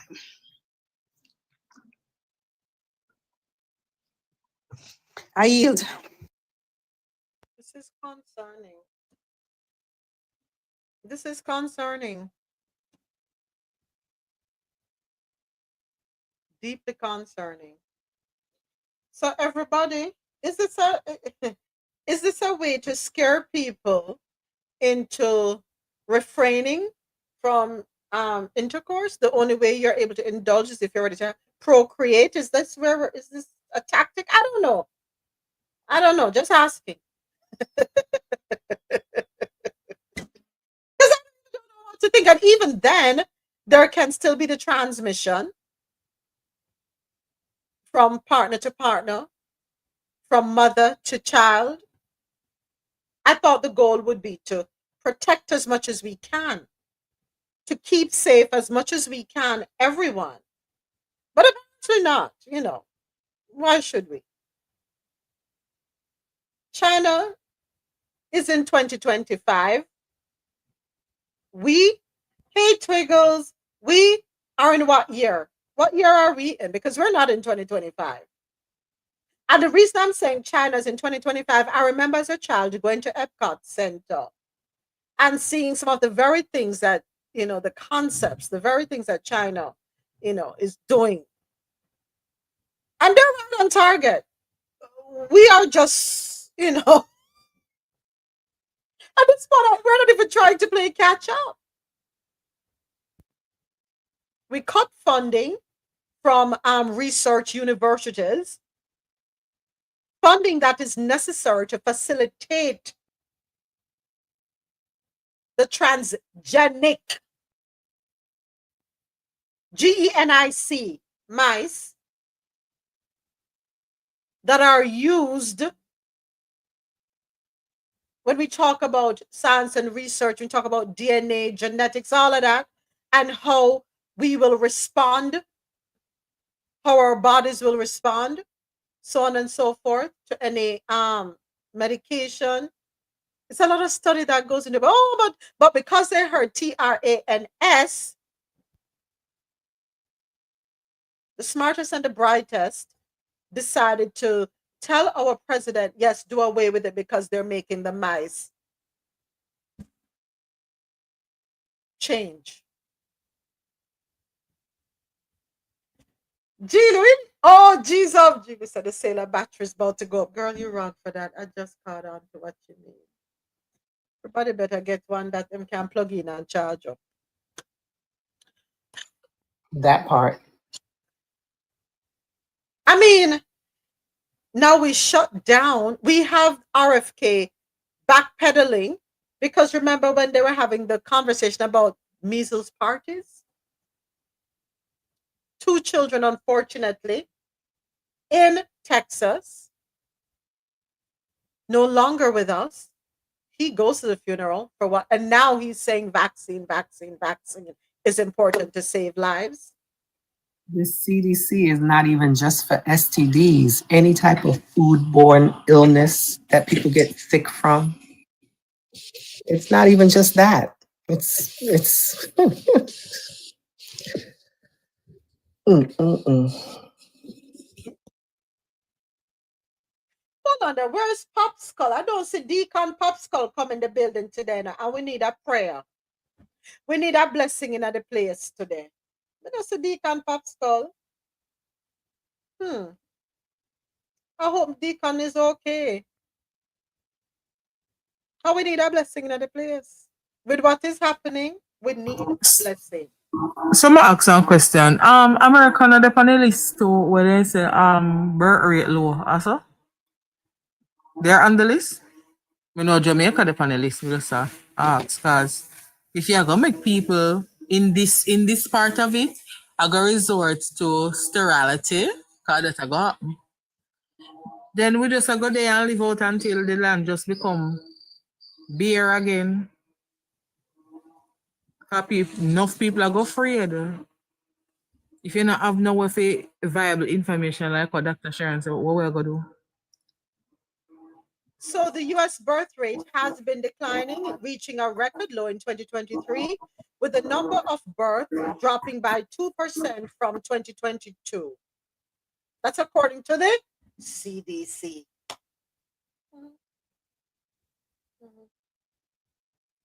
Believe me, it's going to be privatized. Them not gonna just lock it down so. It's going to be privatized, and a lot of things that were free, you're going to have to pay for. Pay for with what? With what money? You have to find it. You have to find it. I just like Jamaica. I always ask this question. All right, let me ask you one quick question. I know off topic, When if say for example, you just tell us, someone want to do an MRI, just argument's sake. Do you have to go through your doctor, or can you just walk up in a lab and say, listen, I'd like to do a voluntary MRI? We have to go through a doctor here. Why? Why you have to? The doctor has to write the prescription. No, but why? Remember, no, you never say you feel sick or nothing. Why you can't just go to the lab and say, I want to do a voluntary MRI? It don't work so. Or I want to do a voluntary, what you call it, mammogram. Then when me get me go to my doctor and say, all right, explain this to me. Exactly, that's why the lab lock. If you could have seen me on my camera, I rub my finger too. it will go privatize. Mammograms aren't free, Ja. If you don't have insurance, you have to pay for them. But Ja, free in what way? I'm asking. Do you have to go through your doctor to get it? No. Or can you just walk into the where they do it, the clinic, and get it done without the doctor? So for us here in Florida, I can't speak for everywhere, but down here, to get a mammogram, if you're under 50, you have to go to your doctor, whether your primary care, your PCP, or you go to your OBGYN, and a prescription is written. 50 and over, you can go to a lab, but you have to pay for it, either with insurance or out of pocket.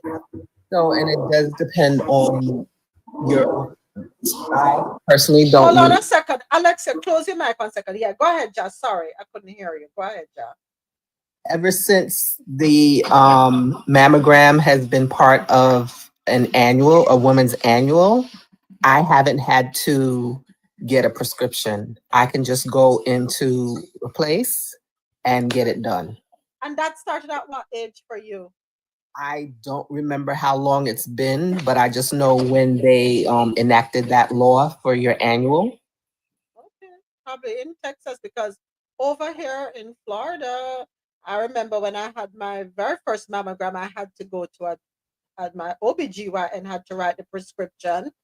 And now that I'm over 50, my PCP, she said to me she doesn't have to write the prescription because I'm over 50. I can just go to the lab, but I do have to pay because I don't have health insurance, so I have to pay strictly out of pocket. Yeah, and that's what I was going to say. It's probably part of my insurance plan as well. It's part of insurance, but it is not free. It's part of your insurance plan. It also depends on the type of plan that you have. Yes. Some plans allow you that you have to go through your PCP or your gynecologist for them to give you the referral. And some plans allow you to go directly to whatever specialist, including a mammogram, or whatever specialist that you need to go and see. So it does depend on the type of plan. Yeah, because for me, with my daughter's illness, I pay the highest plan, so I don't have to wait for someone to write me a prescription to take her anywhere. Where all of this is like, I honestly see where all of this is just a big ripoff, because in Jamaica, 3/4 of population have health insurance. We just pay out of pocket. No joke. And the standard health insurance, to be honest, only covers some basic thing like so for example, I'm with Sagicor or Guardian Life or whatever.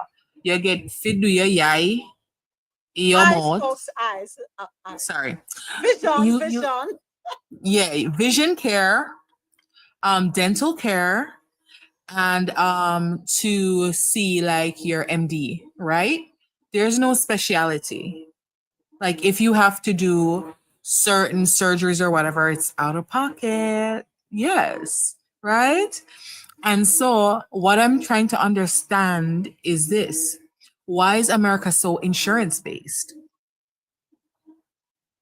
When countries that they claim are third world and developing aren't insurance-based, and people are still getting stuff done. We're still surviving.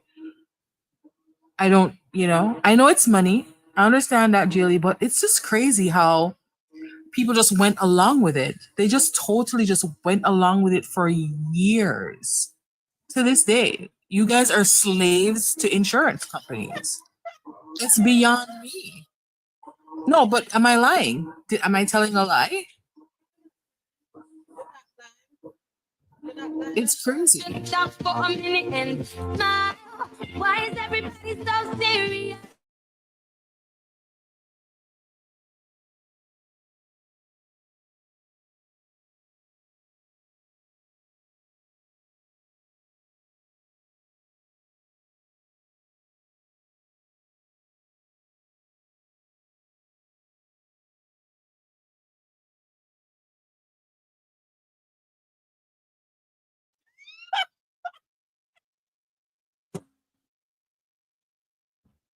That's America. We need you. Moolah, baby. I'm gonna say this. My local hospital in St. Anne's Bay Hospital used to be a certified butcher shop. But I'm going to tell you this, they have been doing a lot better. And I would implore any Jamaicans to pass through St. Anne when you're on vacation. Just take a look about our regional hospital is doing better, and we didn't do that with insurance. Okay, they didn't. So I don't have to go to Ronnie to it. Not all St. Andrews. No, but you know what's happening right now? A lot of things that weren't present at that particular hospital, they're doing their best to do better. Like, if I go to sit to that hospital right now and I have to spend 2 hours, it's because there's a big accident and things like that. But like right now, my hospital is on its way to becoming a case. Wait, name. Wait, when I told name. It's good. It's good. My hospital is good and I don't need insurance. I'm telling you guys, you're slaves to insurance companies.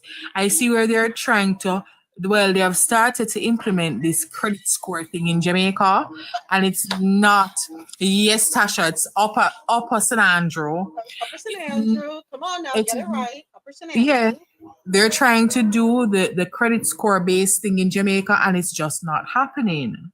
People are playing those games. But they've been trying to do that for a while now. Yeah, but it's not happening because we Jamaicans don't play those games. You're not going to try to score us in order to tell us if we can get something. No, we're not playing those games. As long as there's a torpedo and there's a world net, we will boycott you. Okay? Don't play with us. Courts, you know you. I'm talking to you.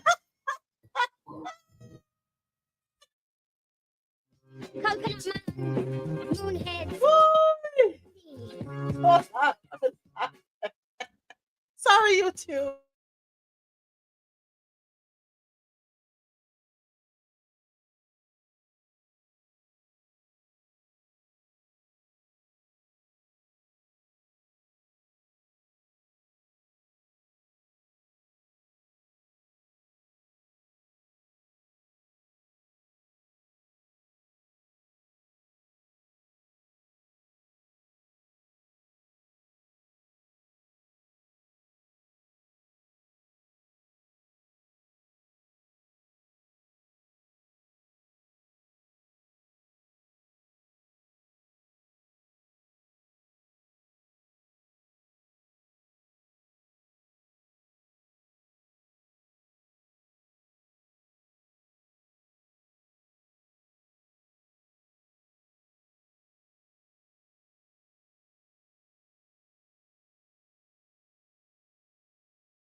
We care more about people. We care more about everybody feeling good. Jilly said Jessie J is British. She can't relate to our cry. Well, guess what, Jilly? She express it for we, I know. For real. When will we move away from this gluttony mindset, this greed mindset that we have of more, more, more, more, more. I want more, I want more. And the more we have is the more we want. And the more we get is the more we want. And it just doesn't stop. And we become so disconnected in our pursuit of more that we don't care who we step on, trample over, affect. For more. We have this insatiable appetite for more. When does it stop? When does it stop? When will we ever be truly satisfied? When will we look around and say, you know something? I'm satisfied with what I have. When? When is enough ever enough? We have allowed greed to control us. And then we stay, because of greed, we're also forever competing with somebody else. I'm looking over the fence. Oh, Alexia has 11 cars. I need to have 12. Oh, Ja has 10 houses. I need to have 11. Rasola has 100 shoes. I need to have 200. Mr. President owns an island. I need to. We're forever competing, trying to outdo the next person. We're never truly satisfied with who we are on an individual basis and with what we have acquired. We're always wanting more, and we don't need the more. The more that we want, what are you going to do with the more that you have? How are you using it to benefit somebody else? That more. Hey, Darian, what are you doing with that more? Is it just to be able to sit back, look at it, count it all? Oh, I have this. I'm the richest man in the world. I'm the second richest man. I'm the third richest. Do I got to be the first? What am I going to do to get there? This insatiable appetite that we have for wanting more and being unwavering in our pursuit of more, caring not how we affect our fellow human beings. This me mentality, the selfish streak that we have within us. What is it going to take for us to move away from that mindset that has been ingrained in us? That we observe others displaying and feel that that is the way to go. And if you don't fall in line, if you're not in that pursuit, something is wrong with you. Well, you know what? I'm okay with people saying something is wrong with me. I'm okay with that. We don't have to have everything. Why? What's the end game? What is the end game? I don't know. And that is why people walk around disrespecting people, having scant regard for people, because we replace humanity with money. We equate humanity with money. That is why that young girl last week in the video that I played said she has status. What gave her the status? The fact that she has a child with a man who has money. That is who we are. We're nobody. We're money. And that is why we're treated the way we're treated. We're just a number. You remember the case with the woman who passed away at her desk at the financial institution and nobody knew? So she did it at the desk, no longer in the land of the living. For how many days? You remember that story? And we're wondering, how on earth can that be possible? Nobody checked on her. Nobody saw her there and wondered if she's okay. It was the smell that made us say, okay, something is off. That's how out of touch we are with humanity. We have our horse blinders on and we only think of self. And we will do whatever to keep that focus on self. I don't know. I have a different outlook on life. I don't know to whom or to what I owe my outlook, but I'm grateful for it. I'm grateful for it. I really am. But we have to change. We really have to do. We have to. We have to. We just have to change.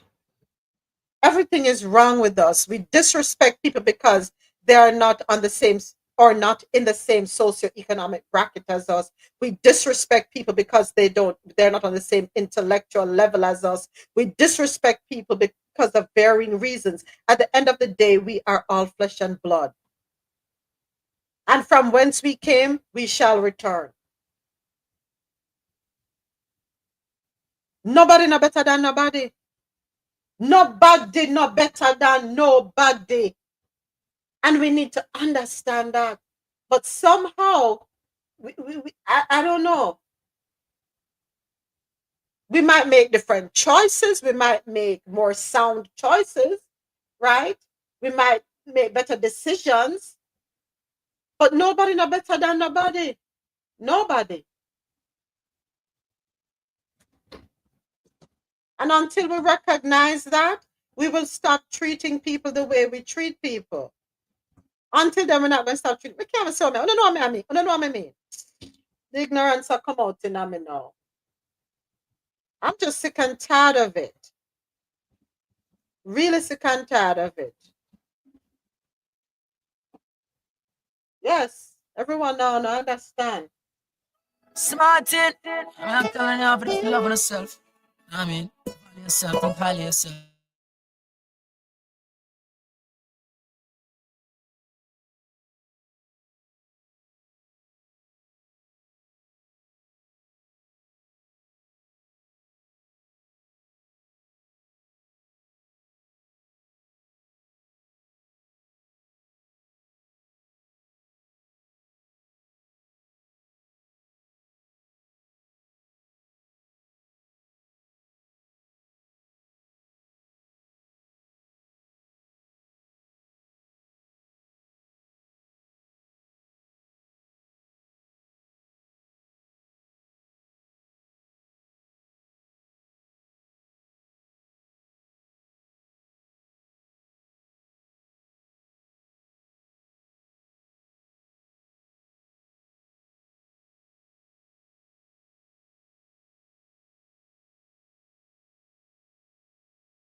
Down there, so don't make nobody treat you like a box food.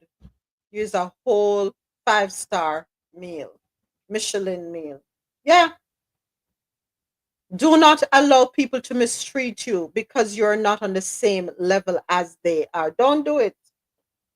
Hold your head up high. You're smart too.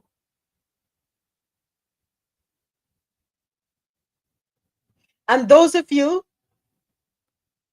who are in a higher station in life, be careful how you treat the people who are not on the same playing field as you.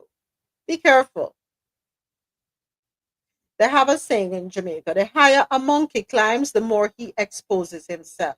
And also remember, the same way you go up is the same way you can come down. So let us be careful how we treat each other as human beings.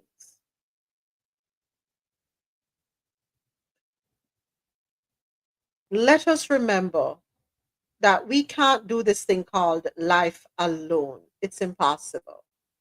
We're not going to go far. I can tell you that. We're not going to go far. Let's respect each other. Let's honor each other. Let's look out for each other.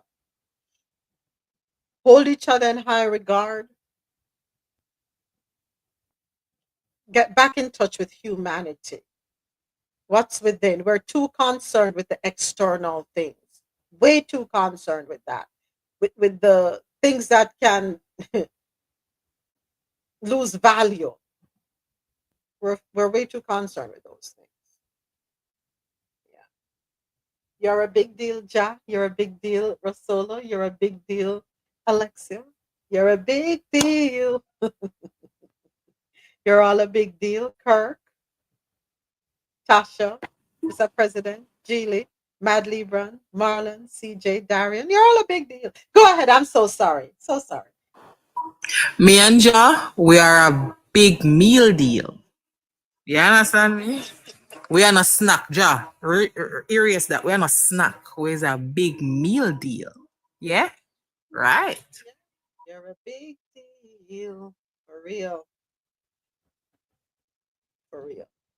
We have to be the change that we want to see. Because if we don't effect change, change is never going to happen. Thank you, Geely. Thank you, Tasha. We have to be the ones to effect the change that we want to see. Look in the mirror. Michael Jackson said it best, man in the mirror. Look in the mirror. Look in the mirror. And it's the truth, because there are times when you change yourself, the people around you will change as well.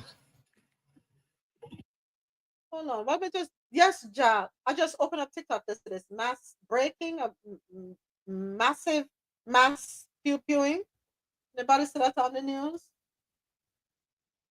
Hold on a second. Let me hear what Aaron has to say. Last night, multiple shootings. America is waking up to news of yet another mass shooting in our nation, this time in Birmingham, Alabama. That's old. It tells us sometimes the algorithm I play with me, sometimes it brings up old stories. Okay. Got me there, Aaron. On the 8th, today is the 8th of April, right? Yeah. So we have this story breaking. Drone strikes in some breaking news right now. America is waking up to news. We have some breaking news right now. The Trump administration is considering drone strikes in Mexico on drug cartels. That would be an attack on a sovereign country, right? That would be technically war with Mexico because we're launching drone strikes on Mexican territory. Now, Mexico's president, Claudia Sheinbaum, is rejecting any notion that she would give permission for the United States to conduct unilateral drone strikes on Mexican territory. What the United States is considering, according to NBC News, is literally attacking a sovereign nation, being Mexico. This would be a significant escalation. And if Trump does this, it would set the precedent that the United States could theoretically drone strike any country so long as it wants to, so long as it furthers America's national interests. And the idea of borders would kind of get thrown out the window. I'll do a full breakdown of what this all means on my Substack, so be sure.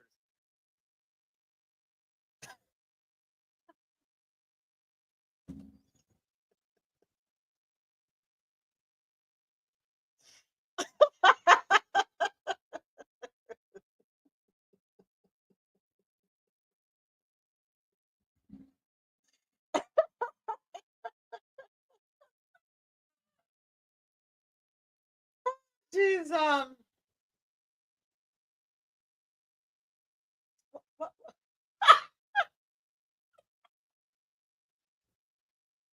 Grateful that we have what his press secretary has to say. are obviously two individuals who have very different views on trade and on tariffs. Boys will be boys, and we will let their public sparring continue. Hold on, did she call Trump and Musk saying boys will be boys? And you guys should all be very grateful that we have the most transparent administration in history. And I think it also speaks to the president's willingness to hear from all sides, that he has people at the highest levels of this government in this White House who have very diverse opinions on very diverse issues, but the president takes all opinions in mind, and then he makes the best decision based on the best interests of the American public. Look, these back to Mexico.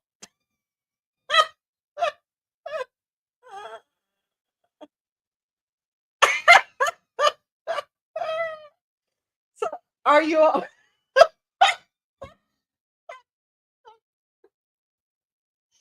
no, stop for a minute, stop for a minute, stop for a minute, stop for a minute. Let me really think about it. This is serious, right? And I agree that we need to get a grip of the situation, right? In our country. And allegedly, it is believed that the situation in our country is fueled by what comes across the border.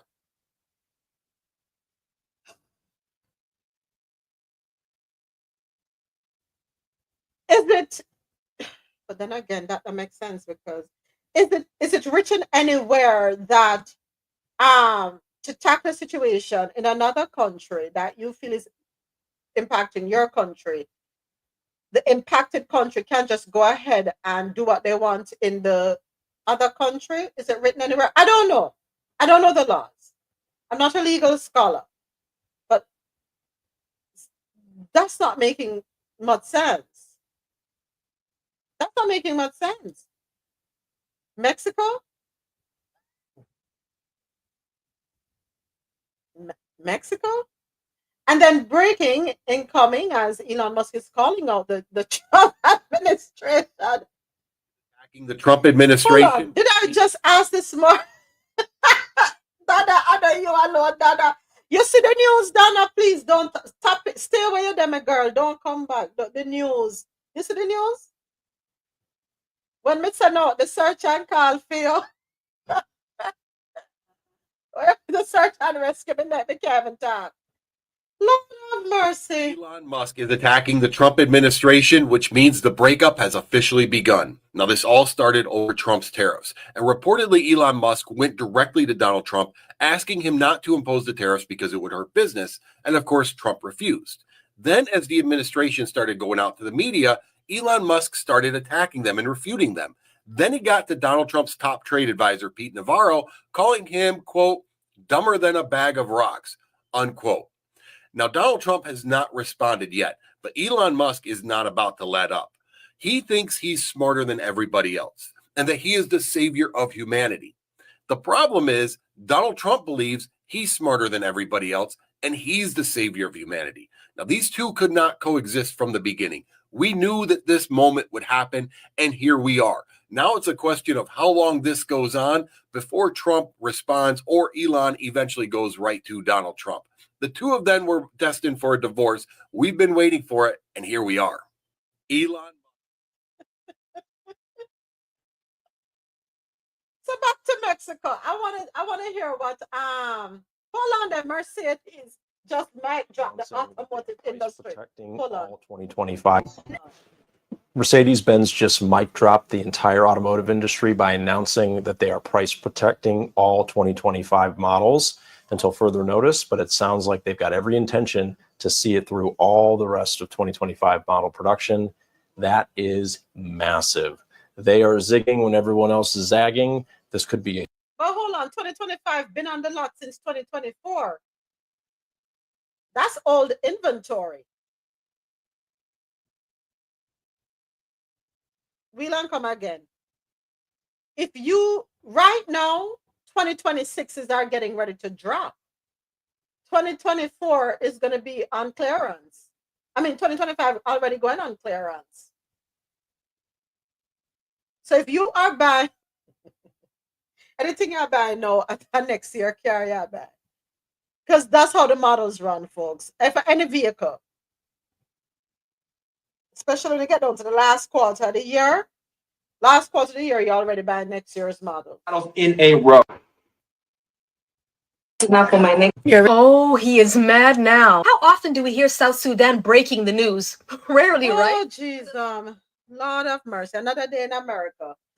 We know that love was not gonna last. Yeah, we knew it. I need some new popcorn. I need some fresh popcorn. They're still making popcorn. I don't know. But we are not okay. Oops, somebody made some badges. We're not okay. So what's going to happen to all of the havoc that was caused by Doge? What go on with Doge? What's happening? What if What y'all worry about? eh? What y'all worry about? Girl, remember say me have uno foreign, you know, so me have to worry, you know. Me have to worry about uno. At least you care. At least everybody else on the outside cares. I mean, we appreciate that. What the US is doing now with tariffs is not reform, but it's rejecting the very system it created. That's according to Singapore Prime Minister Lawrence Wong, stated in Parliament. Let's take a listen to what he has to say. Tariffs are needed to fix America. What the US is doing now is not reform. It is rejecting the very system it created. The US has imposed a blanket 10% tariff on imports for nearly all countries. On top of that, it has layered on higher tariffs, up to 50% for selected countries, especially those that run a trade surplus with the US. According to the administration, the sweeping tariffs are needed to fix America's trade imbalances. But there is nothing inherently wrong about running a trade deficit. It simply means that American consumers are buying more from the world than the world is buying from America. Moreover, the focus has been solely on the goods trade. That only gives a partial picture. In fact, the US runs a surplus with many of its trading partners in services, exporting software services, education, entertainment, financial and business services. But this fact has been completely ignored. In Singapore's case, we have an FTA with America. We impose zero tariffs on US imports, and we actually run a trade deficit with the US, meaning we buy more from them than they do from us. If the tariffs were truly reciprocal, and if they were meant to target only those with trade surpluses, then the tariff for Singapore should be zero. But still, we are being subjected to the 10% tariff. We are very disappointed by the US move, especially considering the deep and long-standing friendship between our two countries. These are not actions one does to a friend. What the US is doing now. But that raises the question, were we ever friends with anyone?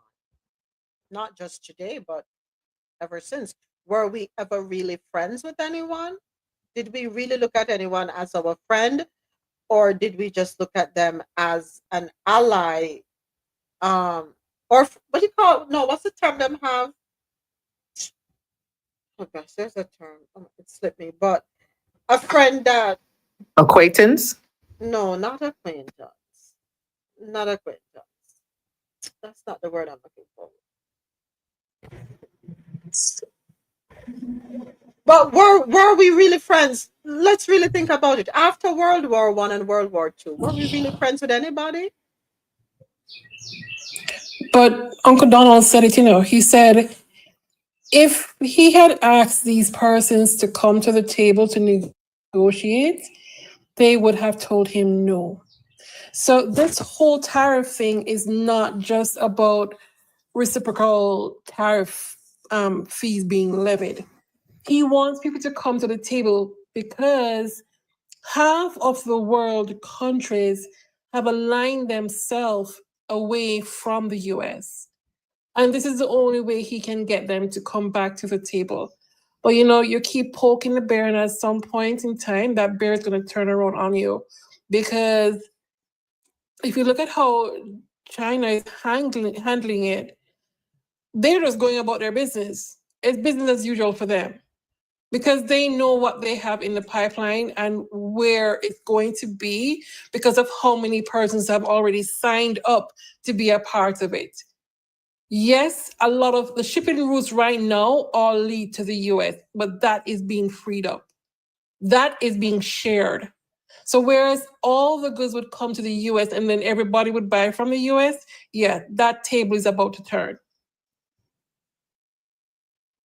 about. Let's see how it plays out. So let's see what when we open up Pandora's box tomorrow, what will pop out at us, because every day it's something new.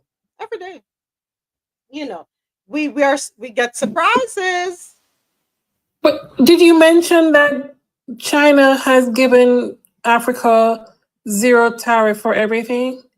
You had mentioned that. You saw that news? Hold on a second. Did I get that one? Let me check. Hold on a second. If not, I will definitely bring it up tomorrow. No, yeah, I have it for tomorrow. Yeah, I have it for tomorrow. Hold on a second. Hold on. Who bring all right, send the request again. Timed out on me. I'm not sure who sent the request. Send the request again. It timed out. Which is a good move. No? You know, when all of this, I align with, when a girl is walking down the street and she deliberately walks past a bunch of guys in a mini skirt because she know what she wants. Yeah? So she's walking and wiggling and walking slowly, walking fast. That's what all of this is, He's what do you call that now? He's teasing them in hopes of getting a positive response. No, it's not coming across positive for some persons, especially because they have aligned themselves with others. So it's and that's why he said he's doing it to try and get them to come to the table to talk to him. It's not only about the tariffs. There's other things going on that he's trying to get them to sign on to behind closed doors. Any dealings you have with China, you need to relinquish. He's trying to get them to side with the US again. And just like what he did with Panama, all of a sudden Rubio goes down there. So was it Rubio? And then all of a sudden we hear about the Panama-China deal that was canceled. That's what they're doing. They're trying to get persons to come to the table, and deals that they know are on the table, they're trying to get them to cancel it.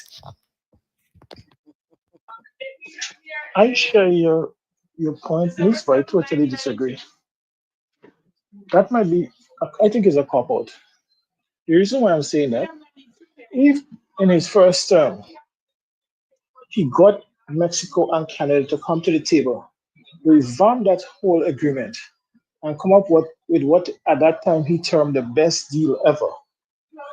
Now he come back, the same deal is in place, and now saying that Canada and Mexico is taking advantage of us.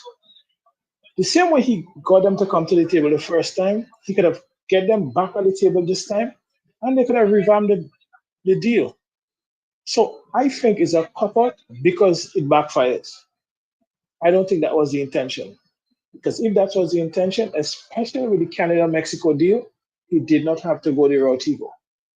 I think because it backfired dramatically on him, he's trying to use it as that now. But I don't think that was the intention. I think he just thought he had all the cards and tried to take advantage of people, and people decided to push him.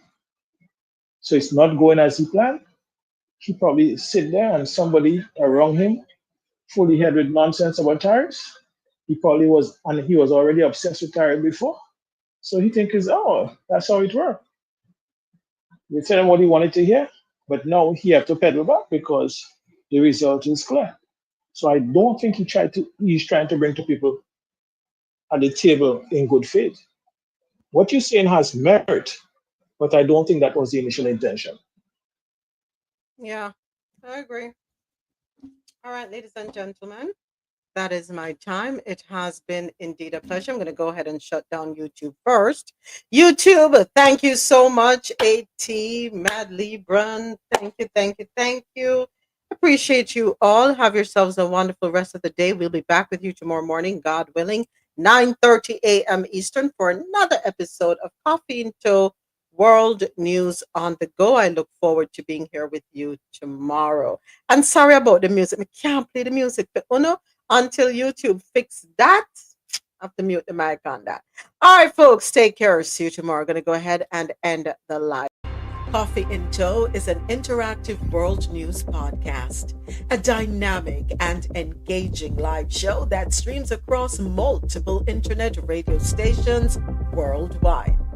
This podcast brings you real-time news updates, in-depth analysis, and interactive discussions on global events, making you a part of the conversation no matter where you are. With a diverse range of expert guests and listener participation, it's your go-to source for staying informed and connected to the world. Coffee and Toe is brought to you in part by Lormel Skin Food. Log on to lormelskinfood.com. Discover the range of natural skincare solutions. Indulge in the radiance of natural and organic beauty with the best natural and organic soap bars, whipped soaps, body butters, and oils. All 100% natural products. Lormel Skin Food for a natural, beautiful you. The world's best coffee from our farms to your cup. It's Grand Coffee House.